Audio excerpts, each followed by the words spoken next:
start. This meeting is being recorded.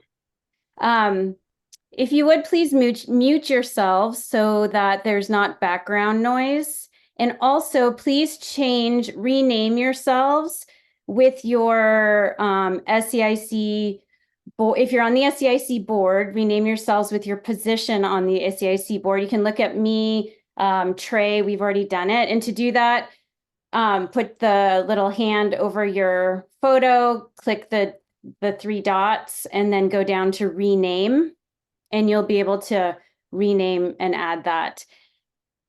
That will be very helpful for folks who are not on the SEIC board. And if you are on the ACA board, like Bev, if you could please just write in that you're on the ACA board. You see Ji Woo did it, international rep. And Stacy, you're the SEIC board rep, so you can just put that ACA chair board rep. That would be awesome. So, and then if you're not part of the SEIC and you're here, maybe if you want to put that, you know, you're an IT or ITE or an instructor, and that way folks get a sense of who's here and who's participating. And we're going to give just a few more minutes while we're all doing that to allow folks to come in. So again, if you're just coming in, I'm requesting that everyone rename themselves. And to do that, you scroll over with the hand over your photo, click the three dots in the upper right-hand corner, and then go down to rename.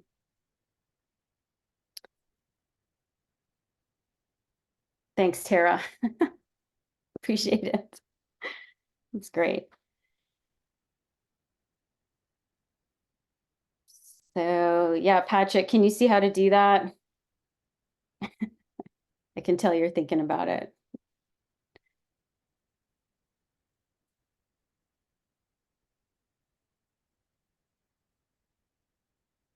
Yeah, Mike. You're muted still.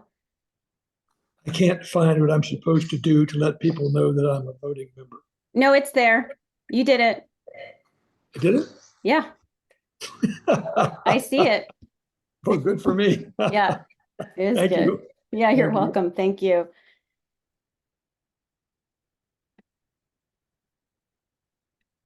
I'm going to give one more minute. Hey, Rachel. And see if we have some other folks coming.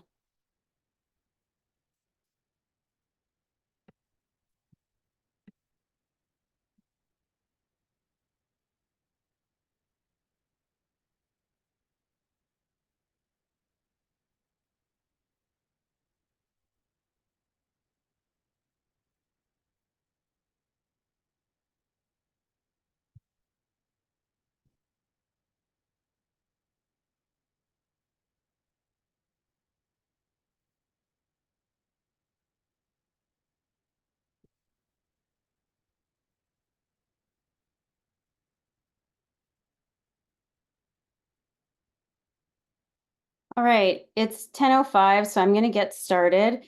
I see Robert Kaufman just came in. Robert, if you would please rename yourself so that folks know that you're a board member, that would be awesome. And Tara, can you re-put that in the chat for him so that he can see it? Thank you.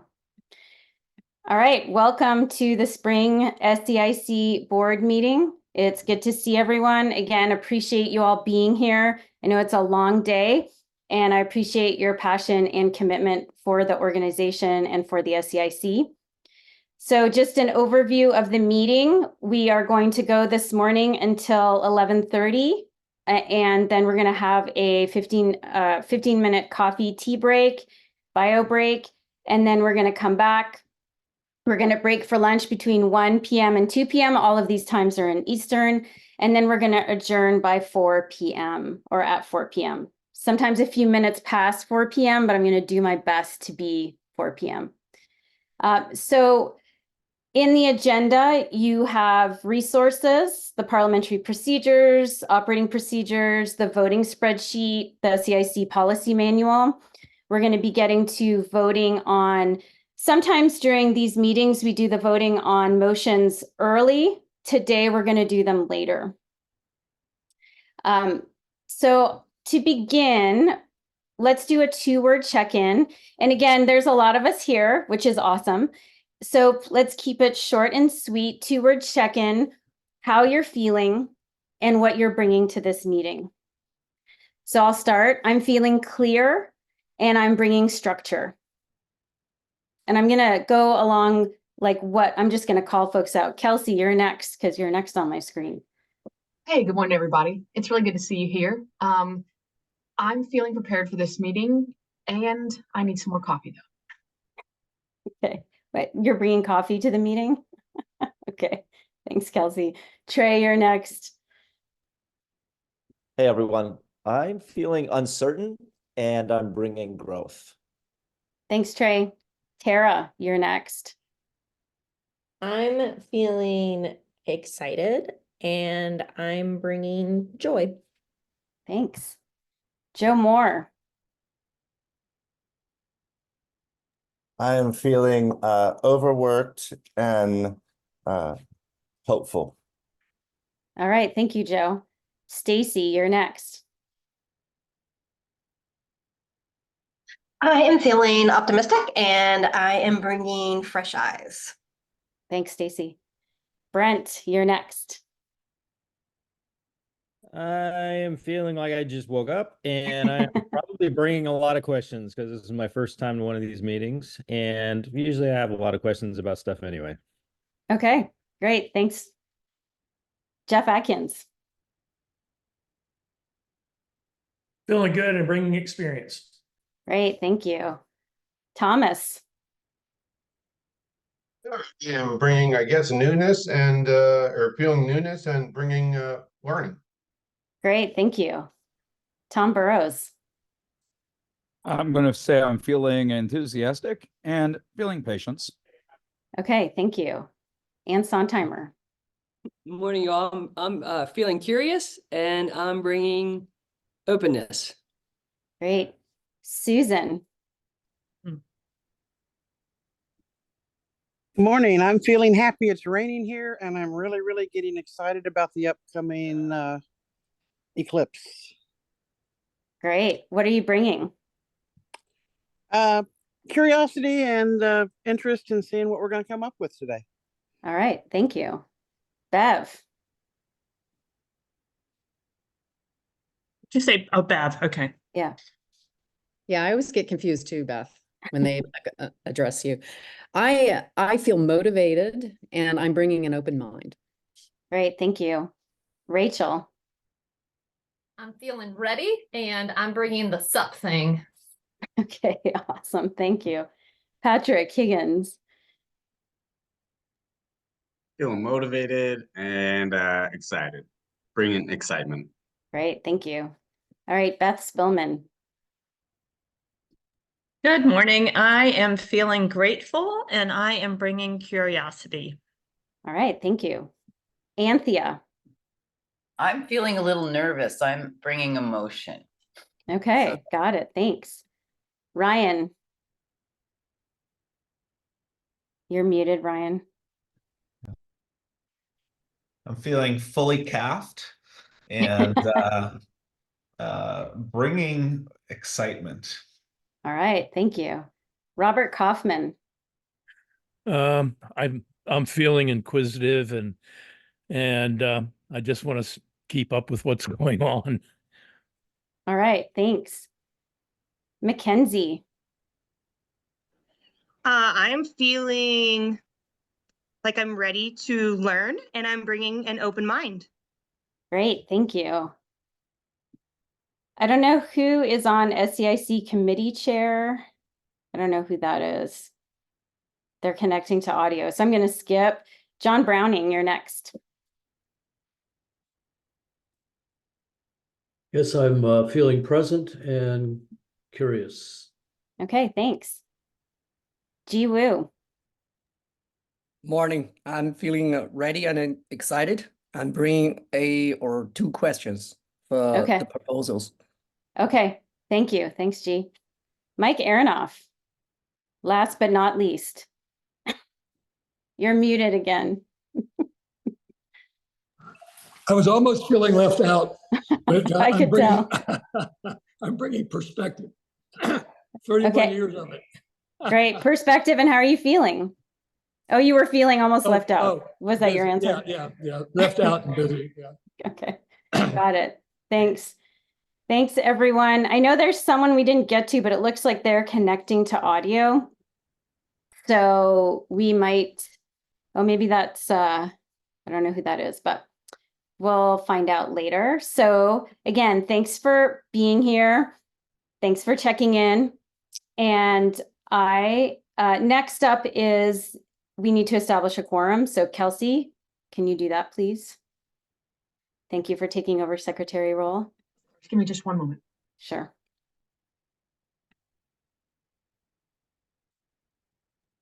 All right, I got it. We do have a quorum. Thank you. All right, thanks. I already went over the overview of the meeting. So let's set some ground rules for this meeting.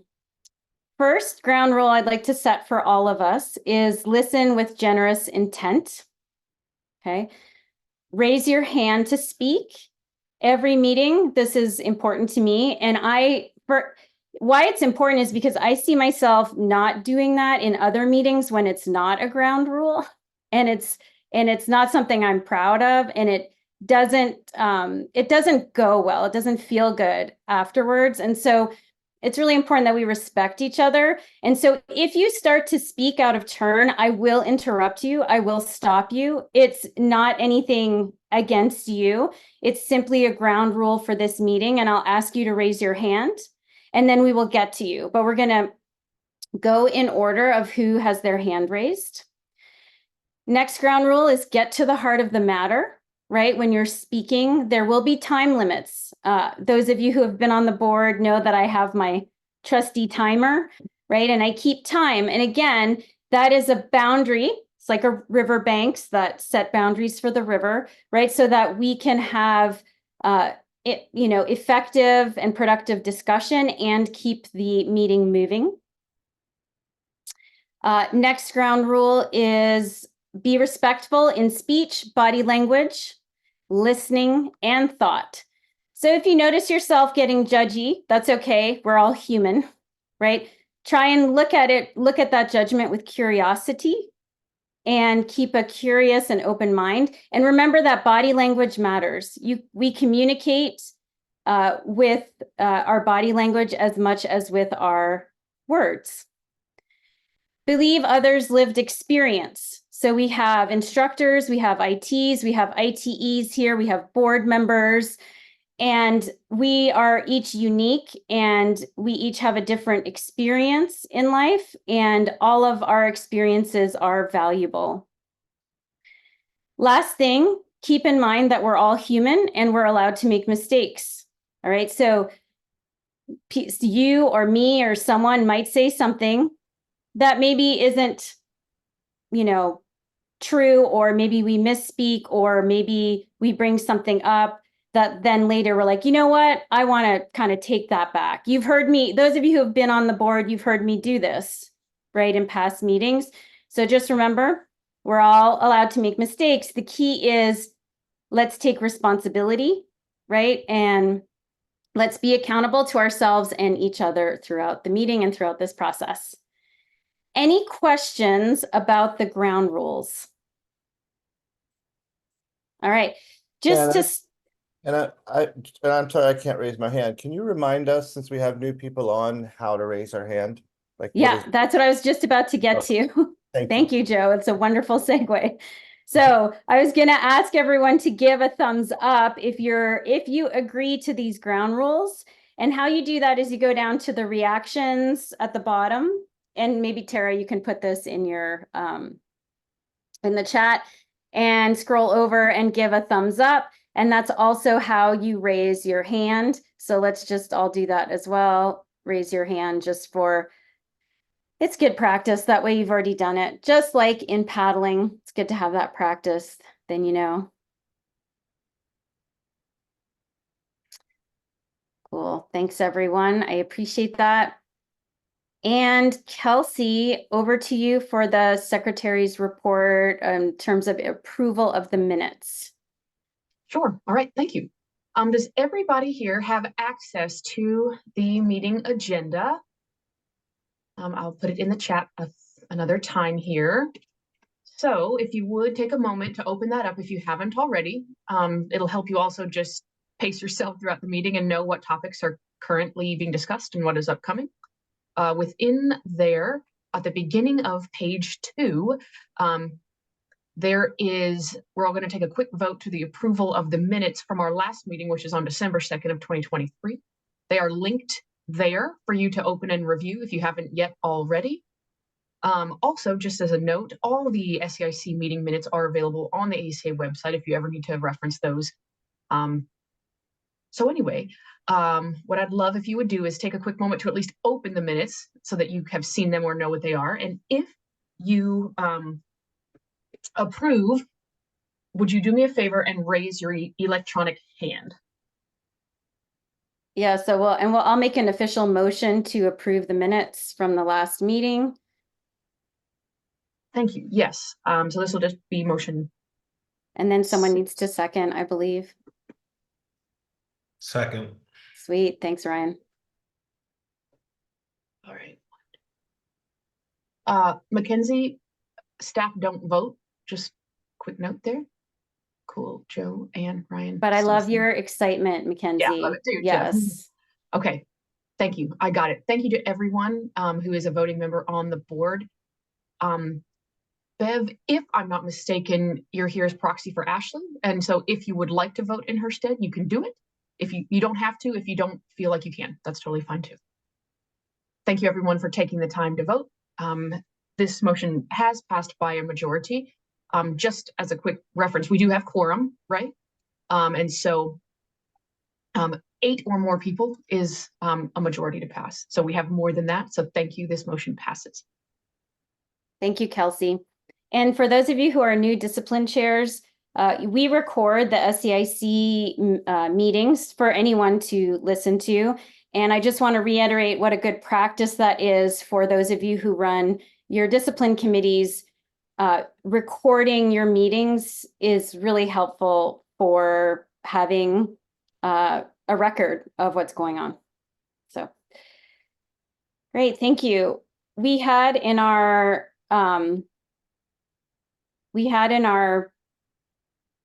G and Jeff, do you all have questions, or is your hand just raised from voting? Yeah, thanks. Okay, awesome. So we had next on the agenda the board chair report, but I don't see Dave here. So we're going to move on to Beth Spillman, our executive director, is here. And Beth, you have 5 minutes, and I'm going to, again, put the timer on. And thanks for being here. Thanks for having me. Good morning, everyone. First of all, I want to thank you all for your participation in SEIC. It's so important to the entire organization. And I want to congratulate to all of you for being elected by your peers to your positions of leadership. I know we've mentioned this before, but the SEIC election was one of the highest engagement levels that we've seen ever. And so that's a testament to the SEIC leadership and to all of you. So thank you for that. To the re-elected incumbents, thank you for your continuing participation, your wisdom, your historical knowledge, and your steadfast support of the ACA. And thank you to the newly elected chairs for your fresh perspective, your enthusiasm, and your new ideas. Sort of make new friends, but keep the old. One is silver and the other gold. It's an exciting year at the ACA as we continue to see record levels of engagement by our members.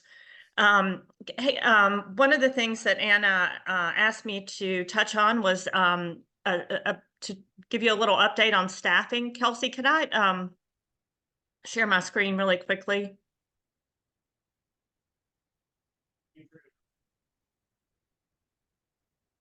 Go right ahead, Beth. You can do it. So this is an org chart. Let me see, for the ACA. And I just thought I'd quickly touch on a couple changes. One, we were saddened to hear a couple weeks ago that Lily Otu, our manager of diversity, equity, and inclusion, had decided to resign.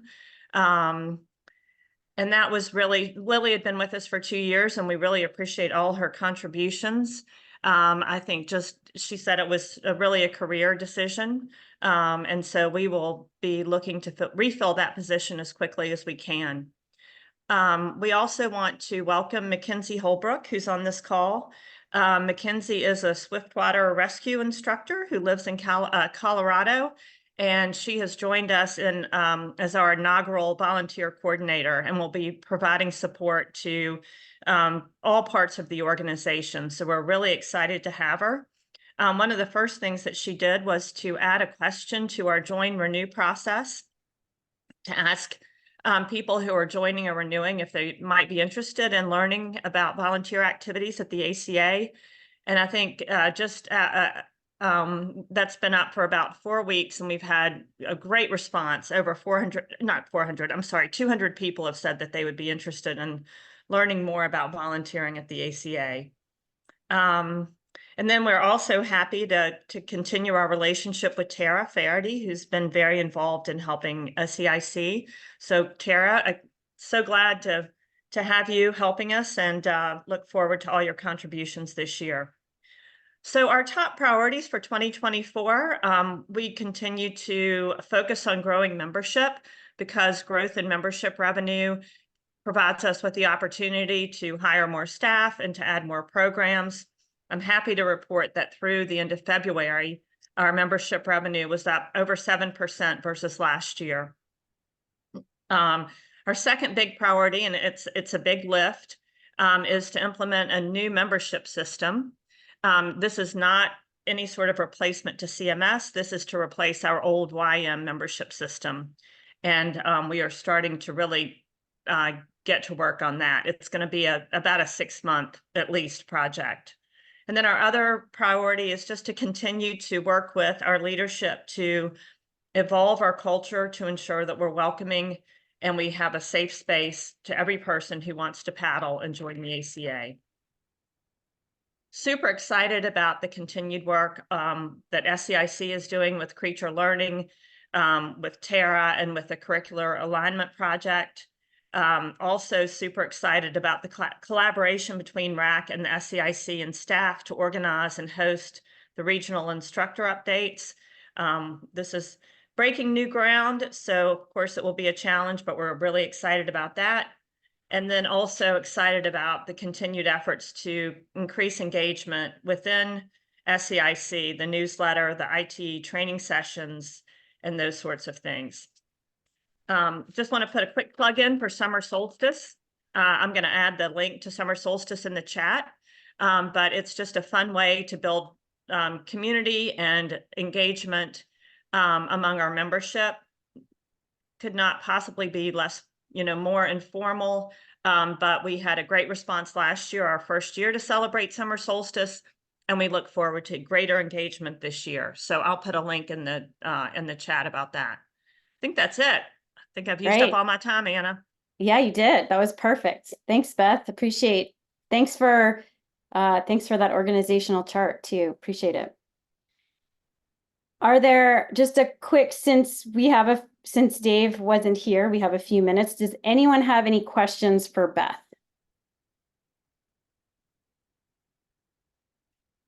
Okay. Oh, yes, Trey. Hi, Beth. Thanks for that. Do you have any type of forecast on when that member management system may be coming into play? We're shooting for October. Great. Thank you. Thanks. One other quick thing Mackenzie's been working on the competition side, committee elections. We're on the brink of establishing a SUP competition committee. So I know Rachel and G and some other people are interested in that. So I just wanted to mention that as well.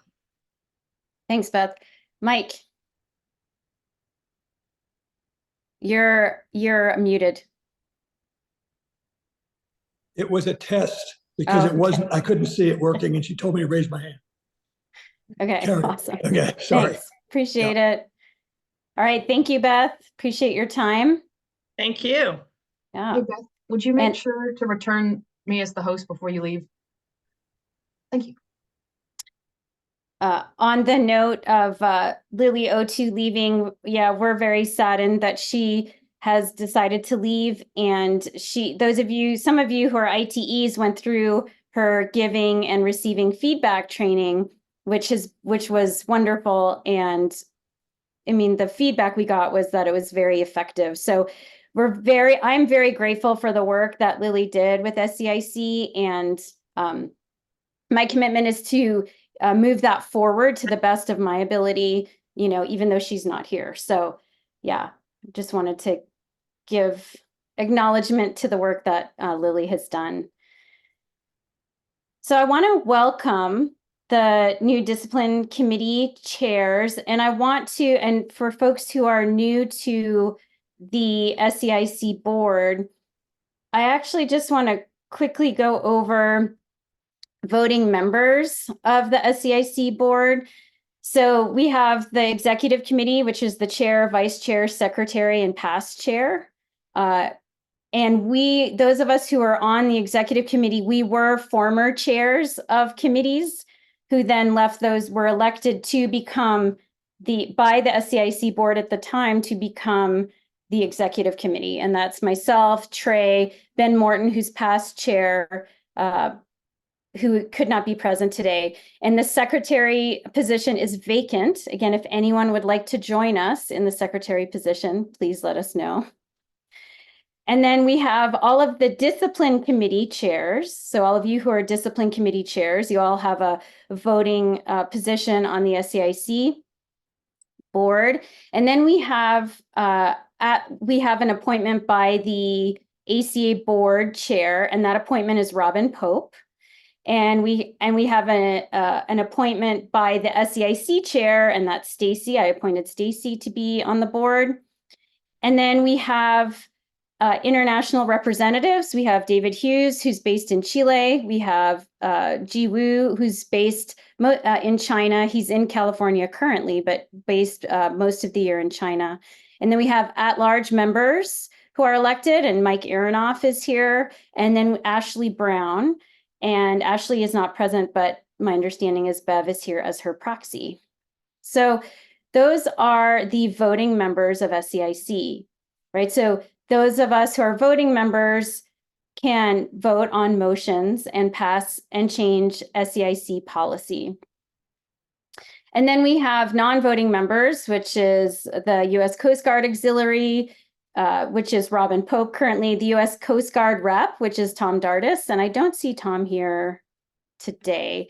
And then Boy Scouts of America, which is Andrea Watson, the Angler Advisory Board, which is Andrea White, and then the RAC Council rep, which is John McDonald, which I hope he'll be joining us today at a later time. So that makes up the SEIC board, and we meet 4 times a year. 2 times are these big long meetings where discipline committees can bring up motions for voting, again, which can change policy, criteria, curriculum. And then we have 2 shorter meetings, and we have started to bring up motions in those shorter meetings. You'll see the meetings at the end of your agenda, so we have them scheduled out for the rest of the year. So that is an overview, a brief overview of how the SEIC board works. We're all volunteers, and I'll talk more about that a little bit later. And I really acknowledge all of you discipline committee chairs who have taken this position on, because I know it's a lot of work, time, energy, and I so appreciate it. And yeah, so thank you. Thank you for having the passion and commitment to the organization and to paddle sports education and safety at large. Any questions? Any questions about how and this structure is, has been in place for a while. in terms of the SEIC board. So any questions from new folks about how the SEIC board is made up? Okay, great. So now I want to invite the discipline committees to, in the past, we've always shared reports, and I love that. Like, we want to hear what you've been up to. I think even more importantly for today, and the theme of today's meeting is, what are your goals? What are you passionate about moving forward? Where do you want your committee to go this year? And yeah, so that's what we'd like to hear. Each committee will have 5 minutes, and I will leave it up to, well, I'm just gonna name folks to start, if that's okay. That way we stay on time. Jeff Adkins, do you want to kick us off since you're IPC, and I'm gonna start my timer? Sure. Very excited to be here today, especially with the agenda and knowing that we're going to discuss a lot of IPC things today. I think it's desperately needed. It's been a slow moving process of just getting people to be at meetings, to get meetings scheduled. Some of that's my fault, but then also the same token is a lot of it is we can't get attendance at meetings because there's so many people. As a discipline chair, you're already attending SEI meetings, you're already attending your own meetings. So I think we've had a difficult time getting people to actually be at the meeting. So I look forward to our strategy today to how we move forward. I love the fact that the IPC is going to be a big focus in this coming year, because been dealing with a lot with the RAC committees, been dealing a lot with the NASBLA committees, and talking about how to make an effective educational program that's going to impact a lot of folks. Currently, I went out on a paddle yesterday in the Weeki Wachee River here in Florida. There's probably 5,000 people on the river yesterday that I did a segment of about 6 miles. And they were every form, fashion of people you can imagine paddling on the river yesterday. No life jackets, kids, babies, stand-up paddleboards, 25-foot power boats coming right up in the middle of everyone in a 20-foot wide section of the river while all these people's going on. And in the same token, those people are having a blast. And that's the thing of, like, us managing, working with those folks. A lot of times I find that a lot of folks, paddlers can, especially those who've been doing this a lot of times, can get a really elitist attitude and think that, oh my God, those people are out there and they're not wearing life jackets. Oh my God, they're going to die. It's the fact that we got to get to the point where we're going to get those folks realize that they're having a good time, and that's the future of our industry. If we don't get kayakers, especially, to have and start buying into having some fun, I think we're going to lose a lot of our industry when it comes to the more advanced settings and stuff, because, again, we get I think sometimes we get so uptight and present ourselves as so uptight. I think it loses a lot of the appeal to the newer folks coming around. So I think we've got to develop, how are we going to get people excited about education, excited about the paddling portion of ACA, and move forward with that. So I look forward to it. I love all things paddling, and I know you all do too. So it's going to be fun to see how we progress the generations of paddle sports ahead. Thanks. Thanks, Jeff. And because he has 2 minutes left, I'm just going to chime in, because so Intro to Paddling, for those of you who are new, is level 1, L1, and that's across all disciplines. And the way it's set up now is that the Intro to Paddling committee is made up of the discipline chairs. So just like Jeff alluded to, it's tough the way it's set up, because discipline chairs are expected to come to these meetings, to their own discipline meetings, and then also to IPC. And so that it's tough, because again, we're volunteers and have other responsibilities as well. So just wanted to explain that to folks who may be new. Thanks again, Jeff. Love your passion, commitment. Appreciate you. Okay, next, as discipline chair, Brent, I know you're proxy for Elisha on the RAF committee. Would you like to, can you go next, please? Absolutely. Ready to go. Lisha left me a nice little letter that I could just read, but I won't read it verbatim. She's in India, if you're not aware, running one of the first all women's guide raft guide courses in India. And she's been posting updates on Facebook, which are pretty phenomenal. Yeah. Wasn't without incident so far. She found out that in-reach devices are illegal in that country. And so she had a little hiccup getting through that, and it was confiscated, but she's on her way in the right place and doing great things. We do meet on a regular basis every Wednesday, the fourth Wednesday of every month. And we do have some pretty good members this year that are filling positions. I moved into the vice chair position. She pulled me into that pretty quickly. I do a lot of back behind the scenes managing of it already, but that's been a move for me. And I'm also doing my first lead teach here. She gets back from India 2 days, and then she comes up to visit me in Washington State to oversee my lead teach in rafting. So still moving on and still pushing with stuff like that, trying to grow the rafting as a discipline, especially up here in the Pacific Northwest. We do have a big project coming this year. We're hosting a raft rendezvous, and this is going to be on the New River in West Virginia. ACE Adventure Rafting, the organization, is hosting that and doing an excellent job so far as managing and providing buses, transportation, hosting campgrounds. But we're still on the verge of figuring out how it's going to be paid for, what events we're going to have, and how we're going to collect money to determine what the cost to the end user is going to be. We're trying to keep that down as low as possible because we know we're dealing with raft guides living down by the river. So we want it to be an awesome event and represent the ACA completely as far as the guide certifications and what the ACA rafting has to offer. But we also don't want to make it just an ACA event. So people coming in that are not affiliated with that can get something out of that event and hopefully get more connected to the ACA. So those are some of the things we're trying to figure out with that. And the raft guide certification is picking up rather well and actually being used in other countries more than the US, surprise, surprise. They've been really hungry for some standard that is fairly close to International Rafting Federation standards, but yet it's still different. So I would like to say thanks for some of the instructor trainers that are out there pushing that and supporting that. Tom Burrows is one of them that does a lot of the stuff down in Costa Rica for this. So thank you. And that is all I've got for the rafting discipline. I'll save the last of my time for any questions. Great. Thanks, Brent. Any questions? Okay, thank you. Tom Burrows, you're next on my screen. Do you want to go for safety and rescue? Yeah, sure. This won't take too long.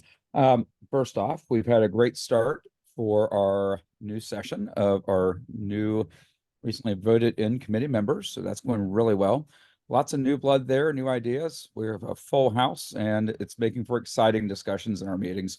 We do hold our meetings the fourth Wednesday of each month, and that enables us to have some standardization and great projects.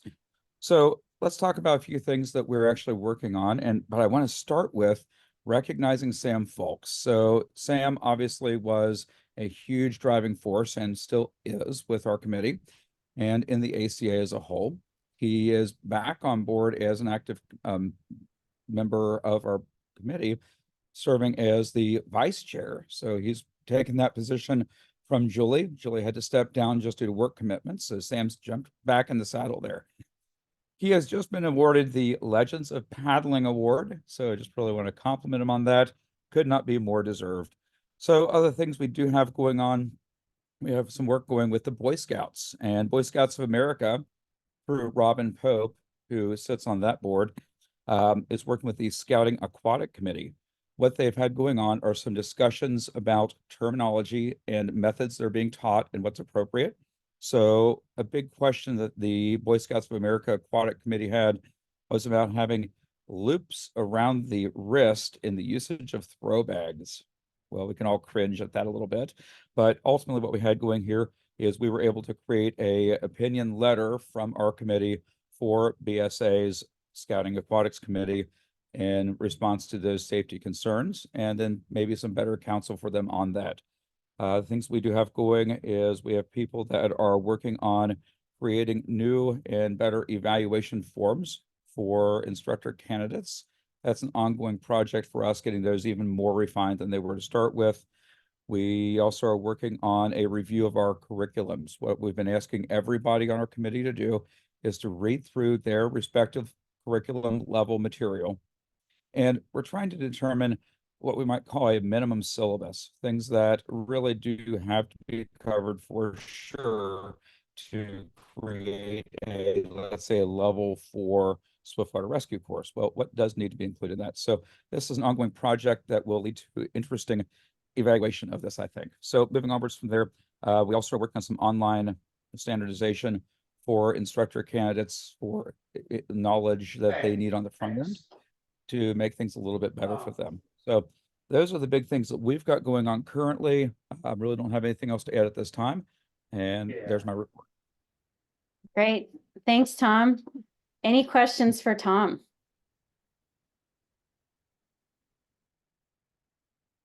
Great, thank you. Anne Sontheimer with River Kayak. Good morning, team. Similar to Tom, we have lots of new members that are super excited to be part of the team. I've gone to a bi-monthly structure right now where we have subcommittees. So we're gonna, the plan A is to have those subcommittees operating and interacting with them in between months. And then the team comes together as a big, as the RKC team. And then we, share and collaborate, make sure we're aligning with the curriculum that everybody's operating in. We kind of have 3 teams that are operating. One team is working on kind of seeming similar CKC, where we're building kind of an overview of what a level 2, 3, 4 paddler looks like. And then we're going to try to build in, the structure of what are the quantifying, what's a class 2 PLAT looks like, and, quantifying what that means, et cetera. One team's working on a multi-craft approach and just how to support folks in different boats in class 2, 1, 2 water, and how we're going to navigate that. And then one team is working on document alignment. So it's interesting. We have 3 different teams operating. And, some of the opportunities there are how to support that process, and how we align, what creature learning is, building, and how to, with the work that all the committees are doing, that it's relevant to what's coming, at least what I can see, what's coming down from creature learning or over, and how to align with that so that we're doing work that's relevant to that. And, just having some sort of action that translates into, the team seeing that the work they're doing is translating into something, So as the committee chair, there's lots of opportunities to grow there. So I'm always looking for perspective, and have been grateful for folks on the SEIC, area, touching base with them. Tara's been very helpful. And again, just trying to figure out how to get out of the silos and align with the other committee members as well, and recognizing that everybody has their time's valuable. So anyway, it's been interesting so far. So that is what I'd say as far as the chair goes. The team's still pretty fired up. I think just the collaboration part and making sure that folks are being heard and feeling like they're relevant. So that's where I would say that I'm at, and I think the team's at. And I'm open to any. Thanks, Anne. Sure. Any questions for Anne? All right, appreciate you stepping into that role, Anne. Of course, it's been exciting. Okay, Ryan Rushton, you are next. So Coastal, we've met twice. We're meeting on a monthly basis, and we've had really good attendance and participation from both voting and affiliate members. I think we have 25 members in total. So it's a large group, but I've been really excited about the engagement that we've had so far. We have passed, we have a motion as a committee that we're putting forward today about sit on top curriculum and updating that to sort of match our work that we did last year with the other part of our curriculum with skills assessments and instructor criteria. And then we have 5 subcommittee work groups that are working on various projects, and those are exciting projects. And I think the overall theme of those projects is, further equipping instructors and paddlers with different tools and information.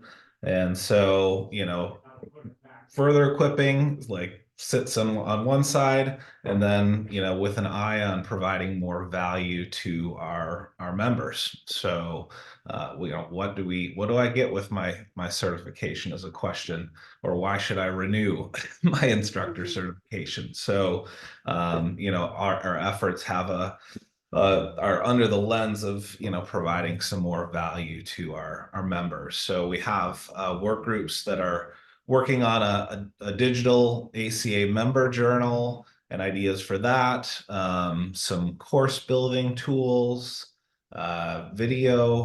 integrating video, designing some new learning modules. So these are all things that we're working on that we'd like to propose to the SEIC in the upcoming meeting. So we're really excited about that. Great, thanks, Ryan. And once the membership, we're really looking forward to having an online management learning system. That is a big hole in the ACA right now in terms of bringing on new members, creating value for members. And so this needs to happen in the next 2 year, I think. Otherwise, we're way behind. And I know Beth is doing the membership software system first. And my hope is that she will then very, very quickly also do the online learning management system, because we need that. And to your point, Ryan, and I'm glad y'all are already thinking about that. And I think it's something that all discipline committees could be thinking about. What would be effective online courses that folks could take? Yeah, Beth. So Trey and I have talked about this, but there is a standard that I guess online learning systems use. And Ryan, I'm not an expert on this, but I'll just sort of plant the seed. It's called SCORM, SCORM. And if you produce online learning modules using that format, then that's sort of the standard that most learning management systems use. So don't want to get us off topic, but wanted to throw that out. Just maybe look that up. Great. Yeah. Thank you. Thanks, Beth. Appreciate that. Okay. Next, Patrick Higgins with Packraft. You're next. How's it going? I just took my online exam for snowboarding, so maybe I'll start coming up with something for pack rafting. But we just had a meeting last week, and we have a couple new members and a couple new people in different positions. So one of our members is from Canada. So we're going to start to look at adapting some of our curriculum to make it more beneficial for instructors in Canada as well, because he was looking at the word guide for some reason is necessary in Canada as part of his job. So I'll probably be in contact with the RAFT committee and see about adapting some of our curriculum to be a little more similar to that. And then we're also starting to look at more endorsements as well. So we got the basic curriculum set up now, but we're going to start adding more endorsements to it, such as navigation or camping, similar to what sea kayaking has. And then we're also going to start looking into other curriculum changes that are going to align with the other committees as well too. So just trying to align with, say, for instance, river kayaking as much as possible. That's about it for pack rafting. Any questions?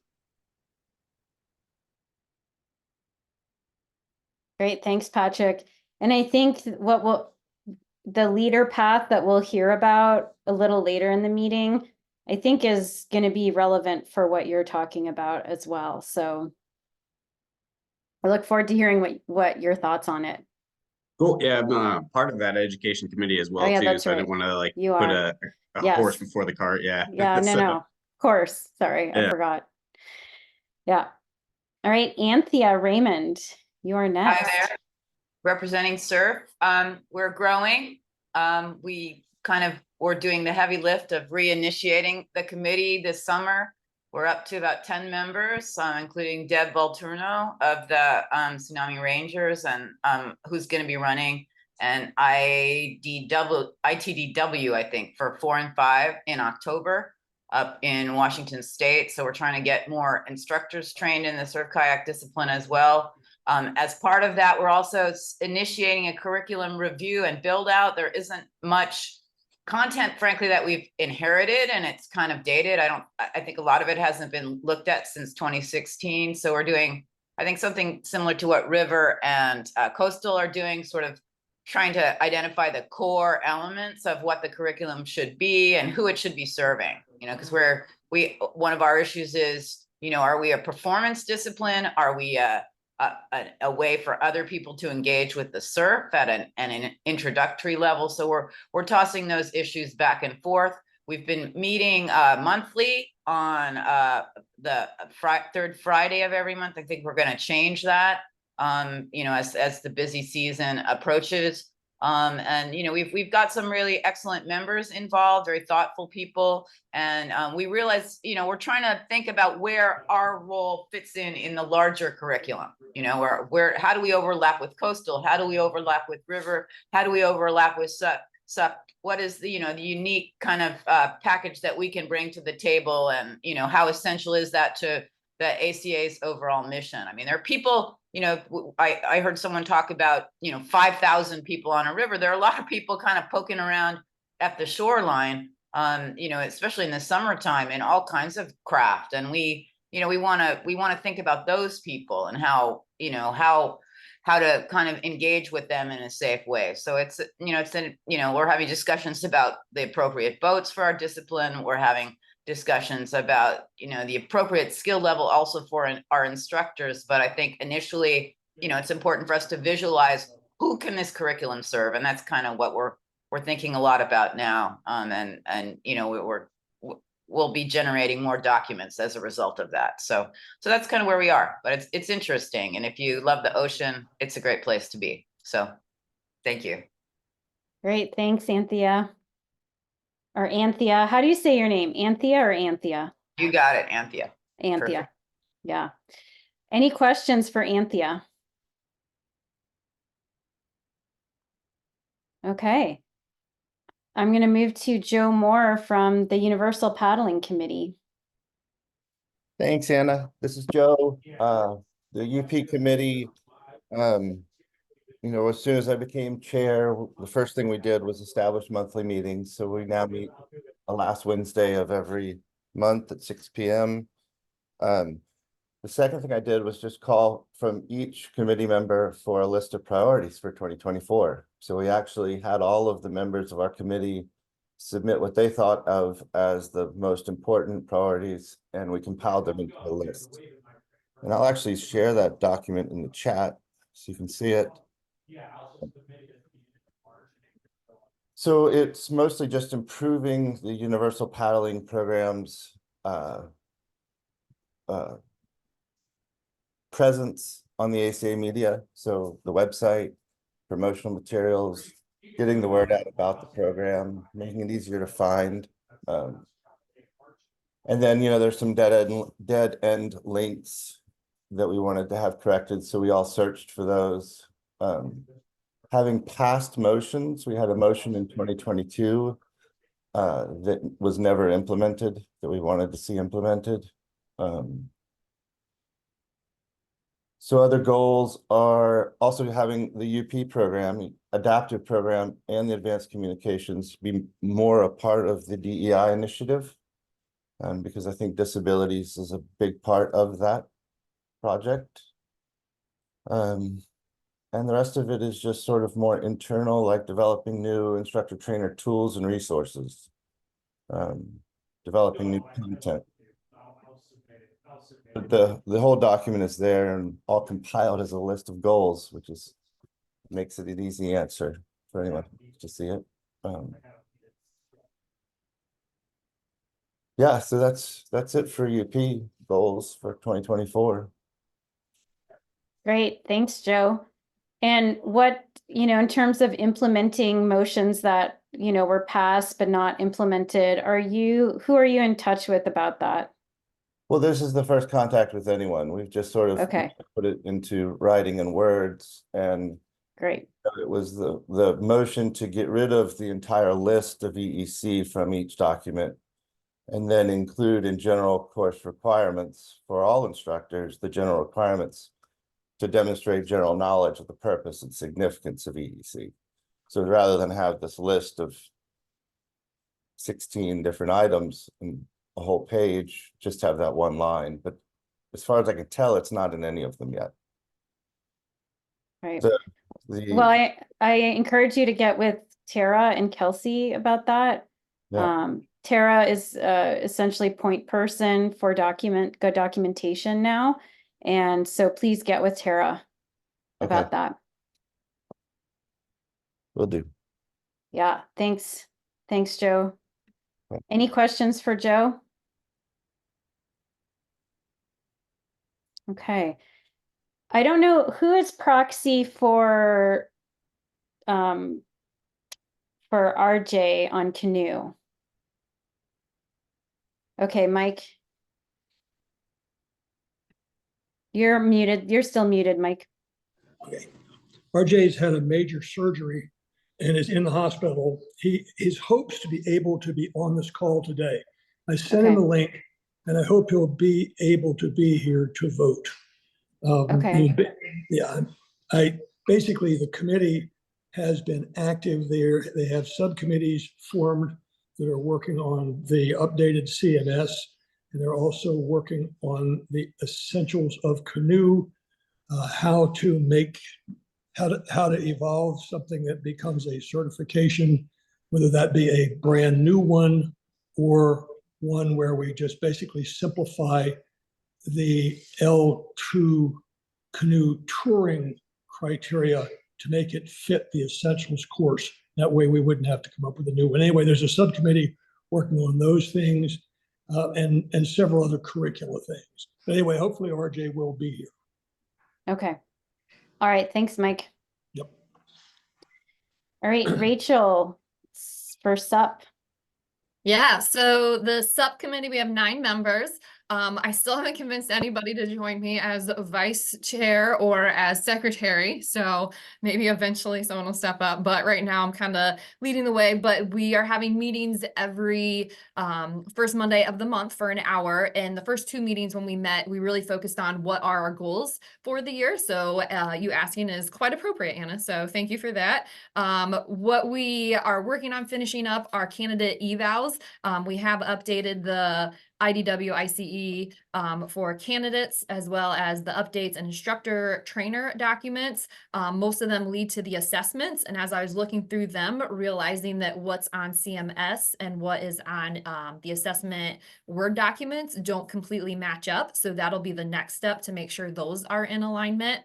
And then kind of going into that is we want to focus on curriculum. So our April meeting is going to really focus on brainstorming. How do we want to move forward with the L3 curriculum? It's like many other people, it's becoming out of date. So are we moving in the direction of coastal kayaking? Are we going to steal kind of what you guys did? Are we coming up with something else? So that'll be probably a couple months until we really figure out what that looks like. And then kind of equally important to members of the group is how do we better market stand-up paddleboarding? So kind of like Jeff Atkins was saying is how do we reach those new members? How do we get people to want to be able to take courses? So we have a meeting that's kind of scheduled for May is how are we going to continue to do that? So is there a way to put SUP in the SEIC meeting, SEIC emails or the general membership emails? And then the idea was thrown out, could we have a SUP summit to be able to do it? So we're trying to get a lot of ideas that we can put together and work towards over the next 2 years. Kind of the last thing is the community of practice meetings. We had ITE meetings quarterly on Zoom, but we didn't get a lot of attendance. So we're going to do away with those Zoom meetings and really just try to communicate with people on a quarterly basis via email. We think that seems to work a little bit better when I send emails out to folks. And then maybe eventually bring it down where we're sending emails out to all instructors, not just ITE with some updates. So we're working on being able to figure out a way to pass information down through all of the ranks a little bit better as we update some of the curriculum. So it's kind of where our focus is. Thanks, Rachel. Any questions for Rachel? Okay. Am I missing? I feel like I've gotten to all of the discipline committee chairs who are here present. Did I miss anyone?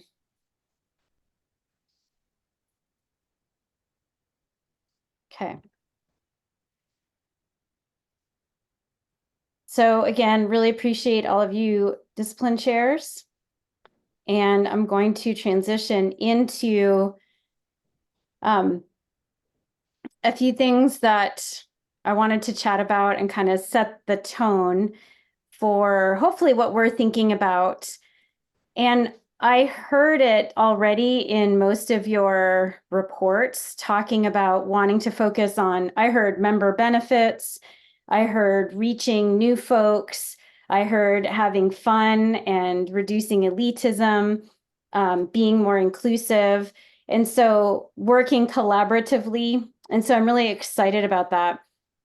And I also heard breaking down silos within SEIC. And, the way the SEIC is structured, we all do amazing work and have created high standards within our discipline committees. At the same time, it's been siloed in the sense that every discipline committee has been working on its own thing without common overarching goals necessarily for the entire SEIC. This is how I see it, y'all, and I'm happy to discuss. This is what I've learned or what I'm seeing from being SEIC chair and being on the board, the ACA board, as well as on this board. And I think that it's been really beneficial for the discipline committees. At the same time, I think sometimes our projects are not necessarily as beneficial to the entire organization and to paddle sports in general and our mission of, essentially getting more people on the water in a safe way. I'm paraphrasing. That's how I see it. So I'd like to challenge all of us for this next year and that's why this meeting is focusing on IPC, it's focusing on the leader path so that we start this conversation of how can we all get on the same page while also working on projects. I'm not saying that you shouldn't work on the projects that y'all have just talked about in your own discipline committees. Y'all are on the ground, you know what's missing in your specific disciplines. And at the same time, the opportunity to reach more people lies at entry-level programming and creating a welcoming environment and removing barriers while also maintaining quality standards. And so I'd like for all of you and all of us to think about that as you're moving forward in your discipline committee work this year. And that's going to take being conscientious and acknowledging, looking around, and this is what Lily Otu always encouraged us to do, and she encouraged us at the last in-person board meeting, is to look around and look for who's missing, who's not at the table. So if we look around even this meeting, who's not here, right? Who's not part of our organization yet? And thinking about ways to reach those folks, right? And not only creating criteria, curriculum, programs that work for us who are already here, but can work for folks like Jeff said and Anthea said, those thousands of people who are out there already paddling and having fun, who maybe have some blind spots about safety. It's also about being conscientious about conflicts of interest, right? It's important to not, we get into this because we're passionate. Some of us have businesses in this industry. Some of you, your main work is running ICWs, right? That's how you bring in a majority of your income. And it's really important that we be aware of conflicts of interest when we're working in our discipline committees and on the SEIC board. I invite you to think about not just what's good for you and your business or your organization. That can be part of it, of course, because we're human. What's important to think about is what is important and going to grow the organization. What is key to, again, growing paddle sports, growing our membership, and doing it with high quality and accessibility and safety. So it takes having some self-awareness.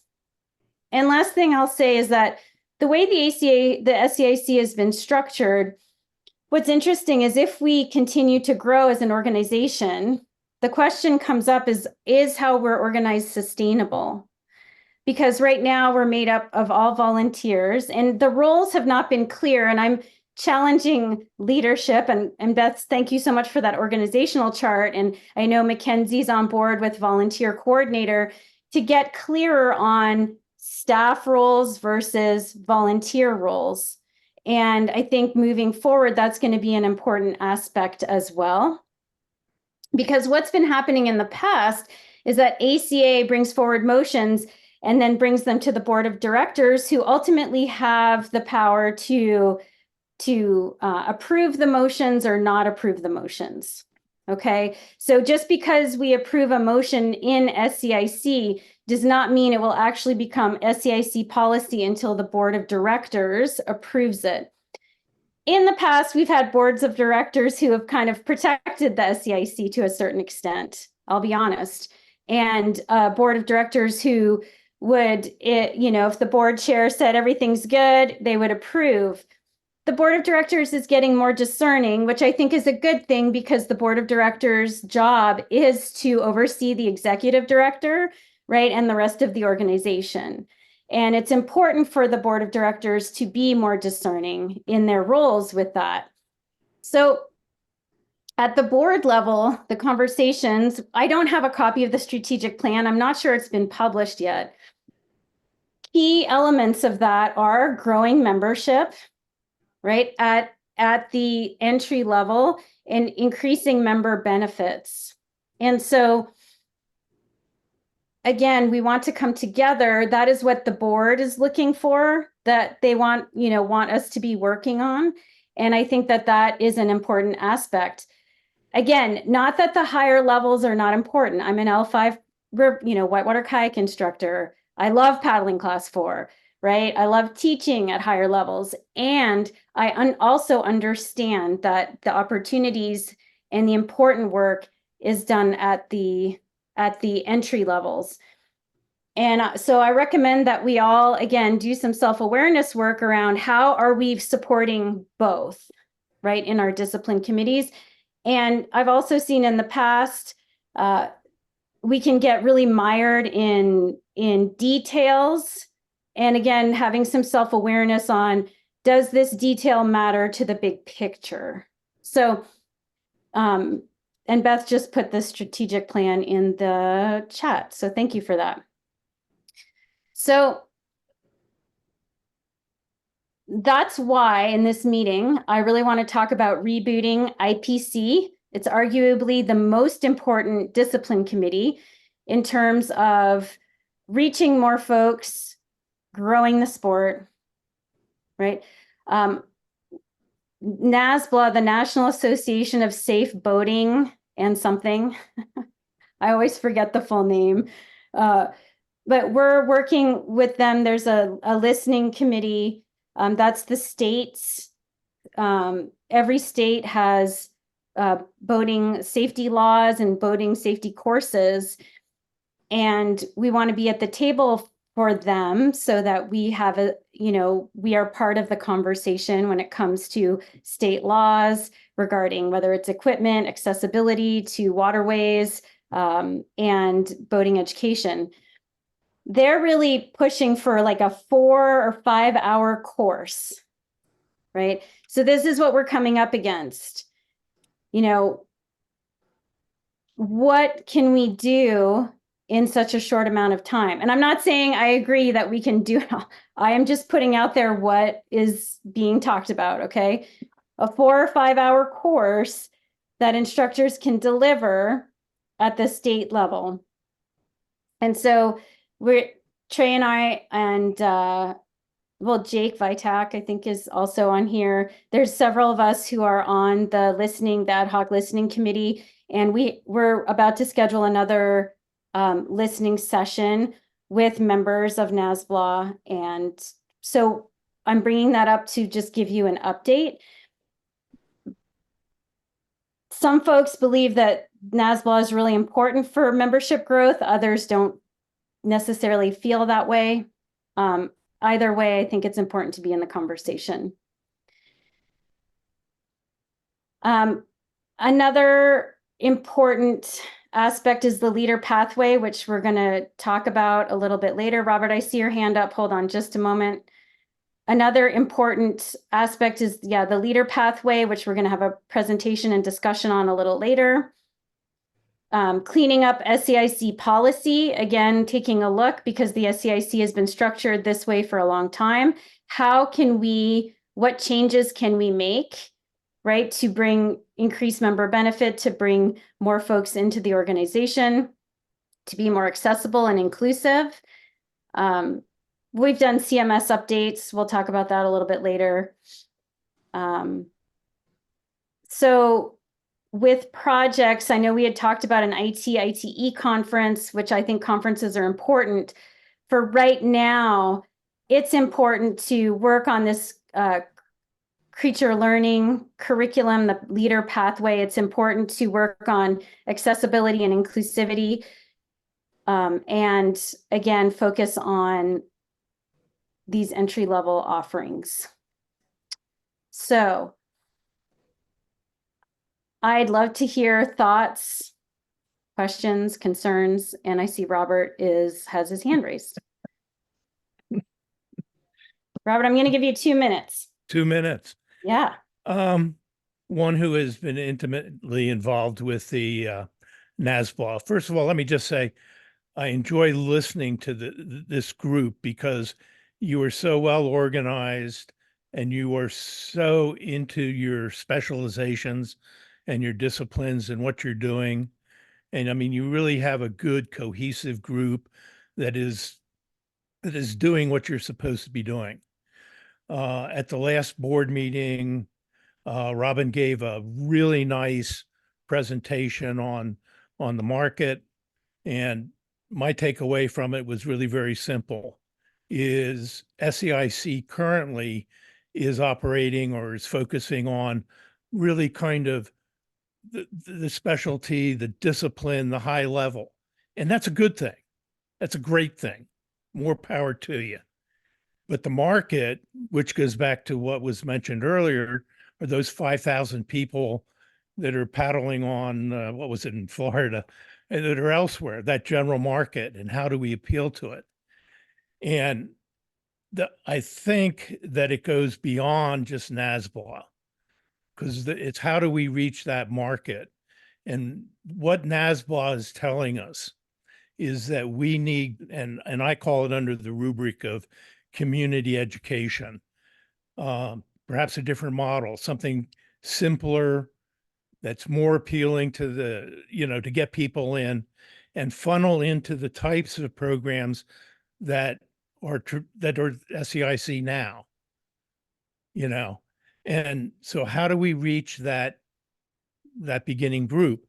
And, what came through loud and clear was, one, there was a need for certification. There was a need for a national organization, something that goes with the ANSI standards, 1 to 4 hours, as was mentioned, and my time limit's up. It is, Anyway. but wrap up your last thought. They were very high on on-water component and then, and so forth. But the point is that, we may need to rethink our model to complement what you guys are doing. And that would be my message. And that, I think, builds on what Anna was saying. Thanks, Robert. Appreciate you. Jeff, I'm gonna give you 2 minutes too. Super. Looking at, from my perspective is, I've been fortunate enough to work around the country a lot, teaching a lot of these classes and seeing a lot of different folks out there in the water. I mean, I personally don't think there's not right now any reason for any of these people would even sign up for any of our classes. There's not looking at them in their minds because they're not thinking about that. They're grabbing their boat, they're grabbing their sup, they're purchasing it from whatever their local store is, used on Facebook Marketplace, whatever, and they're going to get in the water because odds are there's nothing going to happen to them. They're going to go put out there, they're going to take off in the middle of the ocean, they're going to take off in the middle of the lake. They're going to come home safely because that's what everyone does. And then rarely you hear about on the news that someone gets killed. And it happens, but this was happening. So getting that point where people are going to do something for safety, I think is going to have to, in my opinion, is going to have to come at the manufacturer's level, which is going to take a way bigger picture than we're going to be able to provide. It's going to take a lot of administration requirements, I think, on the federal government because there's going to have to, someone's going to have to say, hey, before you take this home with you, you've got to watch this video. Because if you just put it up to people, I think that out right now, they're not going to watch a video. They're not going to come to a 4-hour class that we present unless they're actually told that they have to or some kind of way in order for them to get that product before they go home. That's my personal opinion. Thanks. Thanks, Jeff. And I wonder, there's the new Paddle Sport Trade Coalition that's just been formed. And I think it'd be important to have an ACA rep there. And I'm not sure, Beth, if we do, but that would be, I think, a really good, or an SEIC rep. I know, so I can also reach out to them. Anna, the last time Pam, well, when we met in Columbus, she said that they weren't quite ready for that yet, but maybe Okay. they are now. Okay, I can check in. I actually know the chair of that committee, so thank you. Mike. Yeah, I don't know who knows or doesn't know, but I think I was chair of the intro committee for about 12 years. Back when the board of directors appointed we used to call it, the intro committee was a gateway committee, and it oversaw both L1 and L2. And then some years ago, that split back to where L2 segued back to the discipline committees.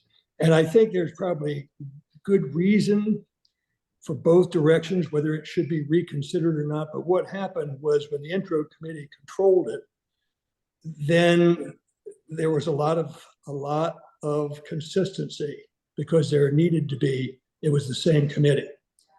And I think we may have lost some track of that. Whether or not that's worthy of consideration or not, I don't know. As to NASBLA, I don't think we could ignore something that's called the National Association of State Voting Law Administrators. That'd be like ignoring the police. So I think we want to go, oh yeah, we love you guys. Anyway, enough said. Thanks, Mike. Thanks for that perspective. Appreciate it. Jake. Hey, everybody. I want to echo what Jeff was saying, but then add to it as well. So a lot of what we're seeing, I would love to have a top-down approach, federal level, jump in there and say, yeah, if you're on the water, you absolutely have to have a life jacket one. And, whether that comes nationally or comes state by state, that would be awesome. But what I'm seeing on our level too is that the bottom up approach, working a lot with collaborating with these different agencies, and being involved with this National Safe Boating Week, Kayaking 101, where we're connecting with so many different organizations. And I've got a foot in both state agency and in the ACA. So I'm looking at building and growing those relationships. And I think that grassroots bottom up part is, yeah, I agree with Jeff on the same fact that those people are going to go out and buy that boat and they're going to do that thing. And it would be great if they watched a video, just like when my son was born and the the hospital made me watch a video about not shaking my kid. I can't believe you had to watch that, but hey, you did before you could leave. But that would be cool too. But I see like us here in this would be great to like reach out to all of those agencies that are going to be putting people in the water from the state parks to the wildlife officers to the Coast Guard and all of that. Those people get face-to-face contact with us and we can build it from that. And then you get this wonderful word of mouth that goes along. Granted, it's only going to hit so many people, but it would be great that if it hit top down and bottom up. Just my own personal take. Great. Thank you, Jake. Thanks for that perspective. For sure. Ryan. I think, are you muted? Yeah. So I love hearing about the collaboration and getting a seat at the table and working with different agencies and organizations. But I also, when I hear kind of our conversation, and I think a lot of it centers around safety for those users, and rightly so. We're all very concerned about safety. But it's obviously not the thing that's most top of mind for the people who are going out and paddling. I mean, if it was, they'd enroll in a course, but they're not. So, safety doesn't go, leading with safety doesn't seem to talk to the people we're trying to approach. And I'm just sort of wondering, it's the fun, it's the excitement, it's the look where you can go.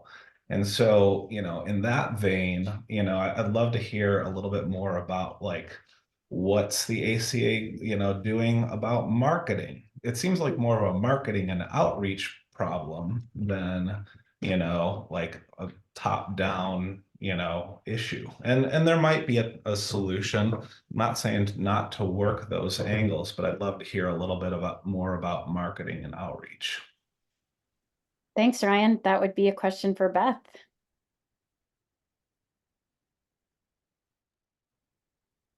That one you want me to answer now, or is that a sort of a rhetorical? Yeah, I think if you have anything to, yeah, we would like to hear. So, I think I heard two things really. One is attracting people to paddling, and two is making sure that the people who are already paddling are paddling more safely. We haven't done really, I would say, anything along the lines of trying to attract more people to paddle. But in terms of reaching people who are already paddling, we have, and this is relatively new, but we, Kelsey was instrumental behind this. We have pulled together an email list of over 240,000 people who at one time or another had some sort of interaction with the ACA. So that could be current members, former members, someone who signed a SMART waiver at an event, just, anyone that we have had contact with. And so we have actually started to market to that universe. Again, this is only in the past 6 months. Primarily, the message we have been marketing to them is to join the ACA. But we also have the opportunity to market other initiatives or other messages to them.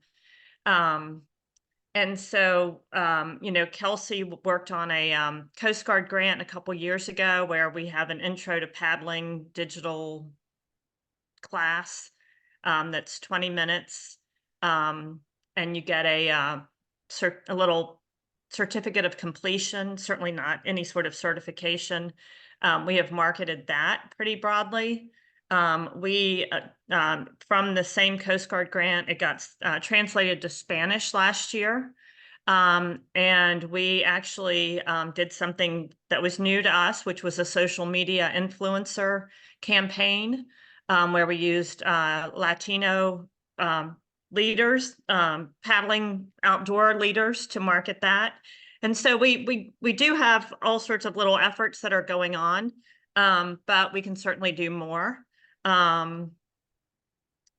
And I think, that's one of the reasons I'm on this call, is to learn and to participate in the discussion about this IPC curriculum and how we can, if possible, make it more accessible to a much broader group of people. But we think, this email list is sort of a pot of gold, and we can, we can market lots of different messages to that group. Thanks for that, Beth. Yeah. And I think if, as an organization, if we can give people reason to become members and growing that member benefit, I think that marketing message will go over even better.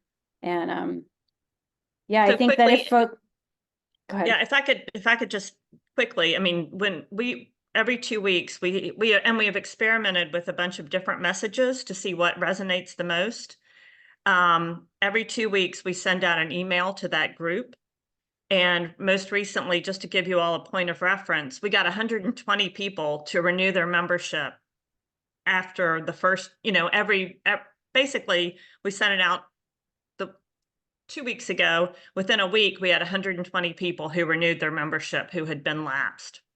So it does work. 120 doesn't, it sounds like a lot to me, but that's just one example. But anything we can do to engage the broader community, summer solstice, for example, we are looking beyond just our membership to try to figure out how to reach more people. Right. Thanks for that, Beth. Appreciate it. Thanks, Ryan. Okay, I'm gonna end with Stacy at the end, because we've got 3 minutes till our scheduled break. So Jeff, I'm gonna give you 2 minutes, and then Stacy, I'm gonna give you 2 minutes. Go for it, Jeff. Super. That's all I asked for. So I think one of the prime examples of making the work for the realistic section of the market is we reflect back to the paddle sport angler program. That is absolutely doing exactly what we wanted to do, is getting people to come to fishing classes. And while they're fishing classes, they're learning about how to take care of themselves on the water. Again, it may not be everyone's cup of tea that's at this particular meeting, but we're working hard and we're getting people trained. We've got we've got some major players in the kayak fishing community that have been through the ACA instructor training since we implemented this program, and they're doing videos out there implementing people on who don't really know anything about the ACA, but they're learning about it from their favorite kayak fishing angler. Oh, that's great. Thanks, Jeff. And we have to give kudos to Andrea and Joff for that, for sure. Yeah. Stacy.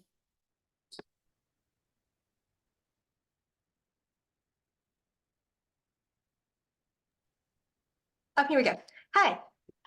I come from an instructional design background, and so just looking in a curriculum background, so just kind of listening to what you guys talk about. I see we talk a lot about courses, but I really like what Anna, you talked about before with your LMS system or learning management system, and then what Beth has talked about. Most people, with the things that what I'm hearing you want out there, may not come to a class for it, but they would take a 3-minute video for, or they would watch.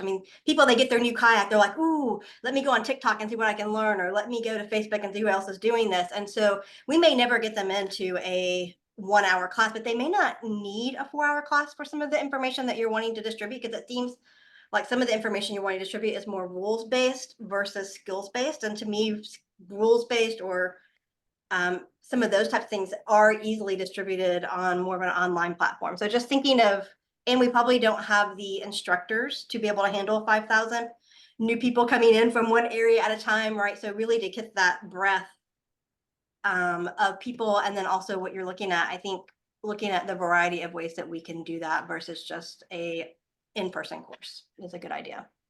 Mm-hmm. Thanks, Stacy. All right, thanks everyone. So it's 11:30. We're gonna take a 15-minute bio break. Actually, I put 15 minutes in, but if we could do 10 minutes, I would really appreciate it. I'm going to change it to 10 minutes. Okay, thank you. So we're going to be back at 11:40. It's 11:30 now. Be back at 11:40, and we're going to go into our next topic, which is the creature learning. We're going to hear from John and the curriculum committee. Thanks all. See you in 10 minutes.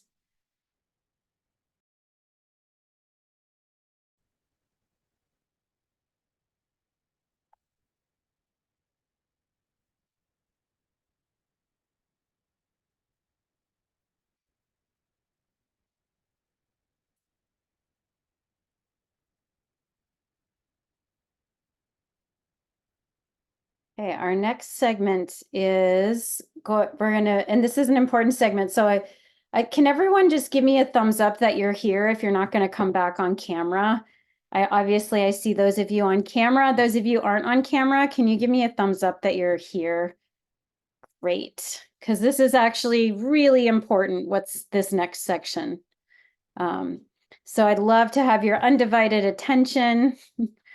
And I'm going to turn it over to Trey to introduce the next section. And thanks for being here, John. I'll just say that and turn it over to Trey. Thanks, Anna. So, hey, everybody. It's been a great start to the meeting, and I think that what's coming up next really flows into all the work we've been talking about, either doing or wanting to do. I would really appreciate it if we could all, by raising your hand, kind of approach this as like we're on the river and we're coming up on a little drop that we're going to run. And this idea of we're already on this river and we need to be completely present when we decide to make our next move. And I think that we all coach that or teach that or talk about that.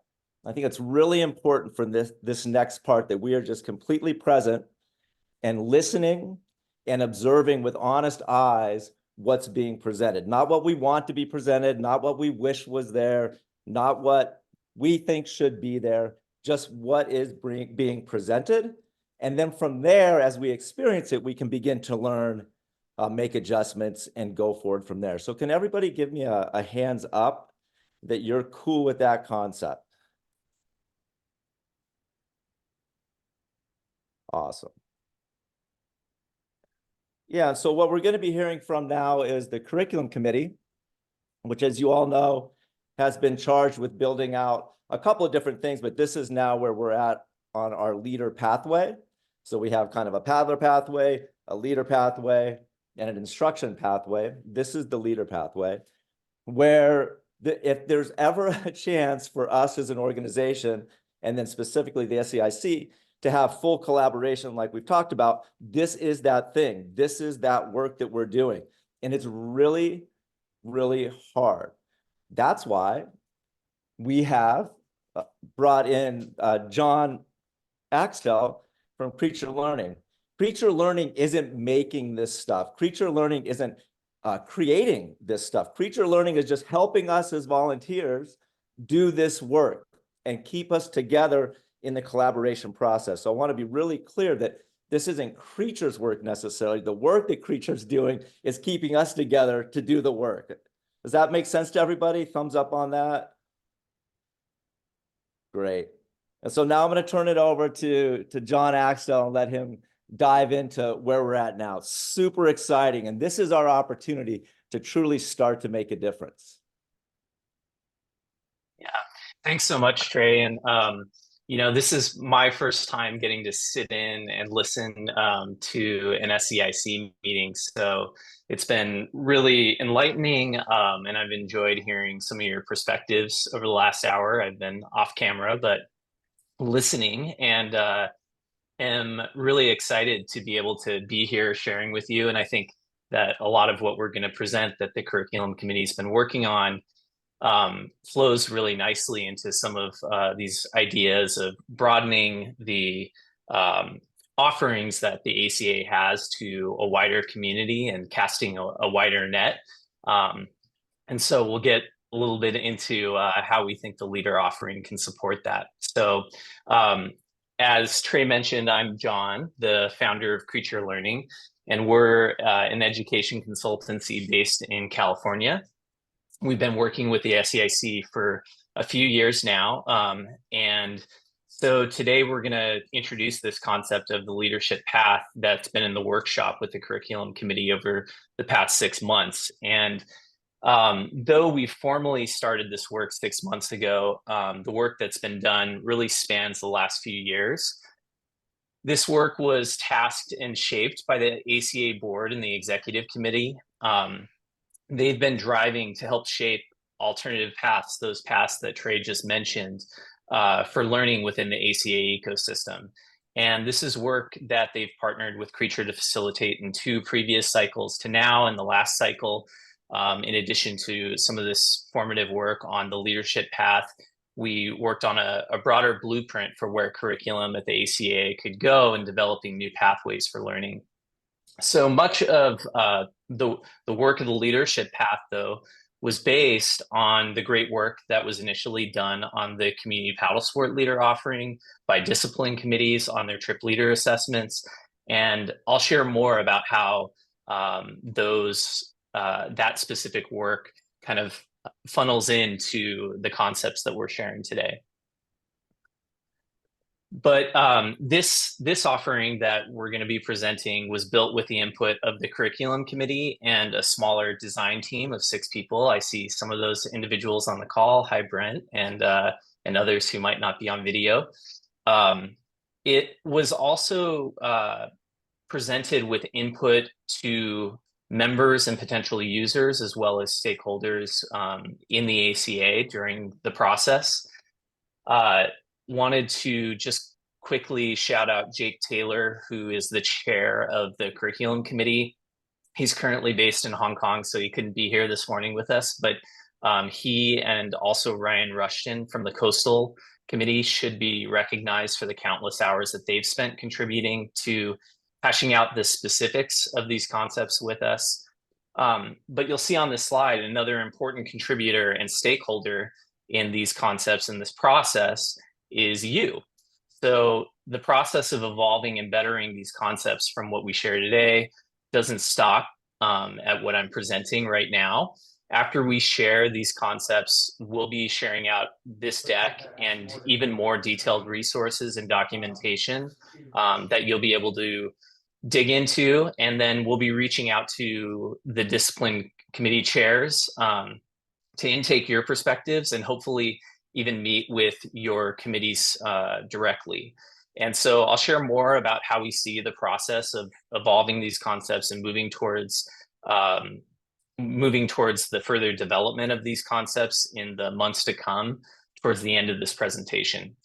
But as we move through the high-level introduction of the concept today, we'd love to hear your thoughtful, immediate, preliminary responses and questions. Feel free to drop those questions in the chat directly to Tara Faraday. And if we haven't addressed your questions by the end of the presentation, Tara's going to help me organize those.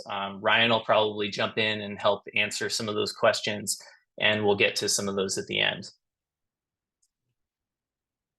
So I wanted to just present, some of the key priorities that we had in mind as we were thinking about this concept of the leadership offering. So as I mentioned before, first, we wanted to build upon the great work that had been done with the existing CPL, trip leader assessments and offerings, and the rafting guide certification to be able to find some shared consistency between those offerings and to help scale them. And so, we believe that change within the ACA happens from building on existing good ideas versus, recreating the wheel and helping bring cohesion between the work that various discipline committees are doing. So while another thing I wanted to say is while the paddle sport safety facilitator is outside the scope of this offering, we're also going to be thinking about how it connects to this in the months to come. And we'll be talking about that more. Ideally, Another aim of this is that we'd like for this leader offering to be a true certification that could be insured. And so we also wanted the offering to be an avenue to grow the broader ACA membership. I've heard you talk a lot about that today, both in participation and by creating new revenue streams, both for the organization and its members. We also wanted to directly meet a need across all disciplines for an accessible leadership offering that focused on helping people take others out on the water and build additional learning paths that focus on other needs besides prospective instructor needs. And then finally, we wanted to make it simple for your user to upgrade their certification and get additional certification without having to go through the rigorous discipline-specific learning path where one starts back over in the process. And so we were experimenting towards methods on that. We hope that a user could retain their leadership-focused skills and simply gain the technical skills they need to certify in additional environments.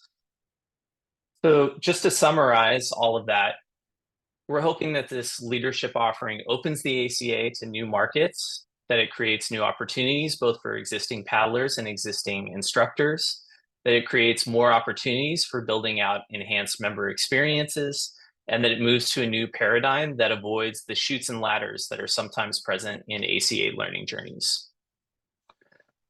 So let's dive into the offering itself. So the leadership offering can be viewed from two tracks, the leader track and the guide track.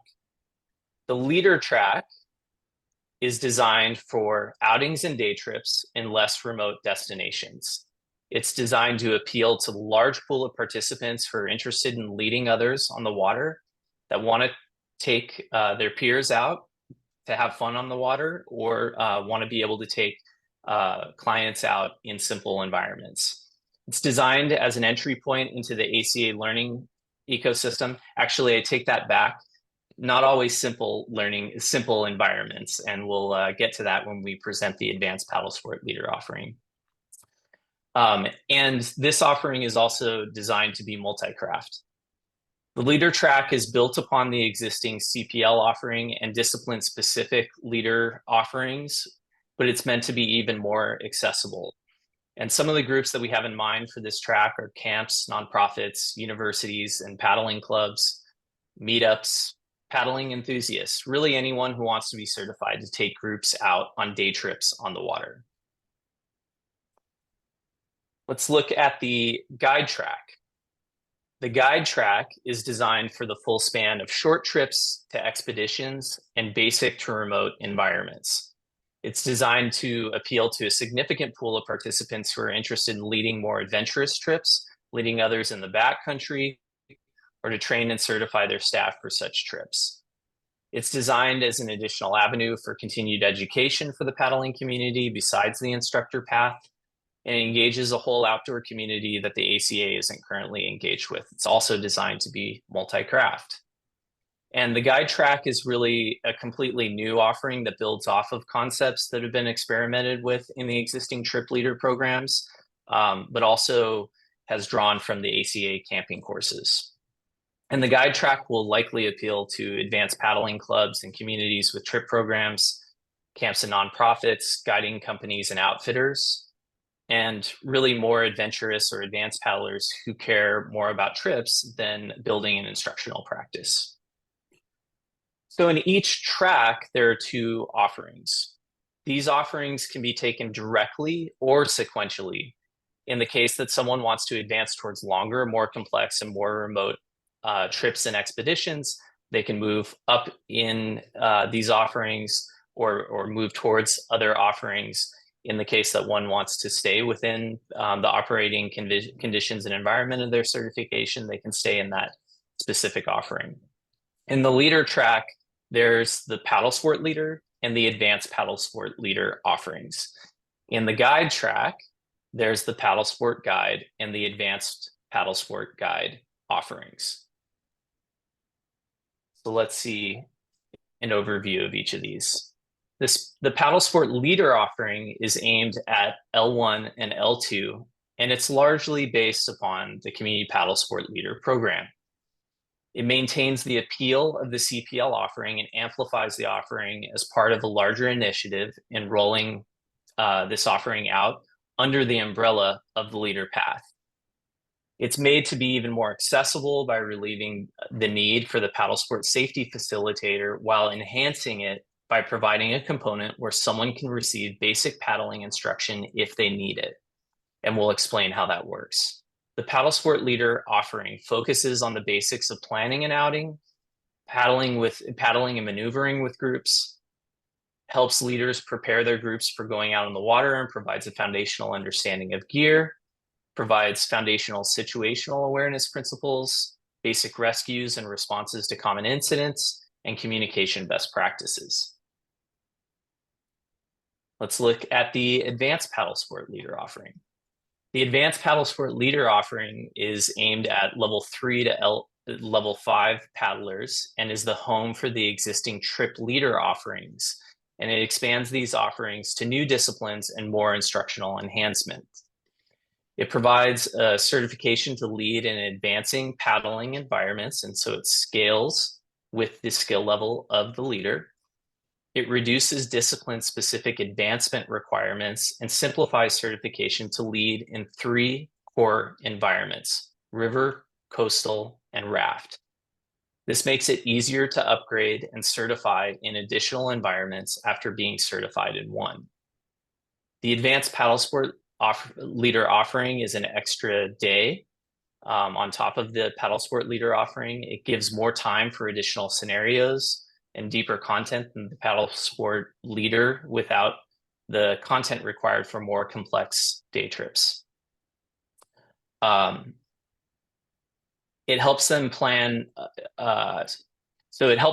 these more complex day trip itineraries. It trains them in more advanced group paddling and maneuvering techniques, provides more nuance and specifics for leadership and communication practices, provides more advanced technique and rescue instruction, and it also provides multiple exam environments.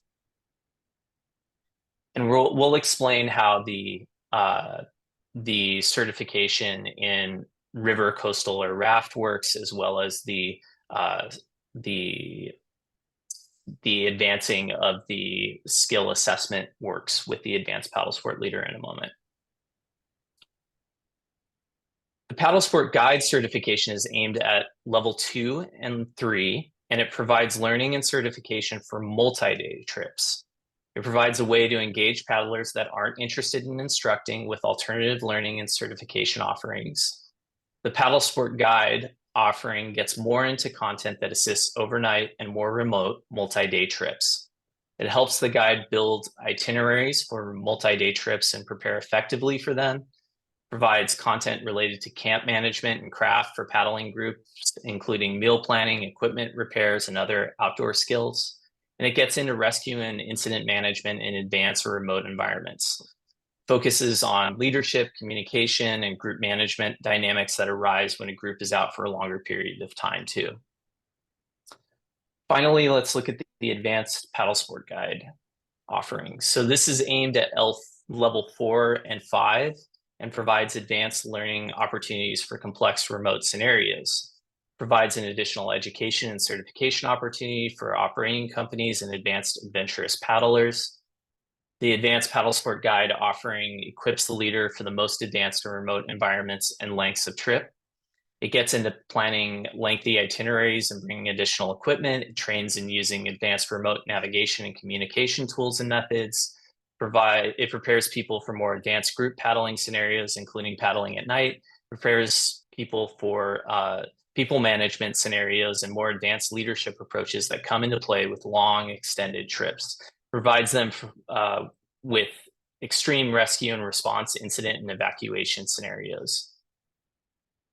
So we have created much more in-depth overviews of each of these offerings. And here's a quick intro to those. You'll be seeing these tomorrow in your inbox.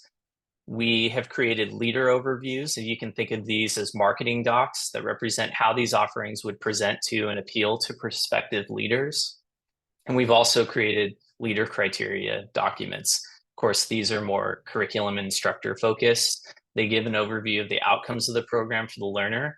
But I would say that these shouldn't be considered a full instructor course packet yet. We would develop a full instructor course packet upon refining and having alignment with the discipline committees over the course of the next few months. And finally, we'll be including an FAQ on more fine-tooth comb questions that pertain to these offerings. We'll also talk through some FAQs at the end of this. So we've gone through a lot. Just quickly, maybe everyone raise your hands and stretch for a second. We're about to break into the more mentally tasking components of these offerings and give you an overview of those. All right. Okay, so let's jump into those. So we talked about these environment course offerings, and these are designed for the advanced paddle sport leader, the paddle sport guide, and the advanced paddle sport guide offerings.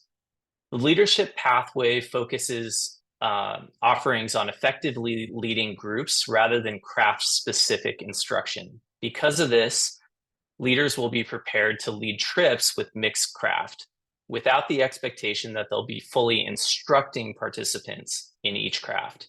Here you can see the crafts they'll be equipped to lead in their specific environment.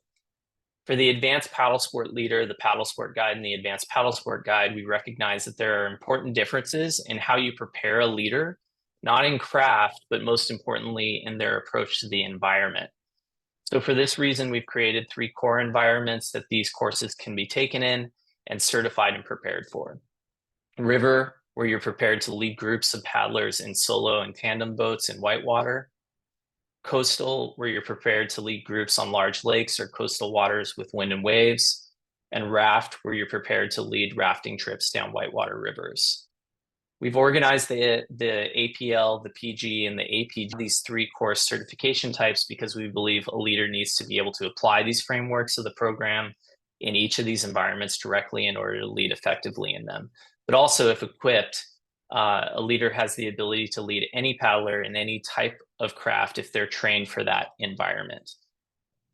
And we'll talk about how someone can extend their certification to a new environment in the process for that as we have been conceiving it.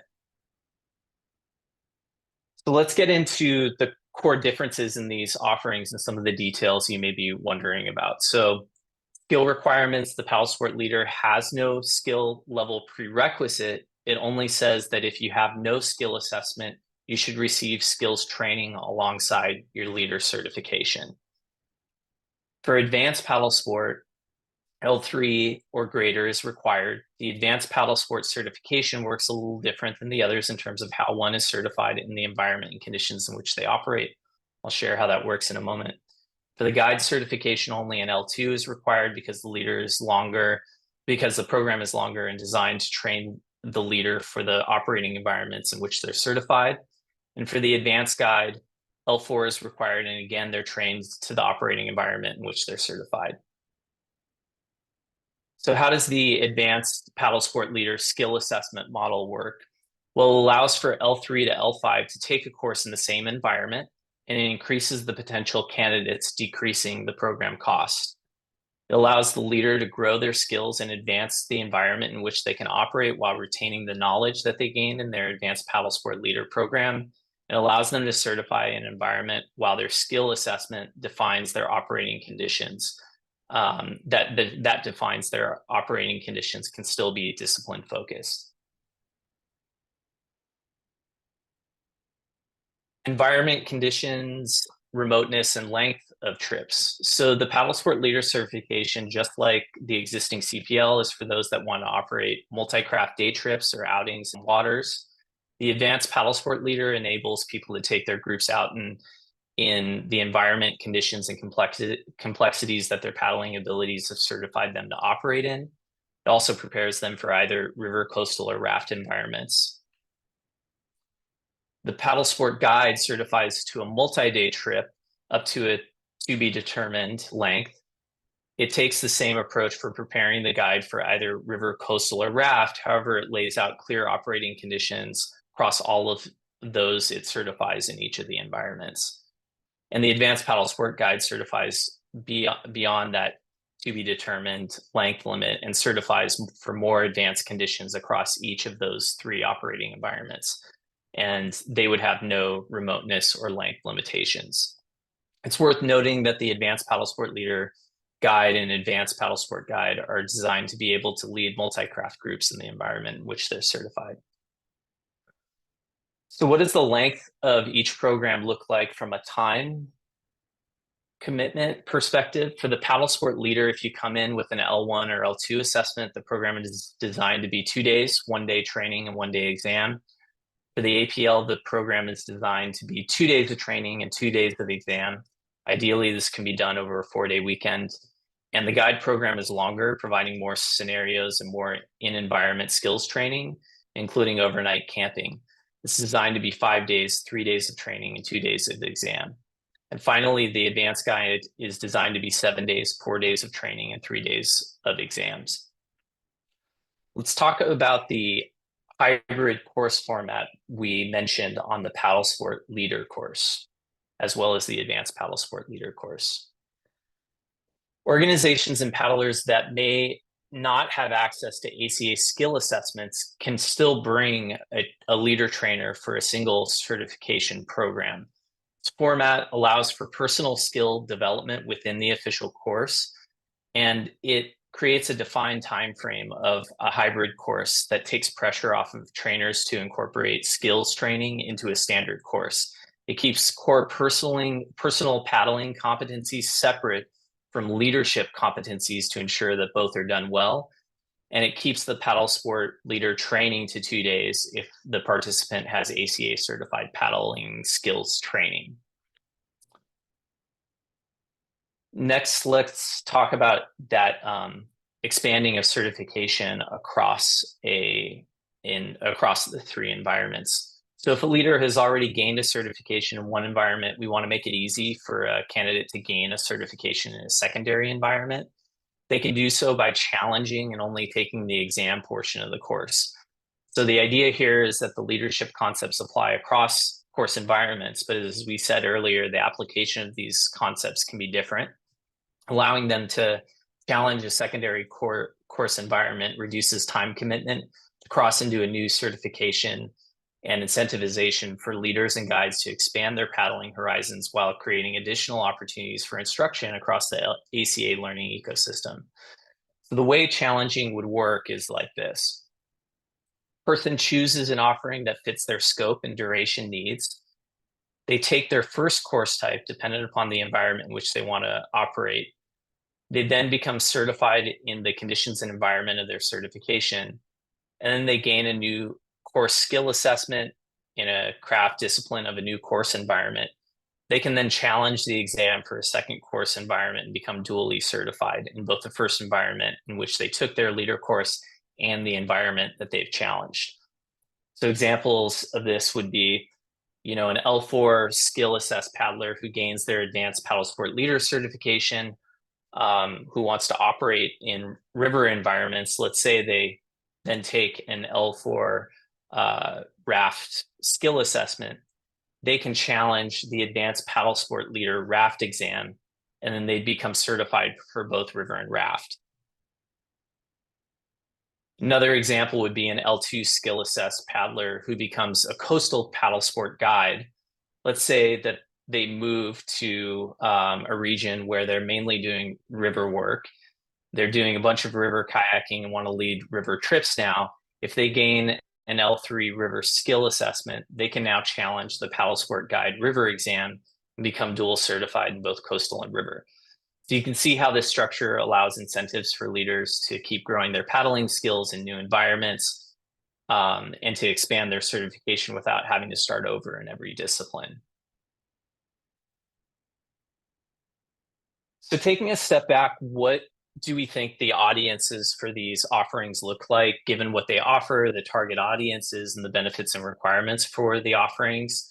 Well, we think Obviously, and I know for the ACA, the goal is to have more offerings at the most basic levels. And so we do see the Paddle Sport Leader program as having the broadest appeal. At the same time, we've designed the Advanced Paddle Sport Leader and the guide to each have their own desirable features. The APL is shorter and scales in complexity, but it also has an L3 requirement. The guide is longer and has a fixed remit, but allows someone to take the group camping and only requires an L2 skill assessment. We realize that the Advanced Paddle Sport Guide probably has the smallest immediate market, but it also provides for an ability to extend and grow the overall audience for the leader offerings as that audience increases. So that's the basics of the program, and I'm sure many of you have a lot of various questions about these concepts and the offerings as they stand today. As I mentioned, we have an FAQ. Two of the most immediate questions that you may be asking are who will be able to teach these leadership, or who will be able to train leaders, really. We haven't fully defined all of the criteria for that, but what I can say is that we want to make it very easy for existing leader trainers to transition their certification to this new structure. Second, in terms of those that are already certified as community paddle sport leaders or have taken other leadership assessments, we want to make it easy for them to transition to this new structure. Some ideas are allowing them to keep their certification until their certification period ends, and then offering them incentives to join this new offering. We've also talked about hybrid models that may allow for them to do some of their work virtually to upgrade to these new certifications, and we'll continue exploring those concepts, especially as we discuss them with you as discipline committees. So generally, we're very excited about these initial concepts, and we've approached them with a lot of intention and thoughtful design, but the process of evolving these concepts, as I mentioned, doesn't stop today. So we'll share out these deeper resources tomorrow, and then we'll be reaching out to you for a direct call, and hopefully even setting up sessions with your discipline committees. And we'll refine these concepts based on your input prior to the summer meeting. And so at the point of the summer meeting, what we would then do is share revised documents and even more in-depth documents. And at that point, we'd put forth a motion as to whether or not to advance these offerings. And then if the motion is approved, we'll finalize even more of the documentation on the path and present the offering for a full vote and ratification in the fall meeting.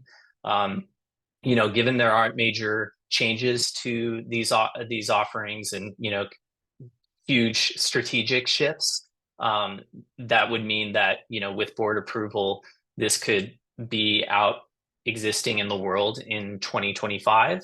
And so we're hopeful that having good stakeholder engagement around this, we can continue to gain everyone's input and develop something that everyone feels good about going into a more formal motion in the summer. So next, we'd like to open up for a few questions in the comments, and I know Tara's been helping us sort those out.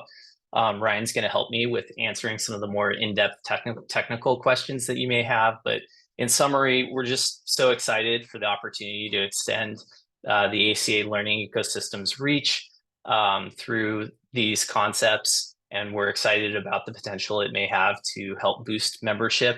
This process isn't done, and we're excited to engage with you around these concepts and help refine them. And this is really just the beginning.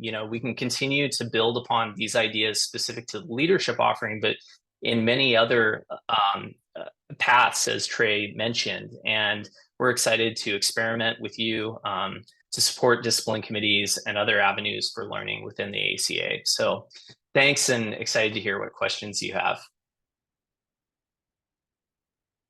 Thanks, John. Appreciate you. Can you stop your screen share so that we can get back Absolutely. to yeah, thank you.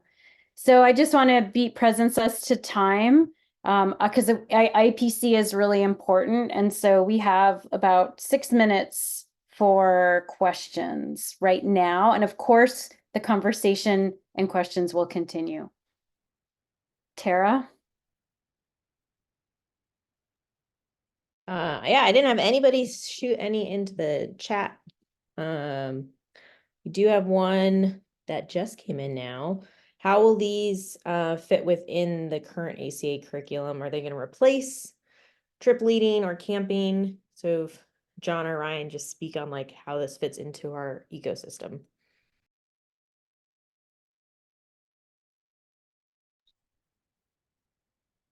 Ryan, do you want to take that one? Sure.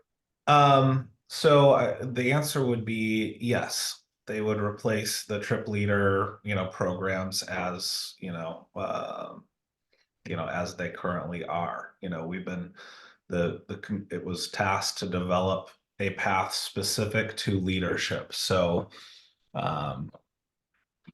while anything is possible and we're still at the design phase, so I'm not making the call on that.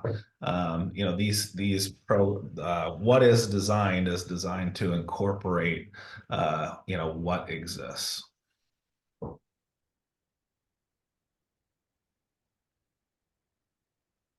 Any other questions?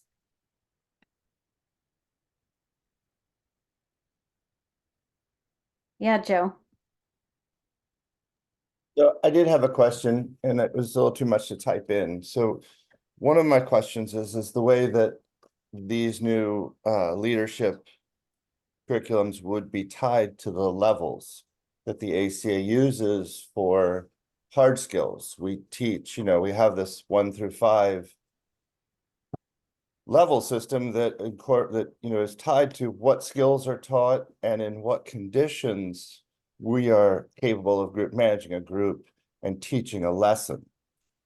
I see those as very different from expedition behavior, expedition management, leadership. I don't know why what you're presenting would be tied to our hard skill and venue scale of 1 to 5. So for example, I've led multiple expeditions into pretty remote areas, but we didn't paddle in anything beyond level 2, but they were month-long expeditions. They took incredible planning, incredible expedition behavior management. A lot went into them that were leadership, evacuations from the field, from remote locations. That has nothing to do with the ACA teaching levels 1 to 5 whatsoever. So I think tying this to the skill level of teaching and the actual skills that are taught level 1, 3, 5, whatever it might be, would limit how much it reaches for absolutely no reason. I think most large expeditions that are going to benefit the most are going to stay at camp in conditions over level 3. I wouldn't want to be on an expedition in southern Chile where we get up into conditions and some level 5 paddler says, I'm going to take us out for the day. That just wouldn't be good judgment.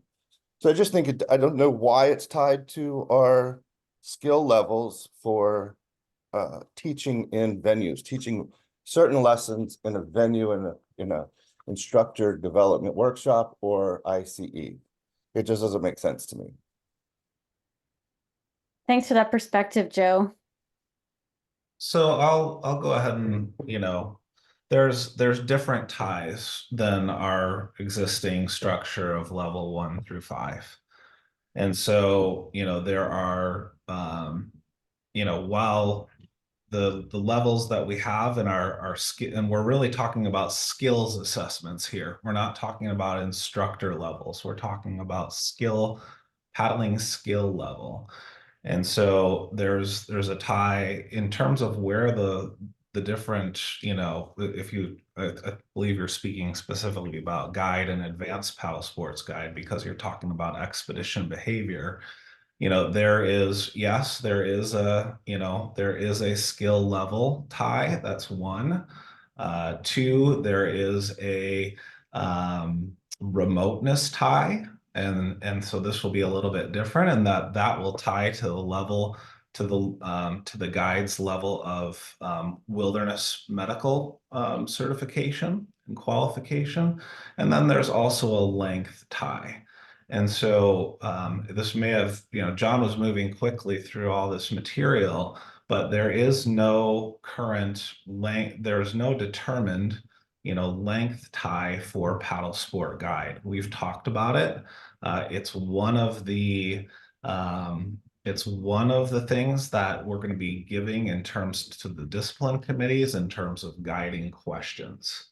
So, what do you think is appropriate for these two? So again, this is the part of the design, or implementation where you get to give feedback on these things.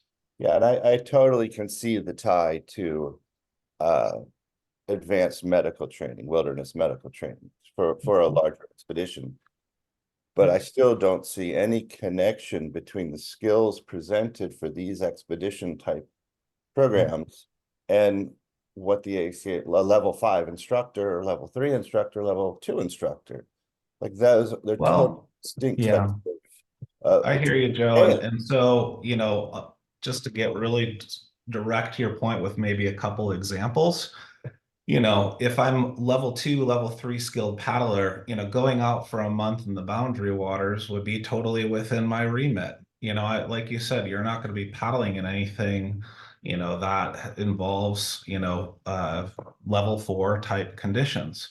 But, I've also led expeditions on the outer coast of Alaska.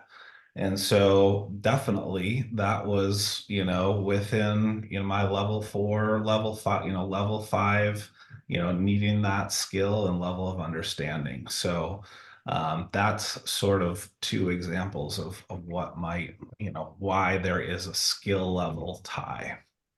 I think that could be a good way to present this, as an instructor with even the advanced of either track could only operate within the venues of their underlying instructor certification or something like that. Because I think that the most advanced expeditions aren't going to require what we require for level 4s and level 5s. It's just I'm going to stop y'all right there. Okay. And I really appreciate this conversation, and it is important. And this is where, again, John and the curriculum committee are going to reach out, and Joe, you'll be able to discuss this more. But for now, I think it's a great point, and we can discuss more and give feedback, but I'm going to cut it off for this particular meeting so that we keep moving. And again, I really appreciate your input. Again, just remember, this is not instructor certification. This is leader certification, and we're talking about skills assessments, not instructor certification levels. So I just want to make that clear. Trey, last thing, and then we want to move on to the IPC discussion. Great, thanks. So this right here, this discussion already illuminates the challenges that we have in our organization and the culture that exists, which is we tend to think of everything as instructor, instructor, instructor, and we're really trying to break free of that and reimagine the way we talk about these things. And it's hard for us to change. We all struggle with it.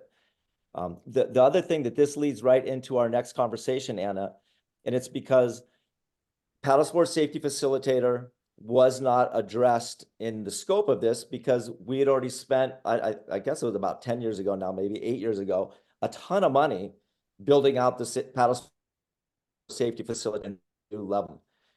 And so this is the work that goes above that. Now we have to figure out how do we bring those together, and maybe we do have to completely reimagine the way we do paddle sport safety facilitator.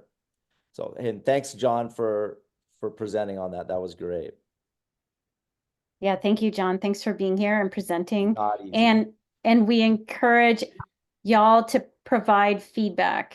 So if you're getting into your head about judgy about what was just presented, take a deep breath, okay? And know that you can provide feedback, and we want you to provide feedback and get involved. You have an opportunity to do so.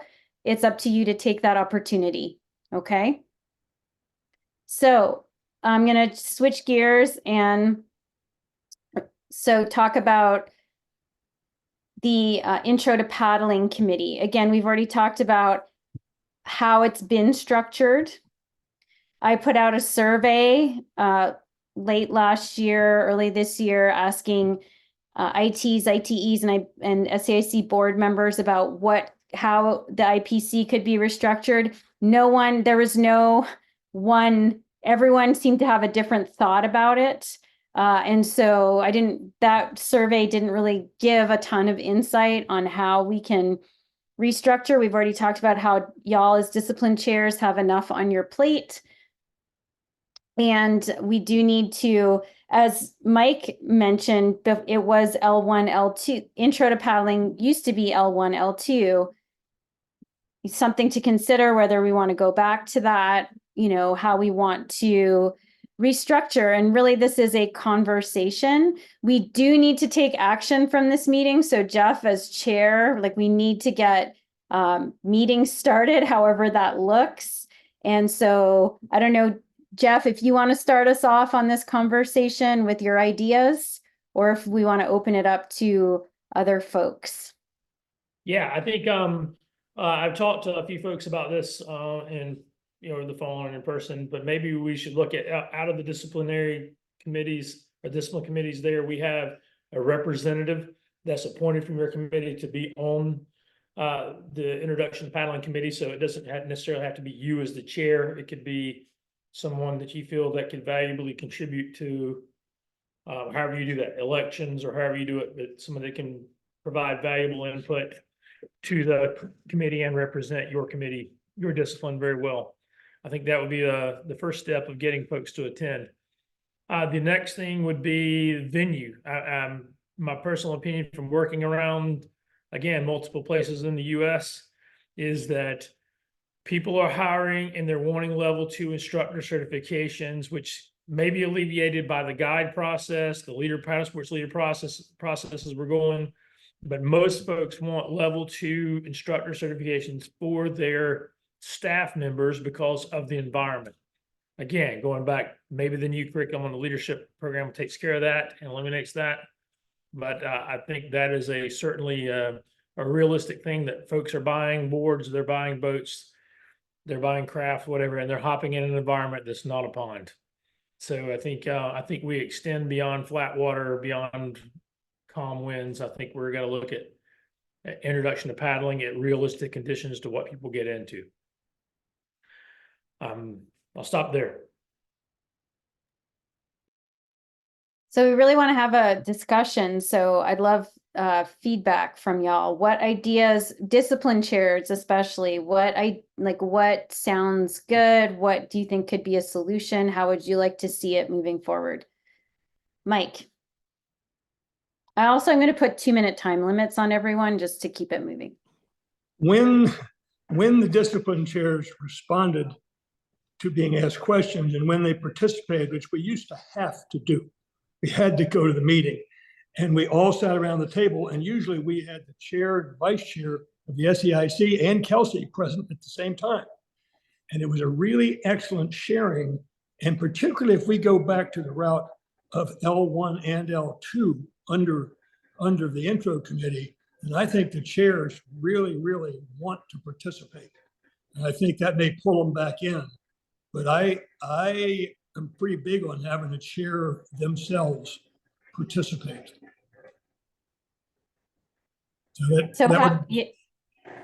Yeah, I hear you. So if the chair,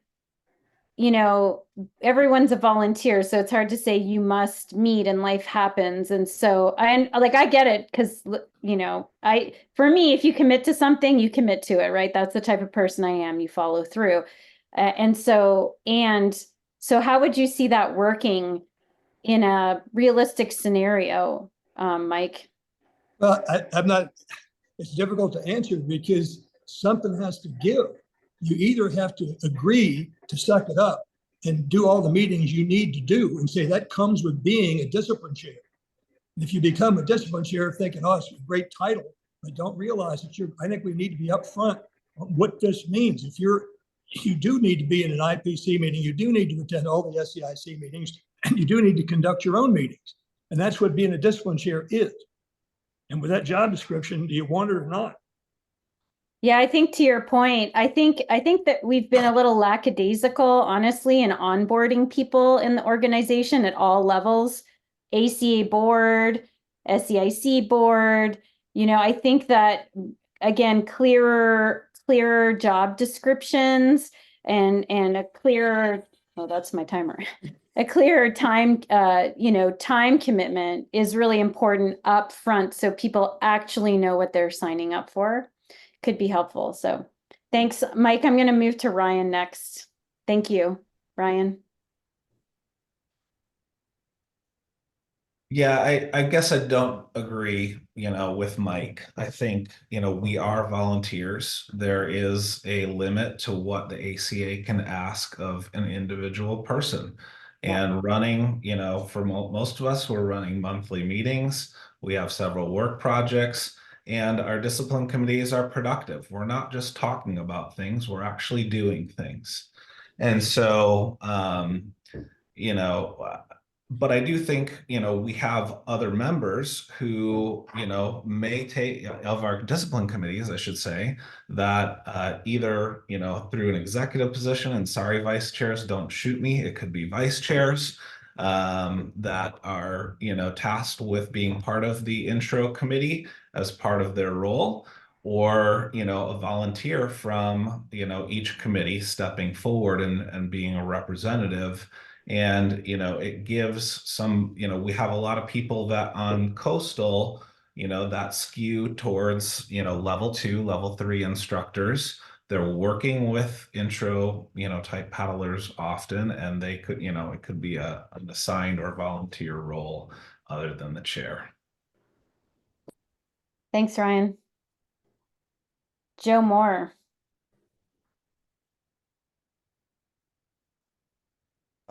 There, I think I'm not the only one, but I'll risk it just in case I am.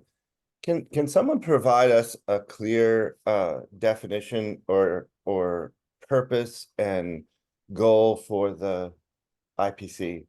What does the committee do and look like? I don't know that, everybody knows that. I don't fully understand it myself. So I know it's sort of the big, very broad statement of bringing on new paddlers and working with that entry-level curriculum, but is there more to it than that? Great question. Jeff, do you want to take that on? Yeah, basically it's the all level 1 criteria. So there's an instructor certification, skills assessments, and PSF and CPL that falls under level 1, which ironically, you're not authorized to deliver a PSF unless you're a level 2 instructor or higher or a level 2 instructor that's been endorsed to teach the class. However, it falls under level 1. So I think that's one of the things that's kind of crazy. You have to do some of the other things requiring a level 1 skills assessment in the past to be able to deliver CPL, for example, on those. So it requires all the disciplines for the level 1 instructors.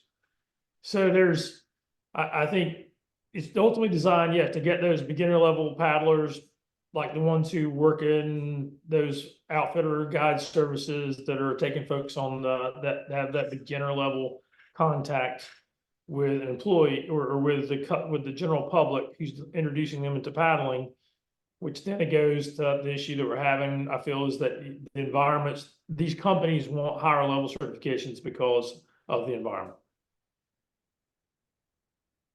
Does that answer your question, Joe? I think so. Yeah, it raises more than it answers, but I think it did answer my question. It's I guess I feel like that would be a really good start to this, is just writing down exactly what we want it to look like. And so if that's what it is, do we really need each one level 1 for every single discipline, or can we have just a level 1 basics of all paddles, paddle craft, and have that be level 1 for all disciplines? And then you have a committee that works that one curriculum, and you learn the discipline specific components at level 2. Mm-hmm. Or even level 3 potentially. Yeah. And that's where, like, why we're talking, does the paddle sport guide start to take level 1 where it's not actually an instructor certification, and instructor certifications start later. Yeah, so that's a great point. And part of this discussion is to start to come up with that, like what to define it, maybe in a new way. That's why we're having this conversation. So thanks for that, Joe. Yeah. Anne.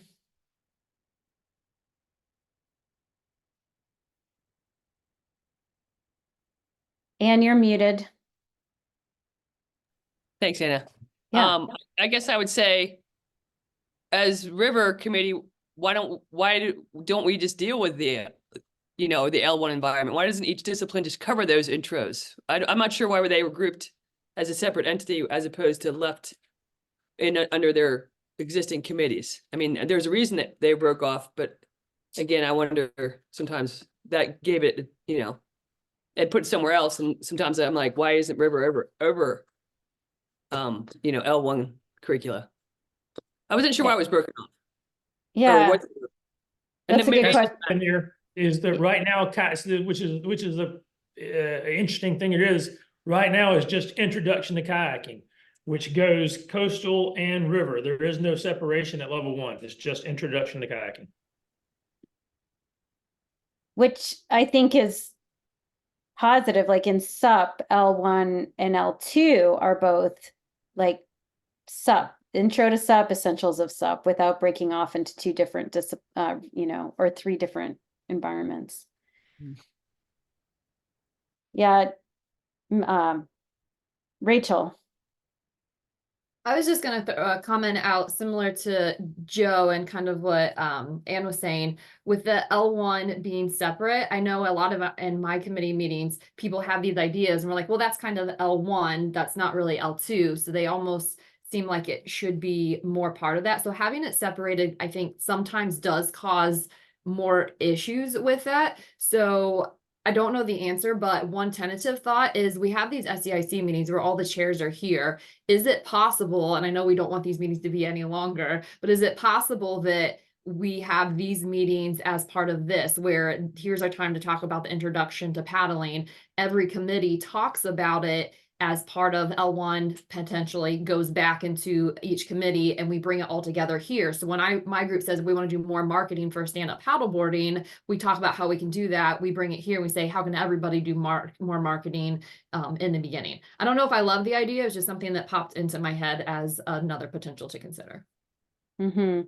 Yeah, thanks, Rachel. That is a good thing to consider, I think.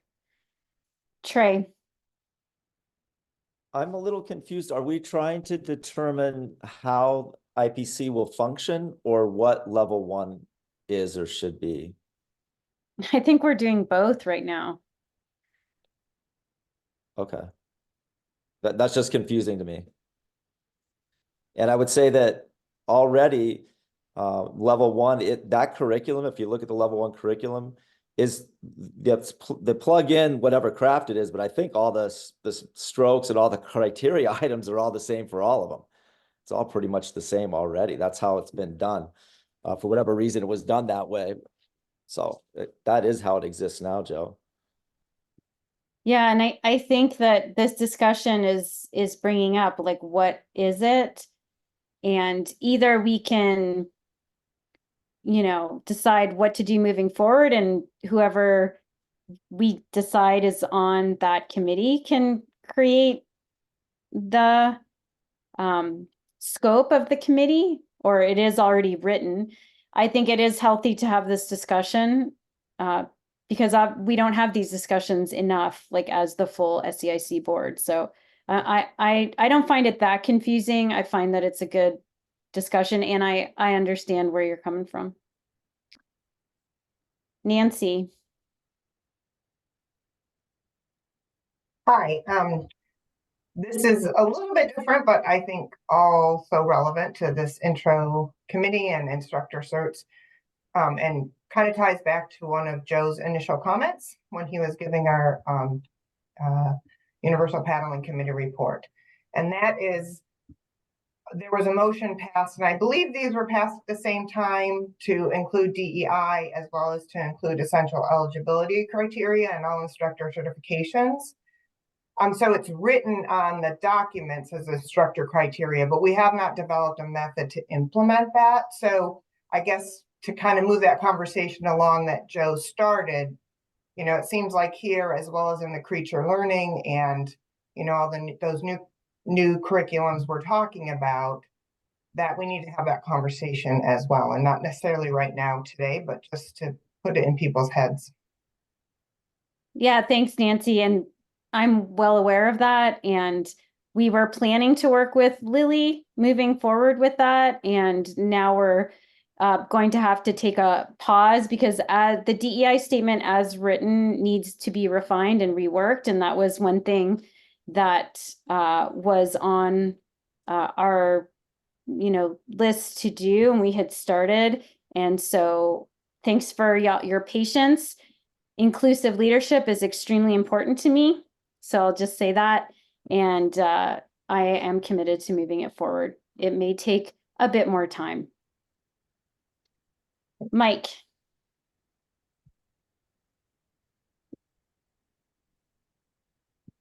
You're muted, Mike. Back when, and maybe you can expand on what's going on, Anna, but back in the day when the IPC first started, when level 1 first started, the board was very, very strong, would be almost an understatement, that we be able to deliver an instructor certification in over a weekend. And that was what was considered L1 at that time. And this was, of course, way before paddle sport safety facilitator ever reared its head. So what's happened is 30 years ago, it was a very basic program, and we've added things. We've added NASBLA, we've added assessments, we've added a number of other things to L1. They're still trying to constrain them into that 2-day, 16-hour course, which is very difficult. So on the one hand, we want to bring in new people and have training for new people. On the other hand, we do have that time constraint. But maybe if it's gone away, that would be great. If it's no longer, if the board says, hey, yeah, do whatever, if it takes 3 or 4 days, go ahead and do it, that would be marvelous. Yeah, the board's definitely not going in that direction. I assure you. That's what definitely not. Some board members want ITs to be trained in 2 days. Yep. So just to give you a sense. Thanks. Joe? So I just wanted to offer a concrete sort of topic to think about for the next meeting or whenever we talk about it again. I really think all of our goals is likely to simplify the amount of offerings and how complex our network of offerings are. And this idea of putting all level 1 curriculum into intro to paddle sports as level 1 for everything, that's a paddling discipline, not necessarily safety and rescue or anything, but could also roll in the paddle sport safety facilitator course. So we could really get rid of 6 or 7 different links and documents and all of that by just putting it all together as one. Intro to paddle sports for all level 1s. And then each discipline would start at level 2. Mm-hmm. Yeah, which is kind of what the leader path is pointing towards a little bit. Yeah. Thanks, Joe. Trey, and then go. Did you have one more thing? Yeah, I would agree with that some of the soft skills, leadership skills, expedition management skills that would go into the new leadership courses could also be a part of that level 1, universal level 1. Mm-hmm. Thanks for that, Trey. I'm going to have you go, and then I think we should talk about action steps. Yeah, I would just agree with Mike. Yep, I'm agreeing with you, Mike. And Joe too. Like, I mean, again, PSF and level 1 already are together. That's how it's set up right now. What we need to do, or what would benefit us, is to lessen the content and the expectations for what a level 1 instructor is. And if we take stuff out of it and get real simple about getting people on the water in a realistic environment, as Jeff mentioned, and just getting them turned on to being on the water, not trying to deliver learning sessions, even just getting them to play and function and be safe. That's level 1. If you want to be an instructor and run teaching sessions, go become level 2. But level 1 is that. Then over the course of a weekend, you could put on a pretty good program and actually get people that come out of it functioning well and not just trying to remember all this stuff that just came out at them in 2 days, 8 pages of criteria. And I think that's where our disconnect really is. I really feel like there's an opportunity there. Then we paired that with what we're experimenting with, which we're calling Paddle Ready. This is just an experiment. I just said it for the first time in public, that one of our members suggested when I asked for that $100 suggestion for what we could call paddle sports safety facilitator instead of that. That is a simplified program that's very clean, that addresses the state's needs, addresses the more institutional type needs, and still flows in, as Joe, you mentioned, into part of what level 1 is. That's my thought. It sounds to me like the step 1 could be the paddle sport leader.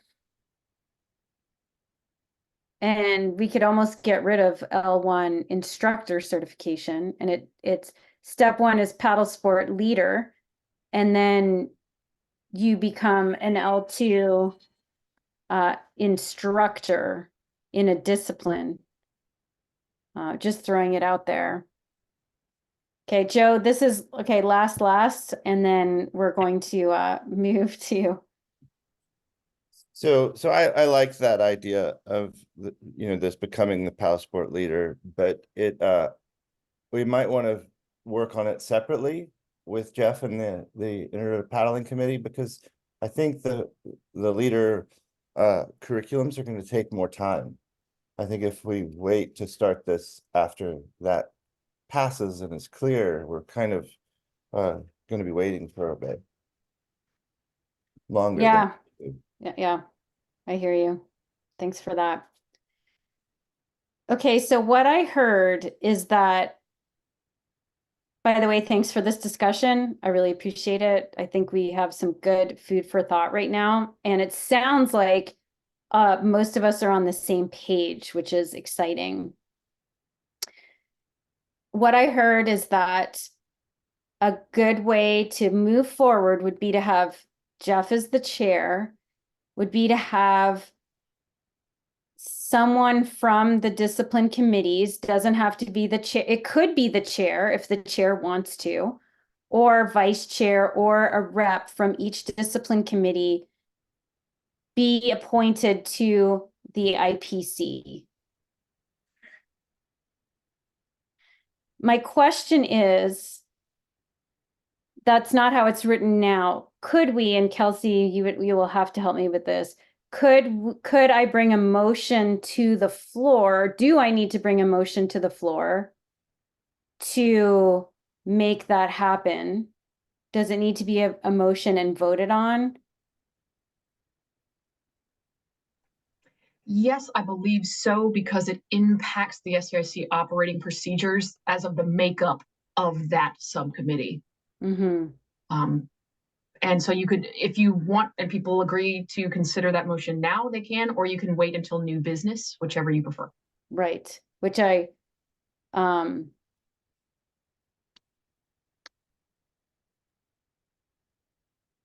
we have 10 minutes, so I'd actually like to bring it up now, if that's okay with everyone. I don't want to go outside the scope, but yeah, Trey? Yeah, I would make a motion to, for sure, consider that the discipline committee chairs can appoint at their discretion a member of the Intro to Paddling Committee. I'll second the vote motion. on it today. That's my motion. Okay, someone seconded it. Joe. Okay, thanks, Joe. Jeff? Okay, I'm going to say this, and I'm not going to go into details on answering any questions, follow-up questions, but I will ask this. If you put it out there for somebody to join the team, please make sure that it's really going to be someone that will contribute and not just somebody who, the first volunteer that pops up, because they may not be the best person to be on the team. Yeah. Thanks, Jeff. Okay. Okay, so motion, Trey, last thing, man. Well, it's important because if we're going to vote on something, we need to have clarity. And to Jeff's point, in the language that I mentioned, Jeff, and I said it that way intentionally, which is at the discretion of the discipline committee chair. They can choose. It's not something that's a popularity contest or anything else. The chair has the right to choose their representative based on their experience for that role. Okay. Before I get to you, Rachel, Kelsey or Tara, did one of you capture the language that Trey, because we need to capture that because that is the motion currently on the floor. Yes, I've got, I mean, I'm recording this and I've taken exact time stamps, but yes, the exact thing, I will write it out in the meeting minutes, but for the purpose of this vote, again, you, Anna, Trey, and the second by Joe there, is the motion on the table now is that the discipline chairs at their discretion may appoint a representative to the IPC, as opposed to it as it's currently written in the operating procedures, which is it has to be the chair of each committee. Mm-hmm. Okay. So we leave the option for chairs to stay if they're interested and want to participate, or they may appoint at their discretion, taking into account what Jeff also mentioned, that person should be chosen with care, whoever that appointee is. Great, thanks. Rachel. Just real quick, Jeff, do you know when you're meeting? So when we ask somebody, we can tell them that so they can make sure they're available. I will put together a list of dates and throw it out there. Now, one of the biggest problems we've had in the past is that everyone has discipline meetings set up throughout the months. And so it's always hard to get everything. So with this taken away from there, we'll just be able to put out dates and have people attend. Okay, great. Beth. Just sitting here listening, I think there might be something missing from that, which is someone from their committee, not just a random person. Right? Is it that, was that the intent? Yep. Yep. Yeah, thanks, Beth. Kelsey, so can you reread, Kelsey, adding that in to the language? Yeah, okay. So as we have now, this is a motion to restructure the IPC as it's currently described in the SEIC operating procedures. And so instead of requiring those committee members to be the chair of all of our discipline committees now, we have the opportunity for the discipline committee chairs to appoint at their discretion a representative to the IPC, that representative having come from their discipline committee rather than just someone of the public or one of their friends or what have you. Right. Okay, and we may just clarify that language a little bit, but yes, you captured it. I'll Yeah, get it in Jeff. writing for the minutes. Thank you. Yeah, thanks. Super. Jeff? This is not related to this portion of it, but in general, and this is a question for Kelsey and for everyone, the certified or the ACA condoned, whatever, outfitters, guides, delivery services, the people who pay extra membership for, is there any way to, I don't know if they have any kind of organization that they're in charge or in charge of them or anything, but basically I would love to have like representation from someone of that group, because they're the guides that are out there on the front lines. Their people are putting people on boats and boards and crafts, and it would be nice to have some kind of input from them, since they are making a huge impact to those frontline customers. So are you requesting that we add to the motion that the IPC also includes a representative from a livery, or can we do that as an affiliate member? Can we vote on this and then you Yes. could add affiliate members? Yeah, that's good. Okay. Okay. All right. Okay. We still have a little bit of time. So Mike, you're muted again. Mute. It would be, in my opinion, it would be best if that person who is going to represent a discipline committee be an instructor trainer. They're going to be talking about what it takes to certify instructors. I think it requires an instructor trainer's judgment to do that. Yes, and I think that's a barrier. I think we need to open it to instructors as well. And Jeff is an ITE, and so I think the leadership of the IPC definitely needs to be an ITE, and so they have that experience. And I trust Jeff to lead the folks who are instructors as well on that journey. Okay, so I'd like to vote. Kelsey, What? can you add that to the voting? And can you mute Mike, please? I can't. You Mike, should be able to. You Oh, should there be you go. able to as the Thank you. I apologize. Okay, yes. So everyone, for those who might be new to SEIC meetings, how we vote on formal motions is in a Google spreadsheet. It is linked on the meeting agenda and now linked in the chat for you. Your name and your role is in a column on the far left. And then there are all of our motions in columns to the middle and right. This is motion number 6 because it was not originally included. So all you need to do is go to the box that corresponds with your row, your name or your role here, and select either yes, no, or abstain. Okay. If you are not able to access the spreadsheet, please let me know in the chat, but it is open. It is not password protected. Everyone here should be able to take a look at that. And just a quick note, if you choose to abstain, which is perfectly your right to do that, that does not count as a no. That does not alter the outcome in that way. It just means you don't choose to cast a vote at all. It's not counted into the quorum for this vote. Does anybody have any questions about how to vote? And I'll add on to what Kelsey just said. Abstaining is I really want to encourage, and I've said this in past meetings, we don't all have to agree. If your vote is no on something, just go ahead and put no. Don't be afraid to put no. If you're the only no, that's fine. We want everyone to feel empowered to vote the way they want to vote. An abstention is for if you have a conflict of interest, right? That like your business will benefit directly, or I don't know, you might be too close if you help to create, but that's not really a conflict of interest, but you understand, I hope. I'm not finding my words. Essentially what I'm saying is don't abstain just because you don't want to be the person who votes no. All right, thank you, Anna. It looks like Anne and Mike are the only 2 votes that we have outstanding. Anne, do you need assistance casting your vote, or would you like to put it in the chat to me or anything else? Kelsey, I'll send it to you in the chat. Okay, thank you.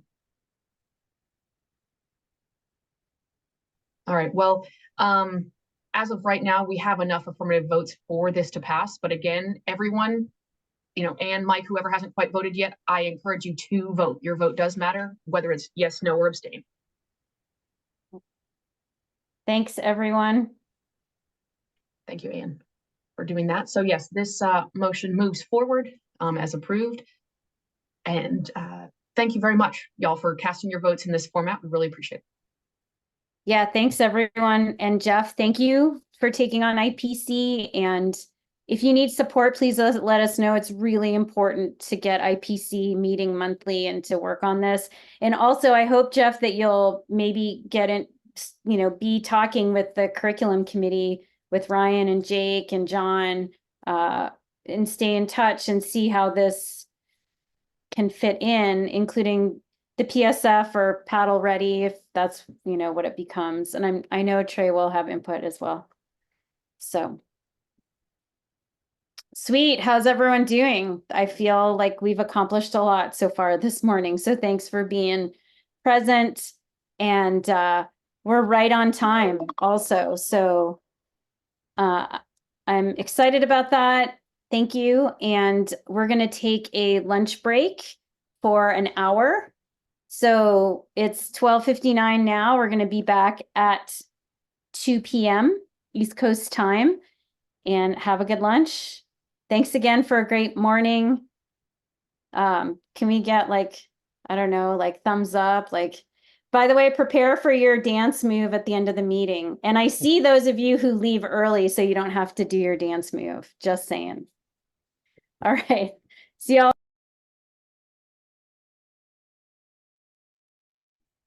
Welcome back, everyone. It's 2 p.m. We're getting started. I hope everyone had a good lunch and that you nourished yourself and were able to relax a little. So I had a request over lunch to just do a quick wrap up from the leader path. And so I'm going to turn it over to Trey for a quick 5 minutes for something he'd like to do. Wow, that sounds exciting. Very exciting. I don't even need 5 minutes. I just need a minute. And we just wanted to wrap up for the benefit of John and the folks on the design team, just a sense of where that presentation landed with you all. Went kind of quick and then all of a sudden it was over. And so just on a 1, 2, or a 3 basis, and if you can pop your response into the chat, and Kelsey or Tara, maybe you can we can collect where that all ends up for later. So a 1 would be that leave it alone. Everything is fine the way it is. We don't need to be doing this. This is not where our time should be, if that's where you feel.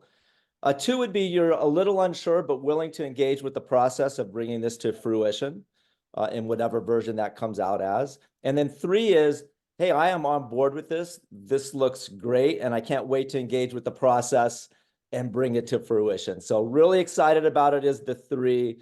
Love where we're going. 2 is, I'm going to engage with the process as a part of my role in the SEIC, but I'm a bit unsure.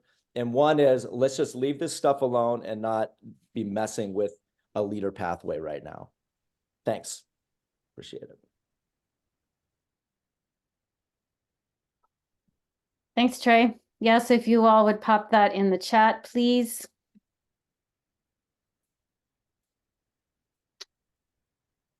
Oh, someone put a poll.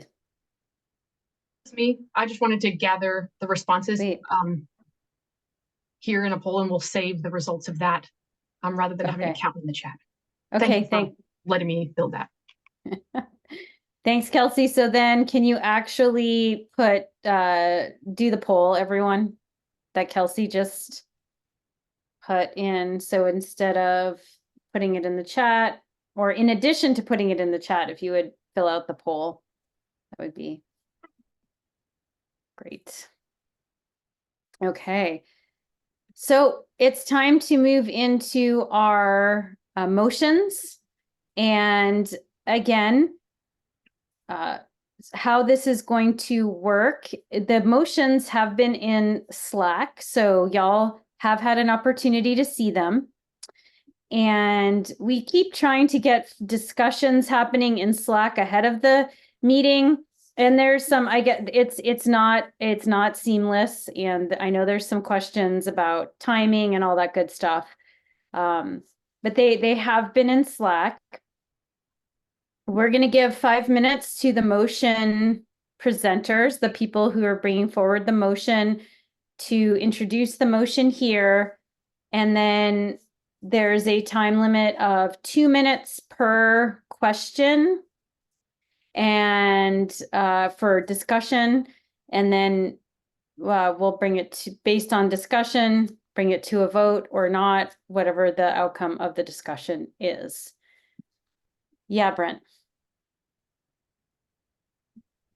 I'm not in that Slack. Are they listed someplace else in the agenda or something? I don't need a full explanation, just so I can read ahead if they're available.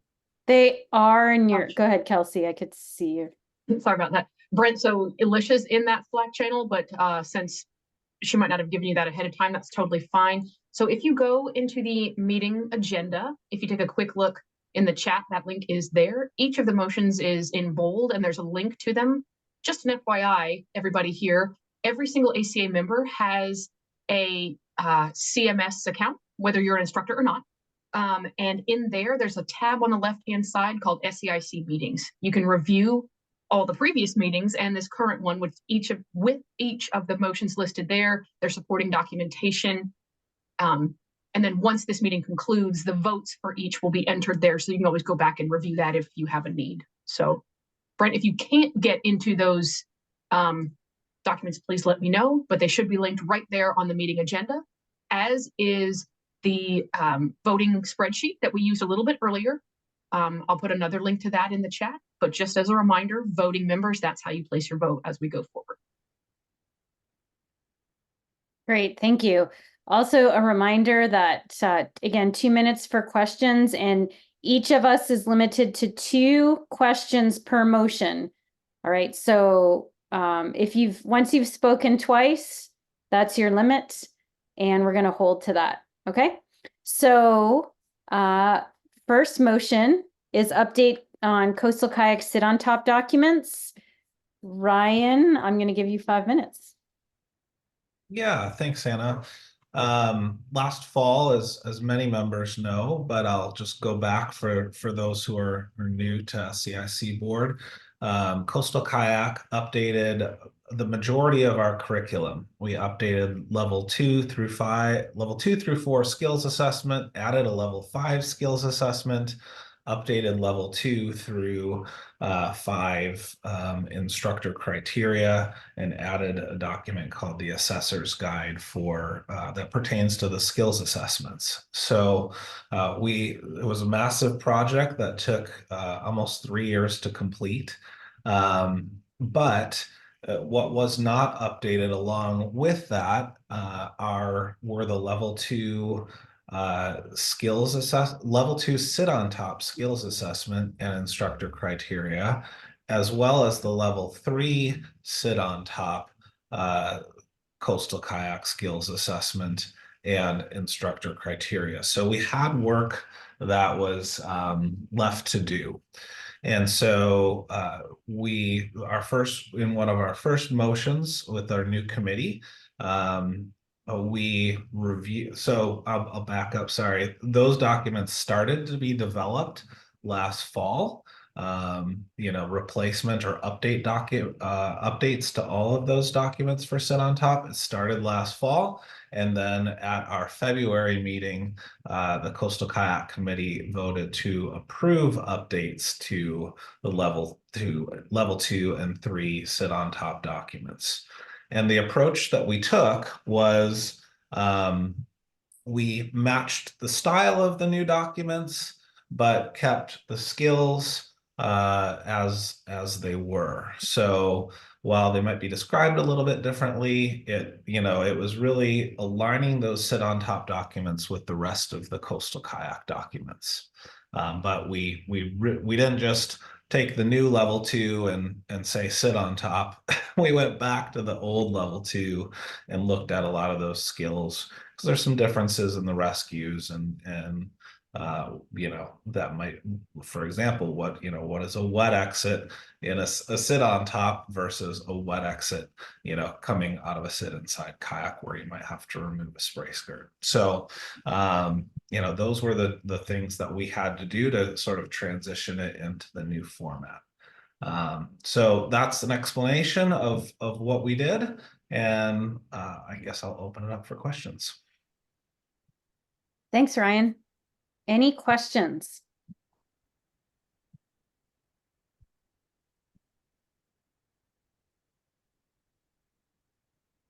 All right, if there are no questions, let's move to a vote. Oh, Mike just put his hand up. All right, Mike, you got 2 minutes. You're muted, Mike. Okay, my question is, are surf skis considered sit on tops?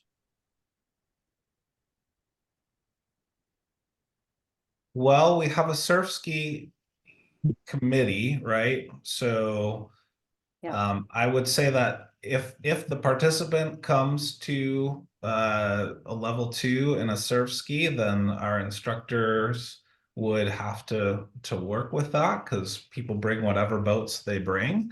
It's not a surf ski specific there's not a surf ski specific component to that. And I don't know if I'm answering your question well, Mike, so feel free to comment. No, you are. Just is it acceptable if someone, and there are surf skis and there are surf skis. There's 18-foot, 18-inch wides, and then there's 14-foot, 23-inch wides, and they're far different boats. So one is a much more user-friendly in the type of environment we're talking about than the other. So yeah. All right, that's good. That's enough. And I learned something last week, Mike, that there are surf ski touring, or kayaks that have inside have bulkheads and hatches and can take camping gear. So yeah, I would say yes, if they bring it, it's considered a surf ski. Thank you. All right. Thanks, Mike. All right, let's go to a vote if there are no other questions. So you can open the spreadsheet.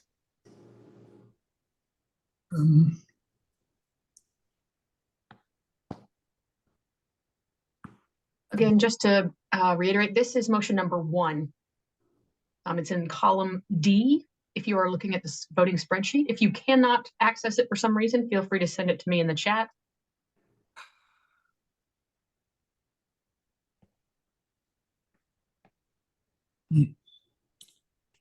It's okay. Mike, you all right? You're frozen. I can't quite tell if you need assistance or not. I'm trying to level motion 1 to me is already been voted on. Again, the motion numbers here are in the order in which they were submitted. So my apologies. Motion number 6 is the one that came first, kind of as a right off the table at the beginning of this meeting before lunch. So apologies for that confusion. This is motion 1 as submitted by Ryan and the CKC in regard to their sit on top stuff. And I see you. Thank you so very much.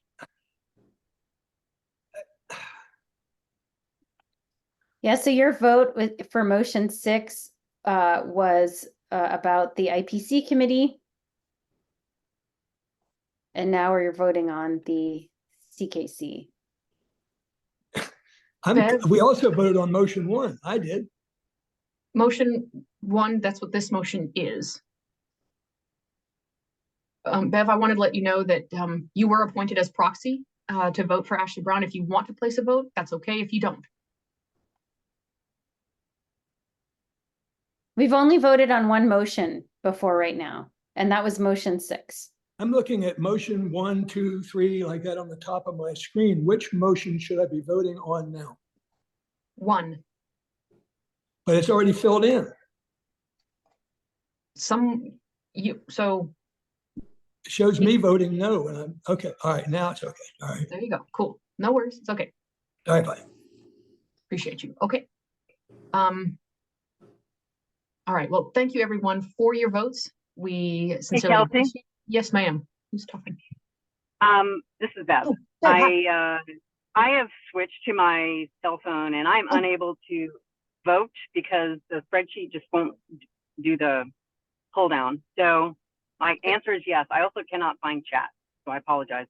That's all right. I appreciate you speaking up. Thank you, Bev. All right, everybody. This motion passes and is approved unanimously. Thank you so very much. Great. Thank you. And thanks, Ryan. Next, we're going to move to motion number 2, update general requirements of ACA instructor criteria, which is also Ryan. So you have the floor again, Ryan, for 5 minutes. You're muted, Ryan. Okay. I want to just make this one clear. This one was not voted on by it was not even brought to the CKC. So this is me as a member making a motion. So I'm not representing the CKC here. But and Ryan, just sorry to interrupt, but that means that once you're done presenting, I'm going to call for someone will have to bring the motion to the floor and get a second on it within this committee before we vote. Okay. So in our general requirements of instructor certification, I believe it's the last requirement, states that that candidates must demonstrate the ability to appropriately perform, model, and teach all the following material unassisted in the appropriate venue. And so I'm proposing a change to demonstrate the ability to perform, model, and teach content from the instructor requirement sections of these documents in the appropriate venue. So it's a wording change that I'm proposing. The reason that I'm proposing it is that I've just hearing from many trainers and instructor candidates. They go through IDWs, ICEs, and for some of them, their experience is every person in that class has to teach every skill that's on the criteria. And I think the problem with that is that it turns it into a assessment of people's skills as opposed to their teaching ability. And that, during ICWs, it's not practical for every candidate to teach, for example, in coastal, the T-rescue, every kind of rescue that's on the criteria. But we can gauge someone's teaching of rescues or teaching of strokes or teaching of certain, knowledge content through, seeing them teach one or two. They don't need to teach everything during that 3 or 4 days. And so my hope is that through this wording change, ITs are able to spend more time teaching about how to teach, or spending time on that content as opposed to going down a criteria like a list of skills. Okay, thanks, Ryan. Questions? I see Joe Moore has his hand up, so you've got 2 minutes, Joe. I just don't, as I'm reading what the criteria is, as it was currently worded, it says demonstrate the ability to appropriately perform, model, and teach. I don't interpret that or see how that can be interpreted as each candidate must teach each subject. You can infer if someone teaches 2 or 3 times that they have the ability. It's the ability, it's the process, it's the teaching method. Whether that is applied to one stroke or all strokes, as long as they have the skill, it's just about teaching the ability to do those things. It doesn't say what I think you're interpreting it to say. Well, I don't interpret it to say that on a personal level, but I know that other people do, and I've heard of these experiences. So it's an attempt to shape that language. Gotcha. Okay, thank you. Brent. Yeah, I actually have experienced this on the rafting side of it, and we changed the language in our instructor criteria to say demonstrating an ability to teach one or more of. So we added that language in ours a while ago because of people were like, oh, each candidate needs to do all these things. So that's just backing up what he said. We've experienced that on our side. Okay, thanks, Brent. Mike. Okay, I'm just reading, and I think you'll find this on nearly all of the instructor criteria, where it says an ACA level 2 essential of river kayak instructor is expected to be able to demonstrate and teach everything on level 2 skills course and level 2 skills assessment for their craft. And I think something needs to change.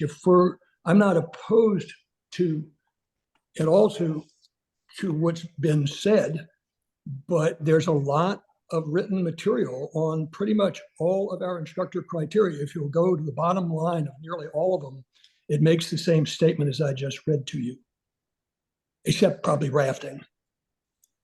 Right, and I think that's why Ryan brought forth this this change.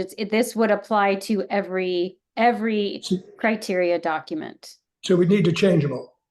Yeah. Yes. All right, fine. Yeah, that's what Ryan is proposing. Yeah, my understanding is the general requirements are the same for all. So the section is general requirement for all ACA certification candidates. So we also have language. We've added language similar to what rafting has specifically, but it right now it stands in conflict. It's in conflict with the general requirements.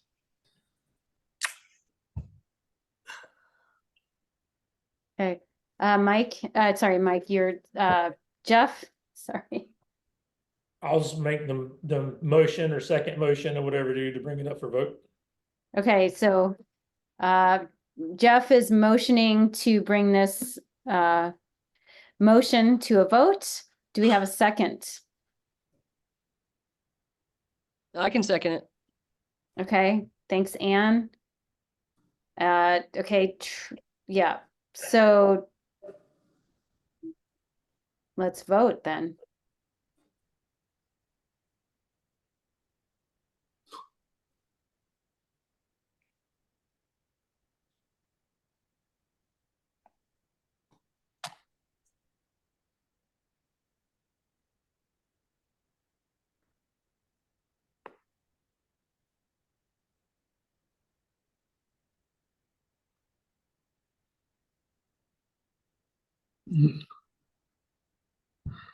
And everyone, this is motion number 2.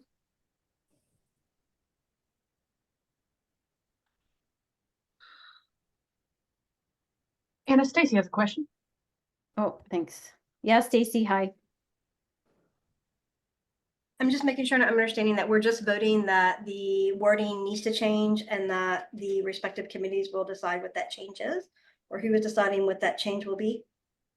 No, Ryan has proposed we're voting on the wording that Ryan has proposed, which is, Ryan, would you like to repeat it, please?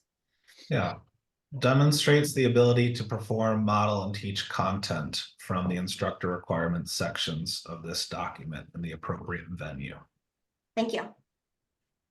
Thanks, Stacy, for that clarifying question.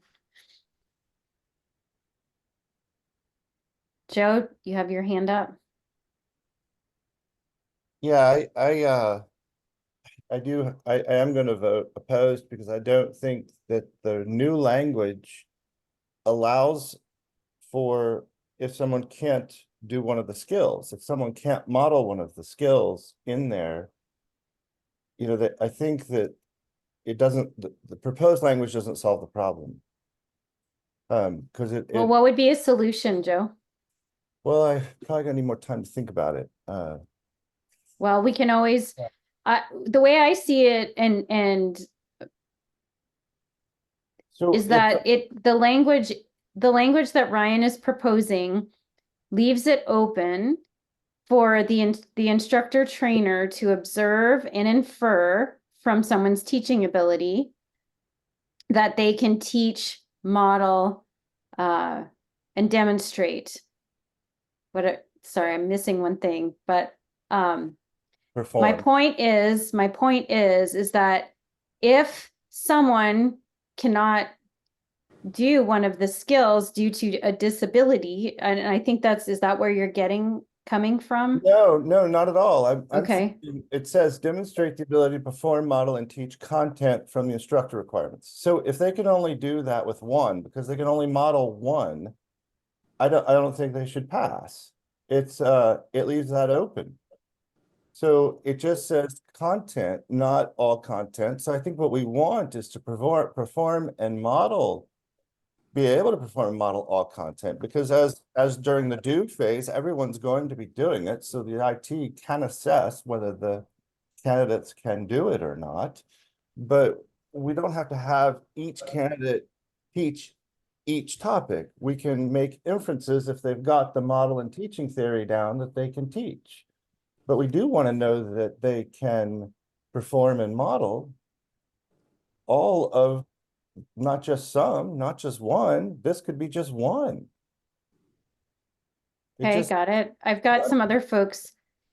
So it's interesting. The voting has already started and we're still discussing. So I'm going to take up to Stacy and then we're going to close. And whatever your vote is on this is going to be your vote. And then if you want to continue to modify language, bring another motion to the next SEIC meeting. All right, Mike. I'm with Joe. If someone can't demonstrate a side slip and can't teach it, it's never been feasible to have everybody do everything. You can't have everybody teach wading, everybody teach swimming. But with strokes and things, you pretty much can, and I pretty much do. So if you can't do a side slip, then it's requirement as a criteria, then I can't pass you and continue you until you can show me you can do a side slip. And I don't want that to be negated. And if it's not, I'm happy. But if it is, I'm not happy. Okay, well, again, you can vote against it for now because the Okay. motion's already on the floor. Okay. All right, thank you. Stacy? I think, yeah, I don't see where the wording necessarily clarifies it to me. I feel like for me, the issue comes between understanding the difference between teaching a skill and performing a skill. So if we had be able to perform blah, blah, blah, all of the skills, and then must be able to show efficiency or effectiveness in teaching, that would separate those out. So we could show effectiveness in teaching by any of those skills. Because if you have good teaching, you probably can do good teaching on all of them. So I think separating them out to me would be an easier way to make that clarification for what I'm hearing people want. Because I don't know that the wording here clarifies it to me for what the goal is, from what I'm understanding the goal is that was brought up. Gotcha. Thanks, Stacy. Ryan, I'm going to, having heard any of this, are there any friendly amendments you'd like, or would you like us to proceed?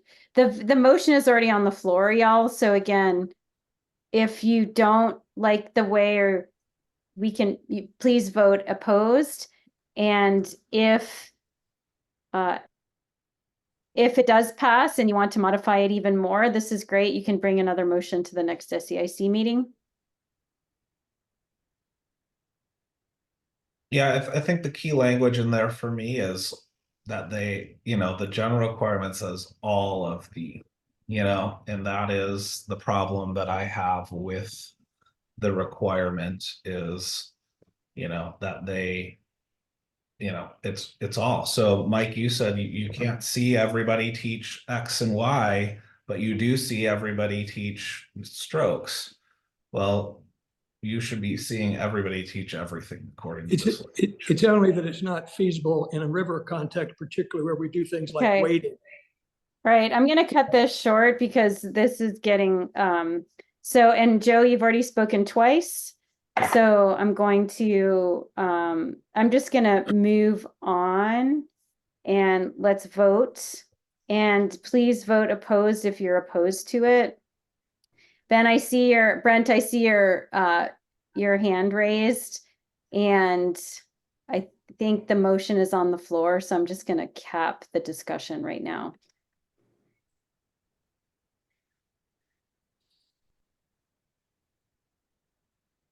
And I want to encourage y'all, if things come up, like before the motion goes to the floor, raise your hands. So we have this discussion before it opened. Like I asked folks if they had questions, and there weren't that many. And then the motion was brought to the floor, and then everyone has questions. So I try and leave time for folks to raise their hand. So be thinking about that. And also why it's good to read things in Slack before the meeting, so maybe what discussion points you want to bring up. So we're gonna I see your hand, Joe, but I'm not gonna take any more discussion on this motion right now. Okay. Thank you.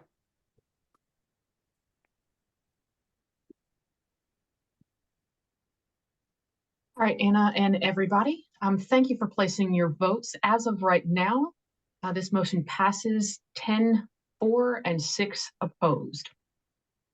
Okay. Great, thank you. And again, if this sparks something in you, then I recommend that you look at it, and if you want to amend it or bring a new motion to the next SEIC meeting, please do so. And it's great if it sparks something in you, because then there'll be more thoughtfulness about it.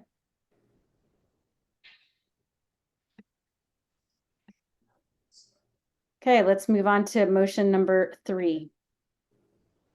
Thanks, Anna. I submitted motion number 3, which its exact wording is add the following phrase to the course prerequisites section of all instructor criteria. The wording being understands and acts in accordance with ACA's code of conduct. And then there will be a link to that code of conduct. The reason I proposed this is that there are several discipline committees who have integrated the code of conduct into their course prerequisites section, and then some who have not. And so if all committees are in agreement that that should be something included, I would like to put it in there with the standard, must be an ACA member, must, acknowledge and fulfill the EEC, those sort of language there. That is the proposal. That's all it is. But I certainly welcome your questions if you would like. Okay, questions, feedback, comments?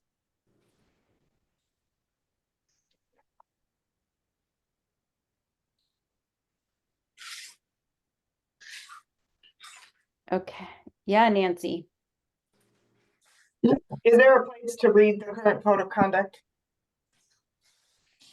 I will get it for you, yes. Would you like to read that prior to placing a vote? Well, I'm not voting at the moment, but I am Oh, curious. excuse me. Certainly, that's a good, I'm so sorry, Nancy. Would anyone else like it? I'll get it right now.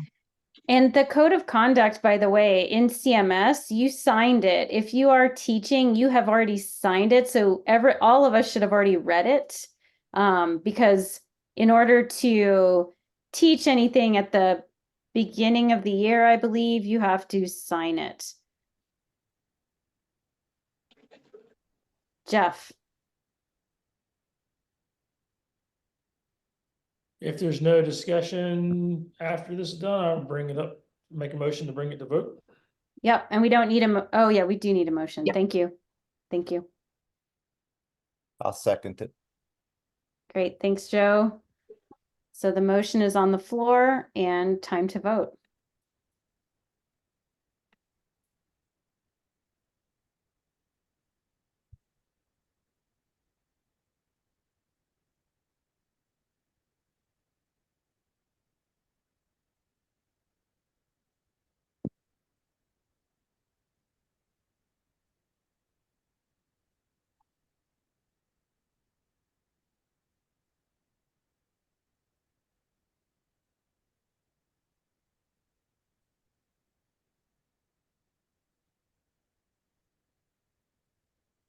Right, I'm looking for 3 remaining votes. Trey, Anne, and Mike. Thank you, Trey. Appreciate you. Anne, thank you. I see you. Thank you.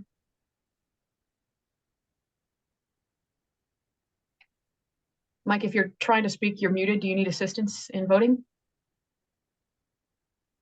You're muted. I can't hear you. Sorry, man. I thought I had voted and I said yes. Okay, my apologies, Mike. I got you. All right. Thank you, everybody, for taking the time to vote. I'm going to get a copy of the code of conduct. Again, you can get it in your CMS, but I'll get one for the meeting minutes for this so you can review it later on as well. This motion passes 16 unanimously, 16-0-0. Thank you so much for your time, everybody. Great, thank you. Thanks, Kelsey. So next up, we do have 2 more motions that will be brought up in new business because they were not submitted by the deadline to submit motions. So we're going to move to SEI department report from Kelsey.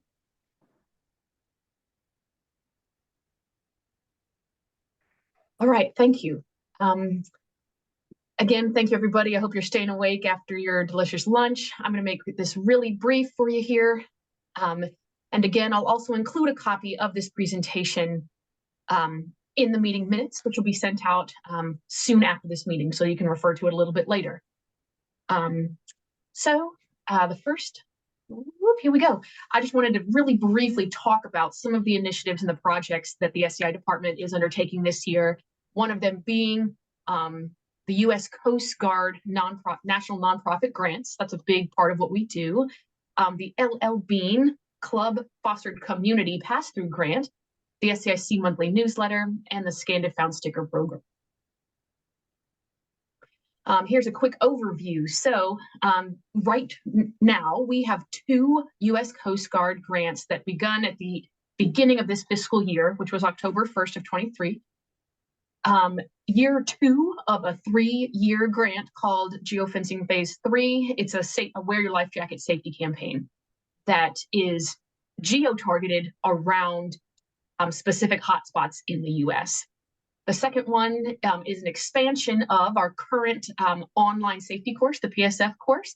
It's in English and it's in Spanish, and it includes these 3 additional topics, which were not part of the original one that you may be familiar with from a year and a half ago. Those being safety and rescue, angling, and nautical rules of the road. Over here on the right-hand side, you can see a couple of little snippets of what that looks like.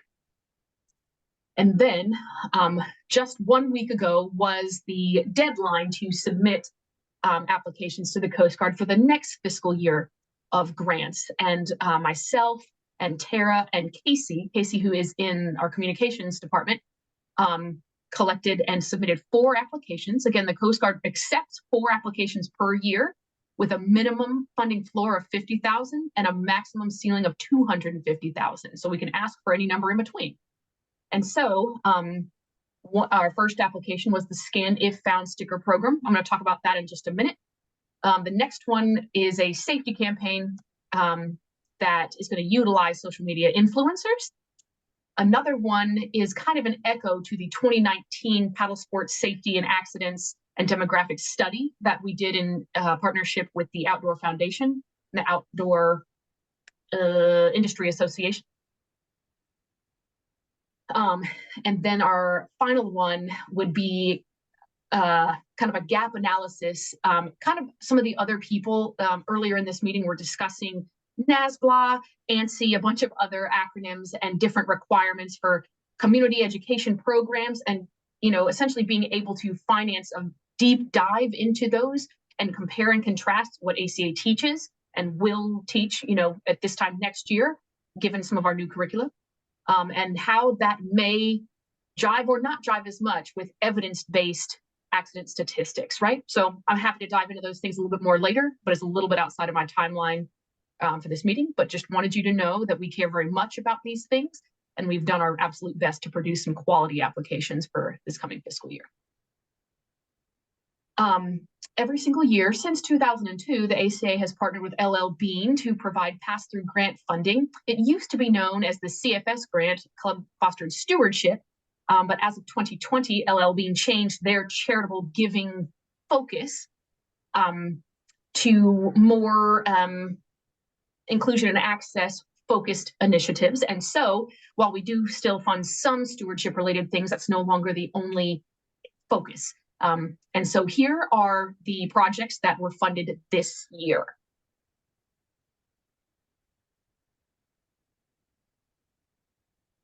I want to say a big thanks to Anna and Trey Benworton in the SEIC Executive Committee who sparked the idea for the SEIC monthly newsletter about 1.5 years ago. And as it compares to other ACA outreach and email marketing campaigns, it has a really great open rate and click-through rate. Right here are a couple quick numbers. We've got roughly 3,700 current ITs, instructors, ITs, and Es who receive this each month, and then about 7,000 instructor and ITE members. Obviously, roughly 3,500 of those are not current members, but we send them this newsletter from time to time with a prompt about renewing and the value of if they renewed their membership, they could instruct and receive the benefits and other communications that this does. So there you go. Also on our website in the Certified Instructor Resources page, that's under the Education tab on the main website, there's an archive of every newsletter if you need to go back and take a look at that. And also the footer of every single monthly newsletter includes a collection of resources, YouTube playlists, presentation templates, outreach flyers, QR codes you can use, all sorts of stuff that you can use for your courses or marketing purposes, or just help yourself keep track of things. So please take a look at that. And here we go.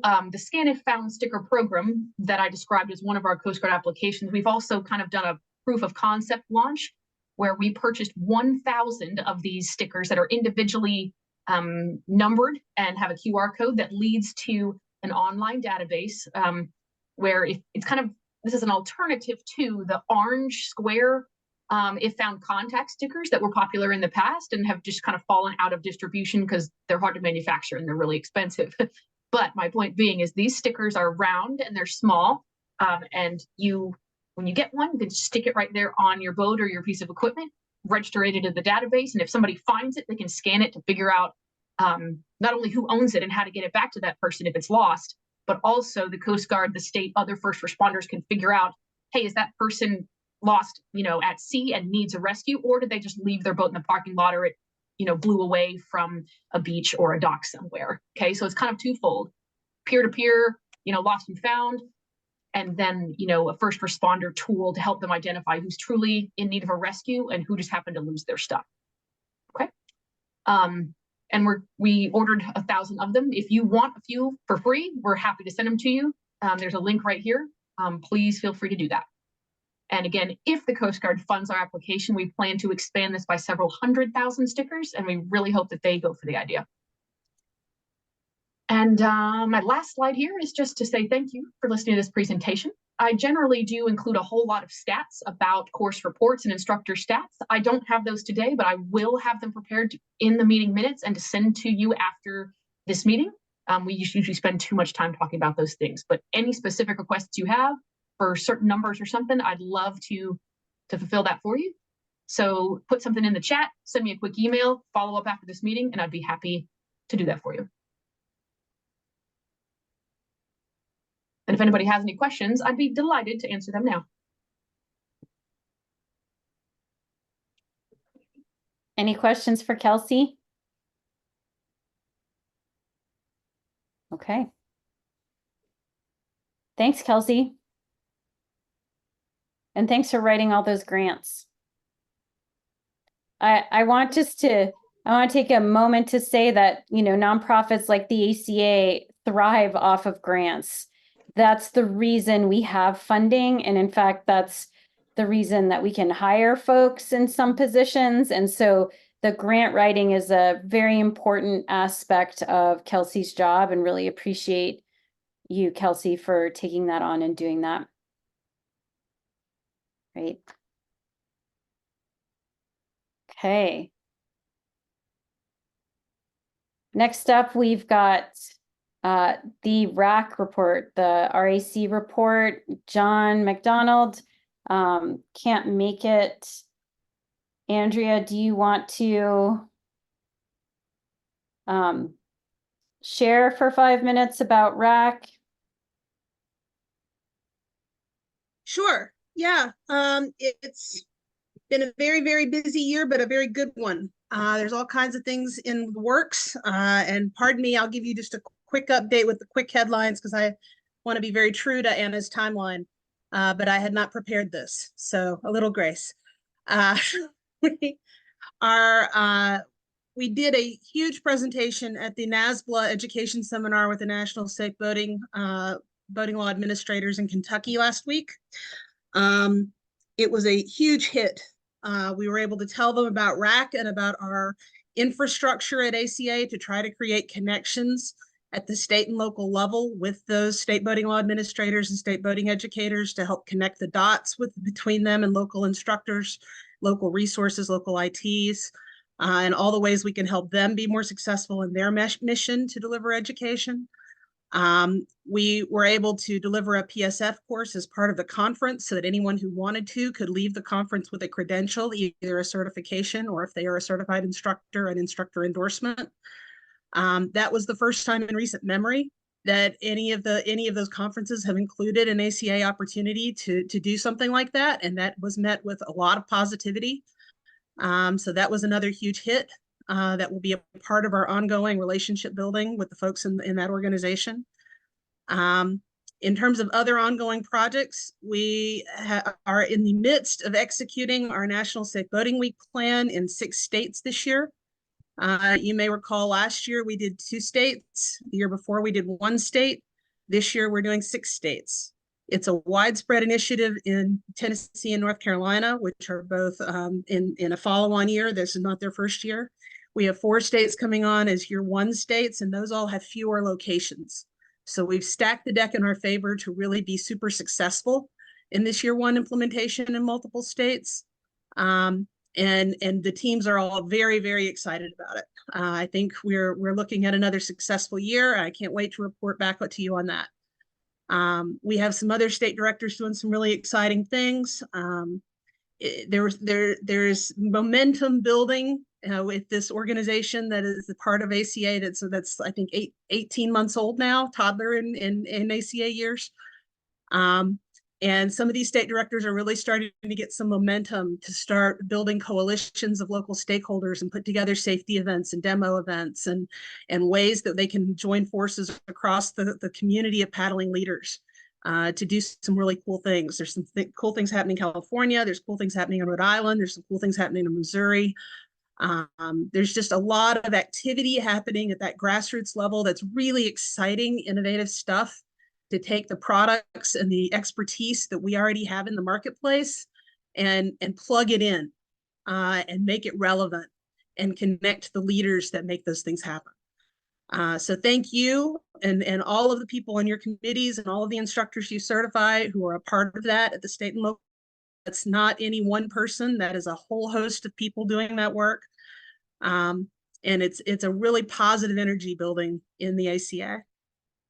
We've also announced these new instructor updates projects. We're getting hurdles on getting registration right, but everybody's working hard toward getting that right. I look forward to being able to give you more information on that over time. Please recognize that being able to do things like that in regional instructor events is a team effort. And being able to work as a team makes all the difference. So talk to you all later. Great, thanks, Andrea.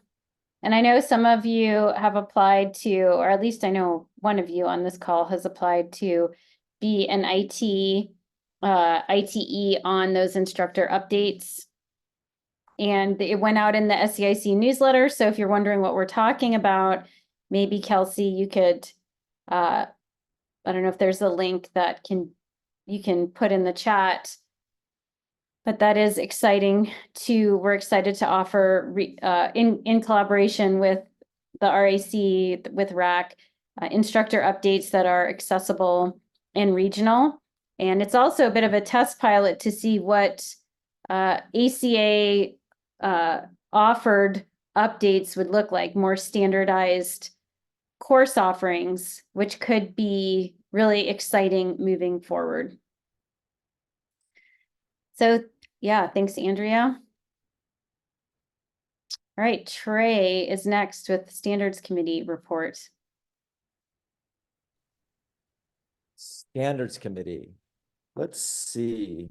Yep, we have standards and we're working on making those more consistent. I think the point of interest for today would be, and the friction that we're experiencing right now surrounds the IT process to some degree, but really the ITE process, because there really isn't a designated jumping off point or process for becoming an ITE.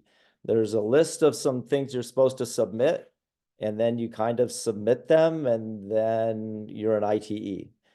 And there's really no guidance through that process or support for the prospective ITE and what that stuff looks like. So what we're really trying to focus in on is rewriting that ITE, how to become, or what it takes to become an ITE, what that criteria is, which is actually fairly clear. But I guess what seems to be unclear for prospective ITEs is how to go about completing those criteria items.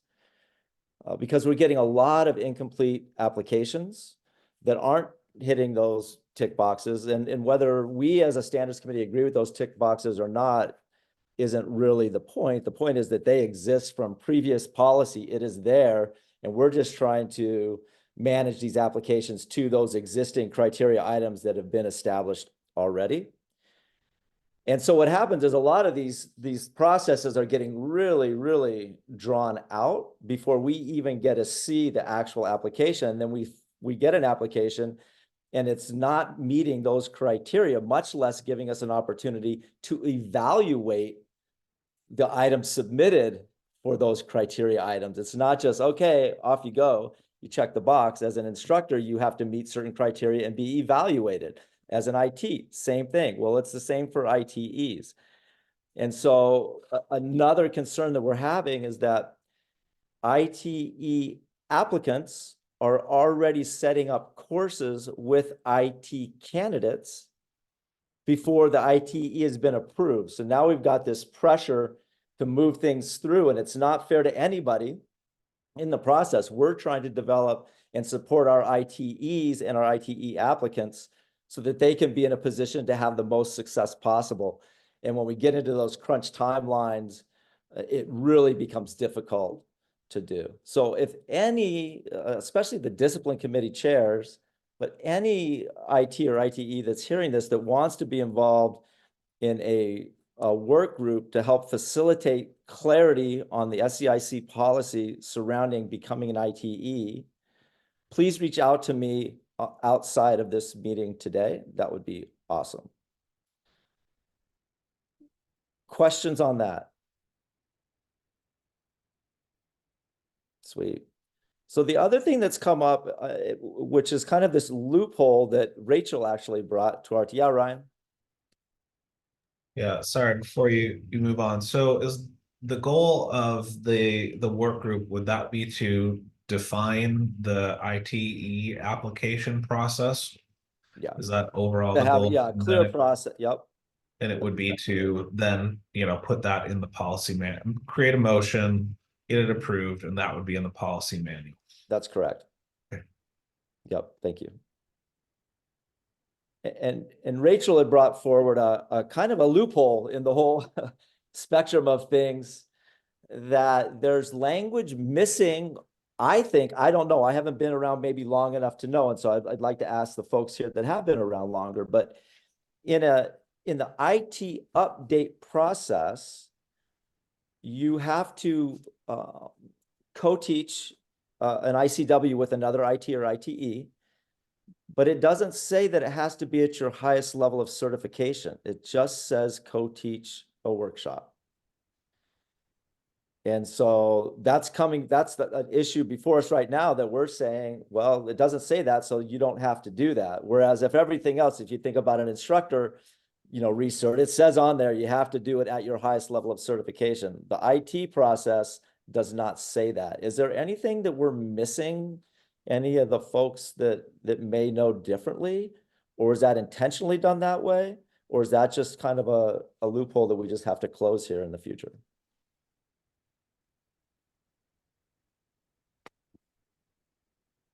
Hey, Mike, you're still muted, Mike Aronoff. That's what I'm gonna, that's your new name. Trey, it's always been understood, at least in my opinion, that in order to become an IT or ITE, you had to be working with someone at that level that you aspired to reach. So if you want to be, I'm talking about a separate issue now, and nowhere does it say you have to work with anybody as an ITE to become an ITE. You just IT. All right. So are you talking about an IT update or what? I'm talking about on an IT recertification to meet your IT maintenance requirements in the 4-year period. One of the requirements is co-teach an IW or ICW with another IT or ITE. As I said, it's but it always doesn't say at your highest level. It just says do it. So if you're a level 5, you could do a level 2 workshop, and that counts. And we're wondering, is that the intent? It's always been understood, in my opinion and in my experience, which is lengthy, that you had to, if you were going to update, which I'm calling what you said update or recertify, it had to be with a trainer at the level that you aspired to be updated at. Yeah, and I think that we all, when this came forward, I think we all felt like that was the intent. And it says that in these other things, but it doesn't say it in that one spot, and that's the issue. Yeah, Joe. Close it up. I was just thinking that one of the reasonings could be that it was not, that it was left out, is that for instructors, we really want to see those hard skills and have a check for those hard skills that they're there. And for the instructor trainers, you know, I think of hard skills as the content of what we teach, but I also think that there is a process and learning theory and ways that we structure a class. And I think that those can be relevant at any level. So I think that what we want for ITs and ITEs is more on the process side than the actual content side. At least Yeah, that's how I'm doing it. I would agree. I 100% agree with that. At the same time, you still need to check in on their ability to function in their environments just from a physical sense, especially at the upper levels, maybe up to level 3, it's not necessary. But when you get into those higher, just from a certifying posterity's sake, you want to make sure that they can still function at those levels at some point. So, okay, so that's something we got to look hard at. Yes, Rachel. I just wanted to throw out, as we're looking at this too, that at the higher levels, say 5, depending on the discipline, you may not have the opportunity to work with a lot of people. And then there's also the one in there that says you can't work back to back with the same person. So just that we have a process or a waiver or something if someone gets into that situation. Yeah, it seems like it should be something like, to Joe's point, you know, you could do the processes stuff could be done anywhere with anybody at any level. It's all kind of similar stuff. And then maybe they just have to go take a skills assessment from some random instructor somewhere, because it'd be fun for them. It'd be fun for the instructor. And you kind of get a check on they were able to function in the environment. You know, I think it's a win-win. Maybe that's the workaround for everybody. Just make it like that. I don't know. So putting those out there. Cool. Yeah. So that's all I got on standards. Okay, thanks, Trey. And you're up next as well. We were going to do CMS updates, but it sounds like you I'll didn't. touch on real quick because everybody loves CMS. Yep. I get the two fun things, standards and CMS. So I was really excited to hear in the committee reports from Tom Burrows and Mike Aronoff, and I think Patrick might have mentioned it as well, correct me if I'm wrong, that you are looking at and working on the candidate evaluation forms in CMS so that they come in line with the other committees with that new form that we've put out. So that's great. That was one of the things I wanted to talk about. If you're struggling with that or need guidance, please reach out to me. I'm happy to guide you along and kind of show you what some of the other committees have done in that aspect. I do have a question for the group. Has anybody had any negative or feedback opportunities for folks using the new candidate evaluations yet? Has anybody been, this does not work? Has anything popped up yet? Just on an anecdotal level? Okay. Yeah, Joe? I just say I just used ours for the first time. We created and submitted new candidate evaluations for the UP, the 2 courses, and nothing really popped up, and it was just much simpler. Okay, good. So you found it an easier process for you as an IT? Oh, hugely, yeah. Okay, great.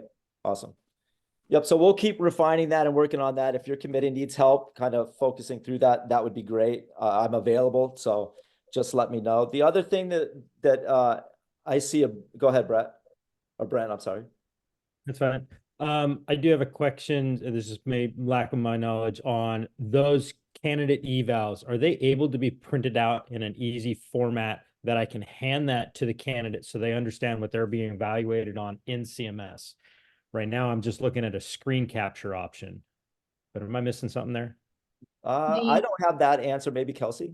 Yeah, well, the candidate evaluation, you can export it as a PDF and then print that. But admittedly, because the top boxes of the eval include, the course dates and the, your member number and that person's as well, it sometimes comes across as gray. But anyway, Brent, feel free to chat with me offline. But yes, you can export any of those to a PDF if you want to have a hard copy at any point, whether it's empty and blank or with the feedback included as well, either one.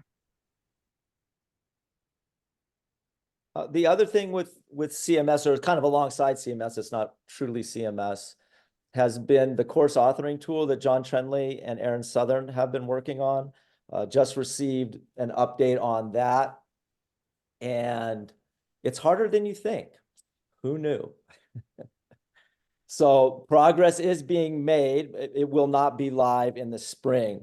I'm getting a forecast now of August to have that built out. So that works well with the timing of the new learning management system and membership management system that Beth is working on and the board is working on. So it'll be interesting to see who comes first into that little race. Be nice to have the course authoring tool ready to go, because there's a lot of I've heard today, a lot of the committees are working on building out video and wanting to have more online content. And as Stacy mentioned, it's a huge opportunity for us to be reaching that part of the public that we're just not even touching. And that would be part of that project. So that is ongoing. Now we are looking at August. I appreciate the honesty from John on the fact that it's not going to be ready and it's hard. So I think we can all respect that this stuff is super hard. The other thing I'd like to share with you that kind of goes along these lines, I think, is I've been throwing about for a while now a concept that it would be so sweet if we had a dashboard that went across. I think if it went across the whole organization, so we could see what we're all working on and all doing, but at least within the SEIC, because as we talk about more collaboration and more of this working towards a common goal, we don't even, and breaking down the silos, we don't even know what the other groups are working on. And there's all this work goes in, and then you find out that we're not even going to use that, or this is over here. So I'm going to share my screen if I could, Kelsey. You should be able to. Are you? Okay. And don't forget to take it back from me. This is, I mean, a super, super, super rough concept. I've just been playing with this, but I think this might have potential, and I'd be curious to see what you all think about whether or not we could implement this.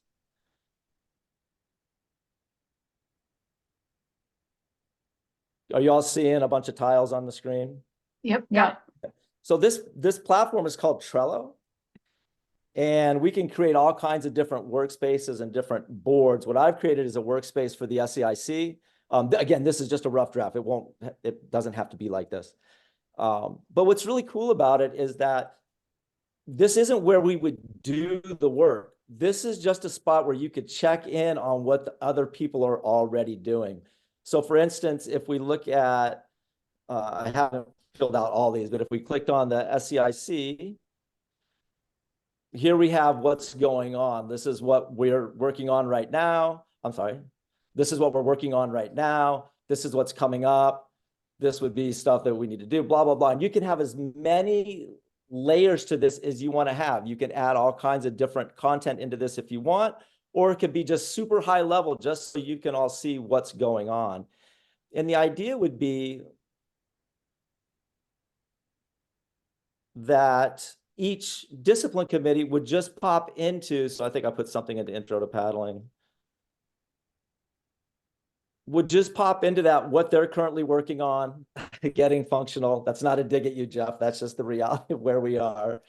And then what we have coming up, and what might be waiting for approval, and what we completed in the term. So this would be something that could be shared out across to all our SEIC members, or at least to all the discipline committees and the discipline committee members.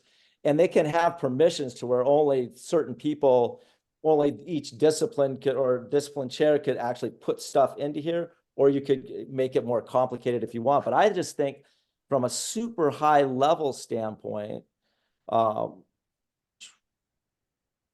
it'd be a great way for us just to check in to see where we're at. So for this to work, we would need the discipline committees to commit to actually popping into that, the things that they're working on. Again, not all the work you wouldn't do the work there, and you don't have to put in all the working documents and all that, just the big picture of what's going on, so we all can see what each other group is working on, and maybe then collaborate and work together. What do you think about that concept?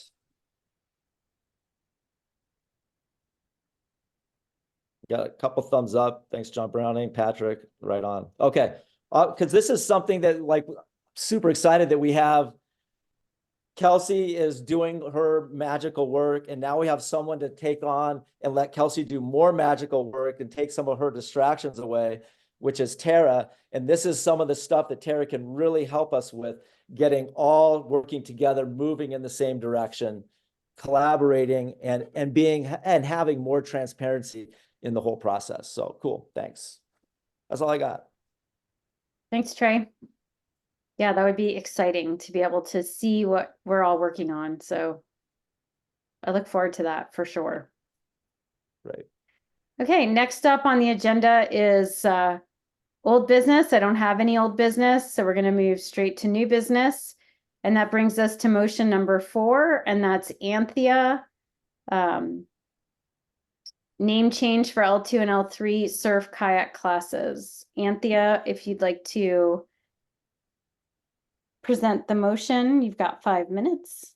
Sure. The motion is to change our L2 essentials of sit on top kayak surfing skills to L2 intro to kayak surfing skills. So we're basically removing sit on top from that title as a way to kind of symbolize our openness to, you know, working with whoever shows up as long as their craft is appropriate and safe in the environment as judged by the instructor.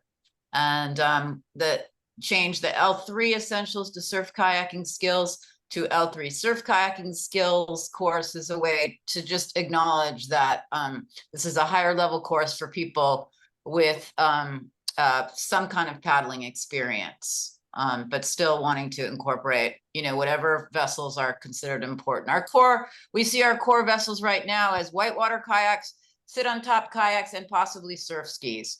But, you know, knowing what's going on the wider scale, you know, we would expect sometimes people to show up with perhaps a surf ski, as was mentioned somewhere in the conversation today, and or a perhaps a recreational kayak. And we would be, you know, it would be up to the instructor to negotiate that, although we're pretty sure recreational kayaks are not appropriate for the surf. So anyway, just kind of an initial way to get some activity around our committee.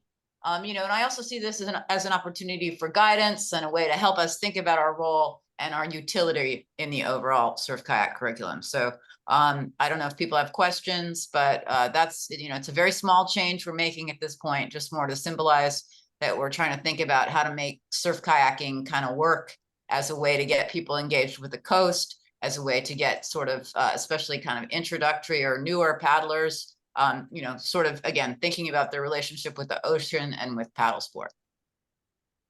Thanks, Anthea. Looks like we've got some hands raised. Kelsey?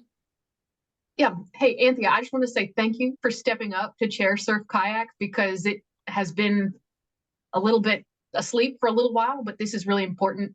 So thank you for showing up. We really appreciate it. My quick question is that the motion as you submitted was you said change the L2 essentials of sit on top surf kayaking to level 2 intro to kayak surfing skills. And then your other option, you just have the word skills and then just course. And I don't know if you mean across the assessment and the instructor criteria or just the skills course. You're raising a great question that, I mean, yes, it should be, the name change should extend to all the documents. As some of you know, we don't really have evaluations in the CMS, but yes, to the skills and the assess, and also ultimately to the teacher or the instructor documents. But if we just need to apply it to the skills document at this and the assessments at the student level right now, that's fine too. Okay, well, how this works is if I suggest a friendly amendment of changing this motion to also incorporate your assessments and instructor criteria, you can choose to accept that or not, right? Okay. And then, yeah, that's, go ahead. Yeah. My second point is, would you consider, instead of level 2 intro to kayak surfing, change it to essentials, level 2 essentials? Because right now the word introduction to is what is on all of our level 1 curriculum. There is no other discipline who uses level 2 introduction. That's just inconsistent with all the other documents. You don't have to accept my suggestion, but I'm just telling you that would be a little bit confusing if people are looking at other level 1 courses. So that's my comment. Okay, but we use essentials as a way to get around. I mean, it really is an introductory course, but the vocabulary we use for introduction at L2 is essentials. Is that fair to say? Yeah, because right now, again, we have a lot of discussion and stuff coming around, but level 1 introduction is usually in that flat, calm, protected water with no wind, waves, boat traffic, surf, anything. And so that could be misconstrued with level 1 intro to surfing, which of course is not that same level 1 venue. And it's perfectly fine. Of course, you have to enter surf somewhere. You know, I get your point there. I'm just saying for naming purposes, consider level 2 essentials. You don't have to have sit on top in there if that's the part that you think is deterring people. Then you can take that out. But just consider the word essentials after level 2. Just a consideration. Those are great and very friendly, and I accept them both. All right. Thank you so much. Everyone else, please go ahead with your comments as well. Yes, Stacy. Hi, I don't have a preference here either way. I was just listening to what I think your goals are. And you wanted to discriminate between L2 and L3 courses. And I get the L2 intro or essentials to kayak surfing skills. The L3 surf kayaking course doesn't tell me at all that it's intermediate. And I think what you're trying to say is that it's higher than or a little bit more intermediate than the L2. And so I think having a qualifying word of some sort would help people make that distinction. So whether it's intermediate or something else, like I said, I don't have a preference on what you call it. I just wanted to bring that up. I think it's essential in the title and not in the text. If we, we're saying that L3, you had to at least know how to paddle on moving water in some form, but that wouldn't be enough. You're saying in the text or in the title? Are you asking me? Put that in the text at some point. Stacy, did you have something else to say? No, I don't think so. I think for me, as someone who takes courses, having it in the title would clearly differ. If I don't know anything else, if I'm coming in brand new and I know a little bit and I'm like, oh, what course do I want to take? If I see the wording. You're making a really good point. You have an idea of what might signal that to you and anyone else on this call? Intermediate would be what I would think if that's what that course is, maybe intermediate or something like that. Like I said, I don't have a feeling for exactly what it should be. I just know that I don't know exactly what it is right now. Yeah. Okay. Well, I mean, we can return to this. I mean, you're making a good point. I'm not sure intermediate really describes what we're trying to do here. It's more like people who have moved around a little bit in their boats. So, and that could be anyone or not anyone, but that's really what we're, someone who's not going to be as confused by the back of their boat lifting up by a wave than someone who has never been in before. I think that's what we're really talking about. So I don't know, there might be a way to separate out L1, L2 and L3. So we only approve L2. That's fine with me too. G. Hi, good to see you here, Anthea. I just had a quick question. In the L3 document that came along with your motion, under the section that says who can teach the course, it says only level 4 instructors. Shouldn't it also include level 3 instructor as well, since it's level 3 skills course? Yes, it should, but we are, we're fighting our battles as that's not what we're intending to do today. That's I think something that we inherited from the previous group of people who were working on this committee. If this group wanted to amend that today to L3, but I that's a big ask too. So, but thank you for pointing that out. Okay, thanks, G. Trey. So totally commend the approach that you're taking. To me, it seems like this isn't thorough enough yet. The language that concerned me, because it says I am all about, and I think you could be out there in a wreck boat. Why not? Like there's wreck boats that serve better than whitewater boat. Like who cares? Like let that be determined. But when you say that the instructor can tell you whether or not you can have that boat, that could get kind of tricky. Whereas we'd want the language to be more about, the they would learn which boats are appropriate or something like that, and not just the instructor's bias.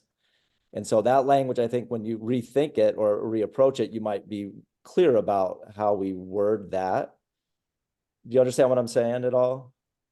So the relying on the instructor's discretion about what might be appropriate for that venue is, I mean, we want it to be codified It from might be above. better, like maybe you put up what the base parameters of the boat are, like what, because what'll happen is that you'll have one instructor who thinks that wreck boats aren't allowed. Like you can't do a wreck boat, you can't surf in a wreck boat, blah, blah, blah. And then that person won't be allowed to participate because of that. And then they'll go somewhere else and be able to participate in the wreck boat and have a ball. We're talking about 1 to 2 foot waves. You can surf in anything on a 1 to 2 foot wave and have an amazing time and learn. And so just for consistency's sake, and to keep those barriers down and to keep the elitism out, I would just be more clear about, does there really any limitations at that level? Yeah. But I think that I thought this was just a sample skills course that was being voted on. I would encourage us to, before we make these changes, to get the who can teach, to G's point, sorted out, to get the language figured out that Stacy's talking about. Oh, I know what surfing is. That's level 3. Like, I know what it feels like to have my boat lift up. That could be the name of the course. It'd be awesome. And work through this a little bit tighter, because I think you're totally on the right path. And it could really open up a whole nother avenue for, you talk about, I mean, people want to do this stuff. They don't want to learn about how to be safe and wear a life jacket, but they definitely would love to go out and play in their kayak in the waves.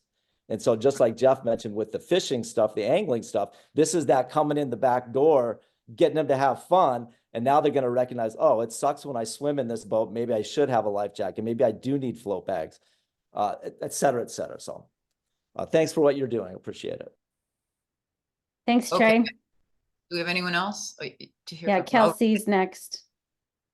Yeah, this is really quick. Anthea, I was considering when you open up those documents, the skills, the assessment, and the criteria, there's an introduction there. And that might be a great place for you to summarize some of these things you've been thinking, but about what kind of experience you need or what you should be familiar with, so just, again, just like Trey was saying, not making rules or restrictions, but just being descriptive about what they can expect to learn in that class, or if there are prerequisites that they have to have before they get there, that's a good place to put it as well. Okay, Ryan. So I understand all the advice that's going to the Surf Kayak Committee about their curriculum, but my understanding of the motion is this is about naming. So when changing the name of the courses, which is what we're voting on. And so, I agree with Kelsey, it would create some inconsistency, and Anthea's already accepted that. But I would say at level 3, to stay consistent with the other discipline committees, at level 3, coastal kayak is called coastal kayak. At level 3, river kayak is called river kayak. There's nothing else on there. So in the, whether we should say intermediate or, rad, or whatever, word we want to use to qualify that, we don't say that right now across all of our disciplines. So for consistency and naming sake, I would agree with Kelsey as far as essentials, and agree with the Surf Kayak Committee in terms of L3 surf kayaking. So. Thanks, Ryan. Kelsey, a quick question for you. If we were to change the paragraph, can I amend the first paragraph right now or not on L2? We're doing too much. It's fine either way. Yeah, oh, go ahead, Kelsey. You can. Yeah, I would say, yes, Anthea, with all the feedback that you've been receiving and that you're processing right now, I'd say like sit on it, sleep on it for a day, and then come back and we'll review it, because I think that's a really great, just place to start as you go through it. But yeah, changing it here on the spot and giving everyone time to review that and then make it a vote with 30 seconds of review time, I think would be outside the scope of this meeting. But please, let's chat and work on it. Tara and myself can help you bring forward a really comprehensive package for the next one. including all of your documents or anything else you propose to change or add or take away. Okay, great. So This is all Anthea, I good. think, yeah, and it's great, you know, it's good. Love to hear all the support for, again, new discipline, committee chair, and a discipline that's trying to, you know, get back up, this, you know, up and running. So Anthea, at this point, well, there's my timer. At this point, you can, if like per Ryan's point, we're focused, this motion is on the titles of the course of the skills courses, we could move ahead with a vote if you accept Kelsey's friendly amendment, and we just need to get clear on the exact language that we're voting on for those titles. You could also withdraw the motion if you feel like you wanted to spend more time on changes and work with Kelsey and Tara and come back to the next SEIC meeting with something that is more fleshed out and thorough, that would include the titles and that introductory paragraph. So the choice is yours at this point. And Kelsey has one more thing to say.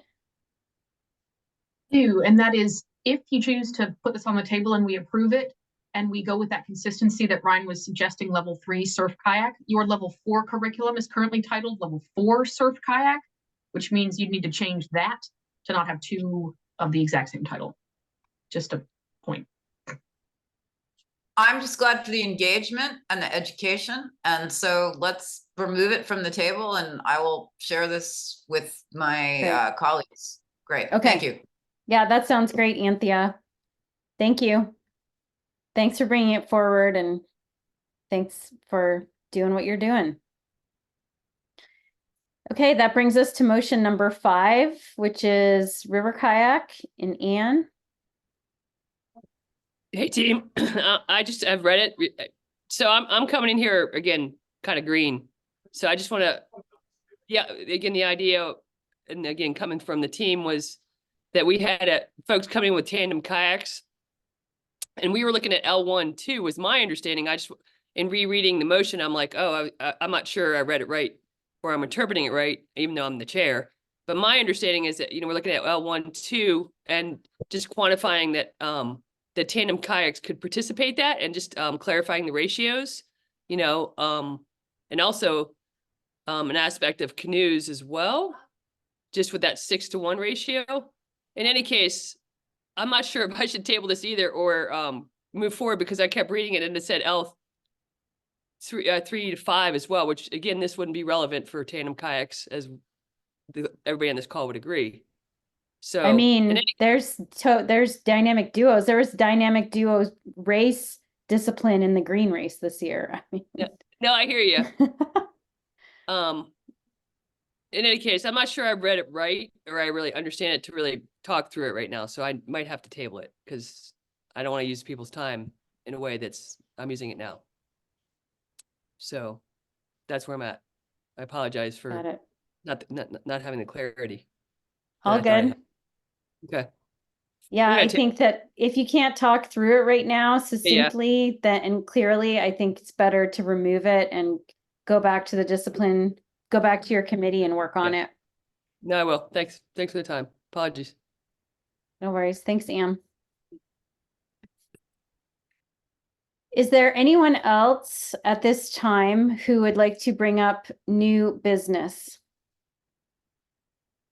Oh boy. Okay, Ryan.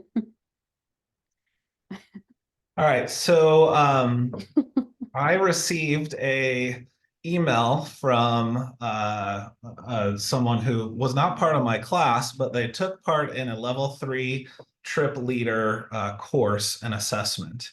And when they got the certificate from the ACA, it said level 3 trip leader assessment. And so my proposal this afternoon is to change the name of a successful result on a skills assessment or trip leader assessment to an award. So I feel like what we say right now is the result of successfully passing the test is a test. There's no like, what do I actually get for passing this? I get an assessment. Well, the assessment is the thing that I just took. So what the hell does this mean? And so I'm proposing a motion to change the naming of a successful result to an award. Okay. So what I hear you saying is you would like to bring to the table a motion to change the successful, you said it better, but It's in the chat. Yeah, okay, but the success of an assessment to an award. correct. Mhm. The success of a successful result on a skills assessment. Okay. Or trip leader assessment. Yeah. Okay. So I know some of you had your hands up for new business. Can y'all take your hands down if it was for new business, please? And if you have a comment on this motion proposed by Ryan, keep your hand up. Okay, Anthea. Why don't we use the word certification? Is there a legal reason for that? It's a great question. Well, the assessment is not a certification. It would be an award, right? And the skills assessment is not a certification to go out and do anything. Like, for instance, to teach or to lead. A skills assessment is simply checking off that you have the skills on the that you demonstrate that you have the skills on the assessment. But if you pass a trip leader assessment, aren't you certified to lead trips at a certain level? That's what I'm trying to work Yeah, out. you are. When the trip leader awards were brought in many years ago, there was discussion of making them a certification, but the board or the SEIC board at that time decided, no, this isn't a certification. And I think that was a mistake. And now we're moving towards that with the leadership pathway, but we haven't approved the leadership pathway. So, you know, for what's existing, and I think certification connotates insurance and other things. So that's why I'm, you know, putting forward award. It's used in other certifying bodies, you know, across different, you know, paddle sports as well as other outdoor activities. Okay, great. Thanks for asking that, Anthea. All right, yeah, Kelsey. I'm going to take up to Brent, y'all, just to keep this moving. Okay. So Brent is going to be the last person to speak on this particular motion. All right, thanks, Vanna. My comment, Ryan, is more of a technical one from the CMS. The title of any certificate is a merging of the course title and the course type. So it's not so easy for us to just change one word on it without changing the name of the course. Like, they're all interlinked, right? So I'm not saying it's impossible to change, but it's not like this. You know, depending on John and Aaron's availability, it might take a little while because they'd have to recode all the certificates to not draw the same fields that they currently draw. And because all the templates for those are the same. Like all assessments all use the same form fields. And so if you're proposing this for trip leader, it's also going to pull from all other skills assessments. And this motion would then have to include all the other skills awards that are not trip leaders. You know, it affects a whole lot more. That's all I'm trying to say. Mm-hmm. And that would mean it would also incur cost to the organization, which is not, that could be fine. I feel like if perhaps this motion needs a little bit more research before we vote on it. And to be clear, I think it's a great motion. Jeff. Yeah, I agree. I think it's a great idea going along the way. But if we're going to looking at trying to have the new curriculum and the leader program, which seems to be well received from everybody, if we're going to move forward with that, I wonder if we can just wait instead of going through all the extra work of doing this. Can we just wait and see if this other one goes, and if it doesn't, then readdress it?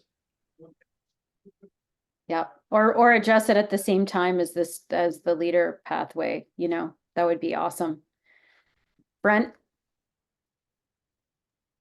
Yeah, interestingly enough, this has been a hot topic within the Swiftwater Rescue area of certification and what that means, and how the assessment, like nobody does it, even on the rafting side, nobody does it.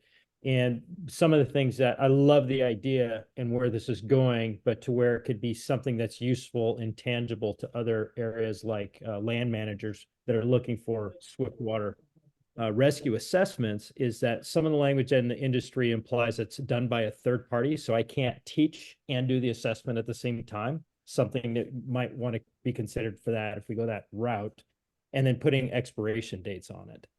So would an award have a 3-year time from the organization, or would that be up to the instructor saying, hey, at this level, you're this is going to expire after 3 years? Like I said, love the idea, but I think there's more discussion that would go into that, making this a better tool for the ACA. Mm-hmm. Thanks, Brent. So Ryan, would you be okay with withdrawing that motion and going back to the drawing board, doing a little bit more research and maybe incorporating it even into the leader path work potentially? Yeah, absolutely. I'll withdraw the motion. I think it is, it's because the skills assessments are, integrated into the leadership pathway. It makes sense at that time to have a chance to look at the financial impact, the technical impact, and then, as Brett's saying, what is the real world impact on our providers. So yeah, I'll withdraw the motion. Okay, great. Thanks for bringing that up. Okay, who had new business? I know Trey did. Okay, Trey, go ahead. Well, you all are probably going to love this, but I think since we passed the motion to change the language to the instructor requirements, there are a couple of disciplines that would be in compliance with that language, but a lot of the other disciplines' language in their instructor criteria would not be in compliance. So in passing that motion, that means that if your instructor documents don't have a section called instructor requirements or competencies or whatever the title might be, like rafting and coastal, I think, do now, then this is going to be super confusing to people. And it's not in alignment with what the motion that was just passed says. So either we have to, for the discipline we need to go through, if your discipline needs to go through and look and see how exactly your instructor documents are worded, and does that go with that motion that just passed? And I think that we should be doing that before we actually publish that wording in our instructor documents, or at least in disciplines where it is not in alignment with it, if that makes sense. Yeah, Ryan. So I have a question, this pertains to this. When we redid CMS course or candidate evaluations, was there not some consistency in naming that we discussed and approved? Maybe not approved, but discussed. Discussed, but it has not been applied by all disciplines, because the candidate eval forms were proprietary to the discipline committees. And so there's still, I mean, I don't have the exact numbers in front of it, at least 3 or 4 disciplines that aren't on that yet. And so that's my concern, is that it may not alleviate it may not quite accomplish what you want it to accomplish. It's a great direction. I saw that it was approved, but I think that that's a concern. Like, we do these things and then we, it needs to fit. Like, we can't just do stuff to do stuff. But we did it. So now how do we bring the rest of it into compliance is what I'm saying, which I'm glad. I mean, I was against it, but I'm for it. But the discipline got to come along with it. Rachel. Trey, to what you were saying, I was just trying to figure out where it's not in some of them. Like, I just clicked on SUP, for example, and river kayaking, and you said the other 2 were there. It's not like real big, but it says it, and we didn't change instructor requirements. We actually took stuff out. So I guess I'm trying to figure out where the hole is in your brain. I think the delineator is, and I could be wrong. I mean, this just came up. I haven't researched any of this. Like, this motion just came up and passed. But the delineator is, and it goes to Joe's point, as a matter of fact, Joe, is that in coastal, and I believe in raft, but I'm not 100%, but I think so in raft, it says that there's a separate item that says that you will have demonstrated your ability to model and perform all of the strokes, maneuvers, rescues, etc. On the skills assessment, right? So that part, we know how they paddle, so that you don't have to see them do all of those things in an instructor workshop. That's what allows that language that Ryan put forward to actually work effectively. That line, that's a line item on the candidate eval and a line item in the instructor criteria. I think that's what's missing, Rachel. And I think it could be as simple as putting that in, and then that alleviates that concern that Joe was having, and Mike, I think, as well. So what's the proposal right now? Well, I guess the proposal would be that the other disciplines need to get with Ryan or Brent and find that language and get it into their stuff, like, because it's not consistent. It won't be consistent if we pop that in there. And maybe I'm missing the whole thing. I mean, correct me if I'm wrong. I'm happy to be wrong. Ryan? I mean, instructor requirements aren't complicated. It's just what's below the general requirements. It's the rest of it, right? So it's just the requirements that, candidates are responsible for showing ITs. So it's not a big conceptual thing. It's just the title for everything else, whether it's your practical paddling or teaching or leadership. All those things fall under instructor requirements. So I guess yes, would it take some of the committees to add that to their criteria? Sure, it could, but it sounds like what Rachel's saying, there's a lot of them that do, and it's maybe I'll take the egg on the face that I did not look at every instructor criteria to see if they had an instructor requirements section. So that's my bad. Okay. Mike? You're muted, Mike. I have looked at them, and most of them have that they're expected to be able to perform so on and so on and teach. And that's what I'm saying earlier. If you remove that, we're okay. But if you don't remove that, you've got real conflicting information. I'm not at all opposed to the idea. And as I said, and Ryan called me on it, I said, you can't have everybody teach everything. I agree with that. But I think we're overreaching as a committee. For example, what if the canoe guy says, I wasn't there and I don't agree with it? I think it should maybe go back. And I also think Kelsey should weigh in on it could be a significant amount of changes to pretty much every instructor criteria document that we've got. Maybe that's easy, but you need to check for all those at the bottom if it says something that's in conflict with this motion that passed. And that's why I voted no. Yeah, so I'm not trying to change the motion, just to be clear. I'm just saying that, and Ryan, again, to Mike's point, for the disciplines that don't have a line that just says all instructor candidates must be able to perform and model the skills, separate from the teaching bit. That's the thing that sets it apart. That's what Mike is talking about. Then you don't have that confusion. It totally simplifies that and takes that ambiguity out of it. And that's also what Stacy said originally during the motion discussion. Yeah. Okay.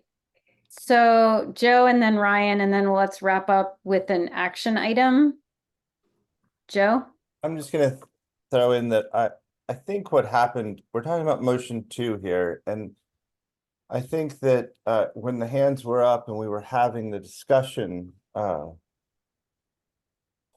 Jeff proposed that we go ahead and take the vote. And I don't think many of us were ready for that vote. The discussion was still kind of ongoing and his hand was just next. I think there are real problems with the way that motion 2 is put forward. And I think they're being discussed and raised. And I know it has passed, but I would suggest that there is a way to push this forward and maybe do an online vote later after more discussion and rewording. I don't know how that might happen, but I'm sure whomever proposed it could withdraw it until we get some more clarity or something like that. Okay, thanks for that. And I appreciate that feedback. And I appreciate that feedback. Thank you. Ryan. You're muted, Ryan. I'll say what I was originally going to say second.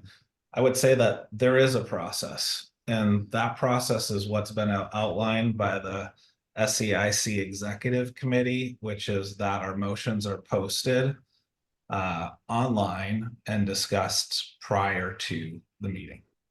So I don't want to be a jerk about it, but it was posted on the 2nd of March. So that aside, the change in language is just the change in language is to the general. Love to be clear about this. It's to the general requirements. So no matter what coastal has or raft has in our later sections, what are termed instructor requirements, this is a guiding overall principle, right? The general requirement is a guiding overall principle for the rest of the criteria. And so the change in the document says teach content, that they're exactly the same, except for teach content from the instructor requirements is the new language. The old language says teach all the skills. And so the heart of this proposal is to take the burden away from some ITs who have been trained and brought up to think they need to see every candidate teach, model, and perform everything on the syllabus. So that's the change in language. It's from all the skills to the content in the general requirements. Whether it's perfect or not, that was the intent. Mm-hmm. I'm gonna cap this now because I think we've had enough discussions. So I'm gonna let the motion stand as is. And if I think discipline committees, if you want to take a look at that and come back and change some of your documents, I think that's okay too.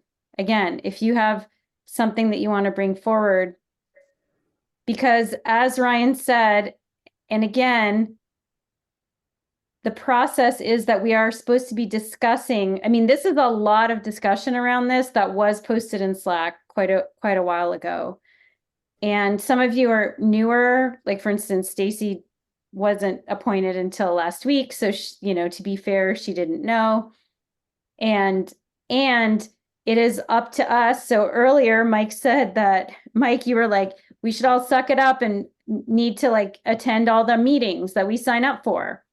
So I'll put it back on y'all, on you, suck it up and go into Slack and look at the motions, right? And not bring everything up in the meeting and then be frustrated with it. So I think we all have a responsibility to do that.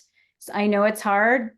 And even if you can look at the motions too, it's not ideal, but even if you can look at them 2 days before or, and put something in there and have your thoughts formulated and reach out so that the person who submitted the motion can have some thoughtful ideas and responses ready for the meeting. And I know that might not be what y'all were hoping for, but that's what happened. And I totally take the feedback and get it. And next time I'll also give a little bit more time. My impression was that I actually gave time, so I appreciate that feedback.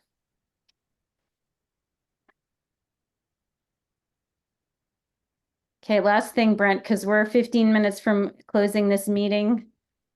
Yeah, I just want to say thanks, Ryan, for clarifying. I now, because was not in the Slack, we're not trying to pick us up.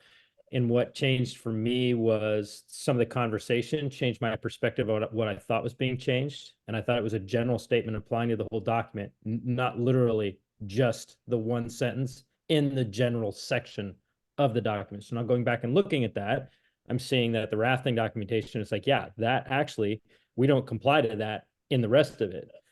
So suggestion is that maybe for some of these things, especially for people like me, that just reading the context wouldn't be as good as like, here's the document, here's what I want to change from this to this.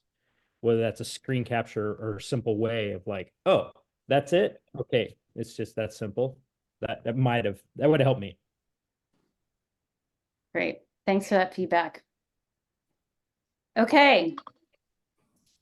That's my alarm that it's 15 minutes out to the end. And so it is time to do, oh, nope, not yet. So in the agenda, upcoming meetings, our next one is Tuesday, June 25th. It's from 7 p.m. to 9 p.m. So please have that on your calendars. Next is Tuesday, July 23rd. It's from 7 p.m. to 9 p.m.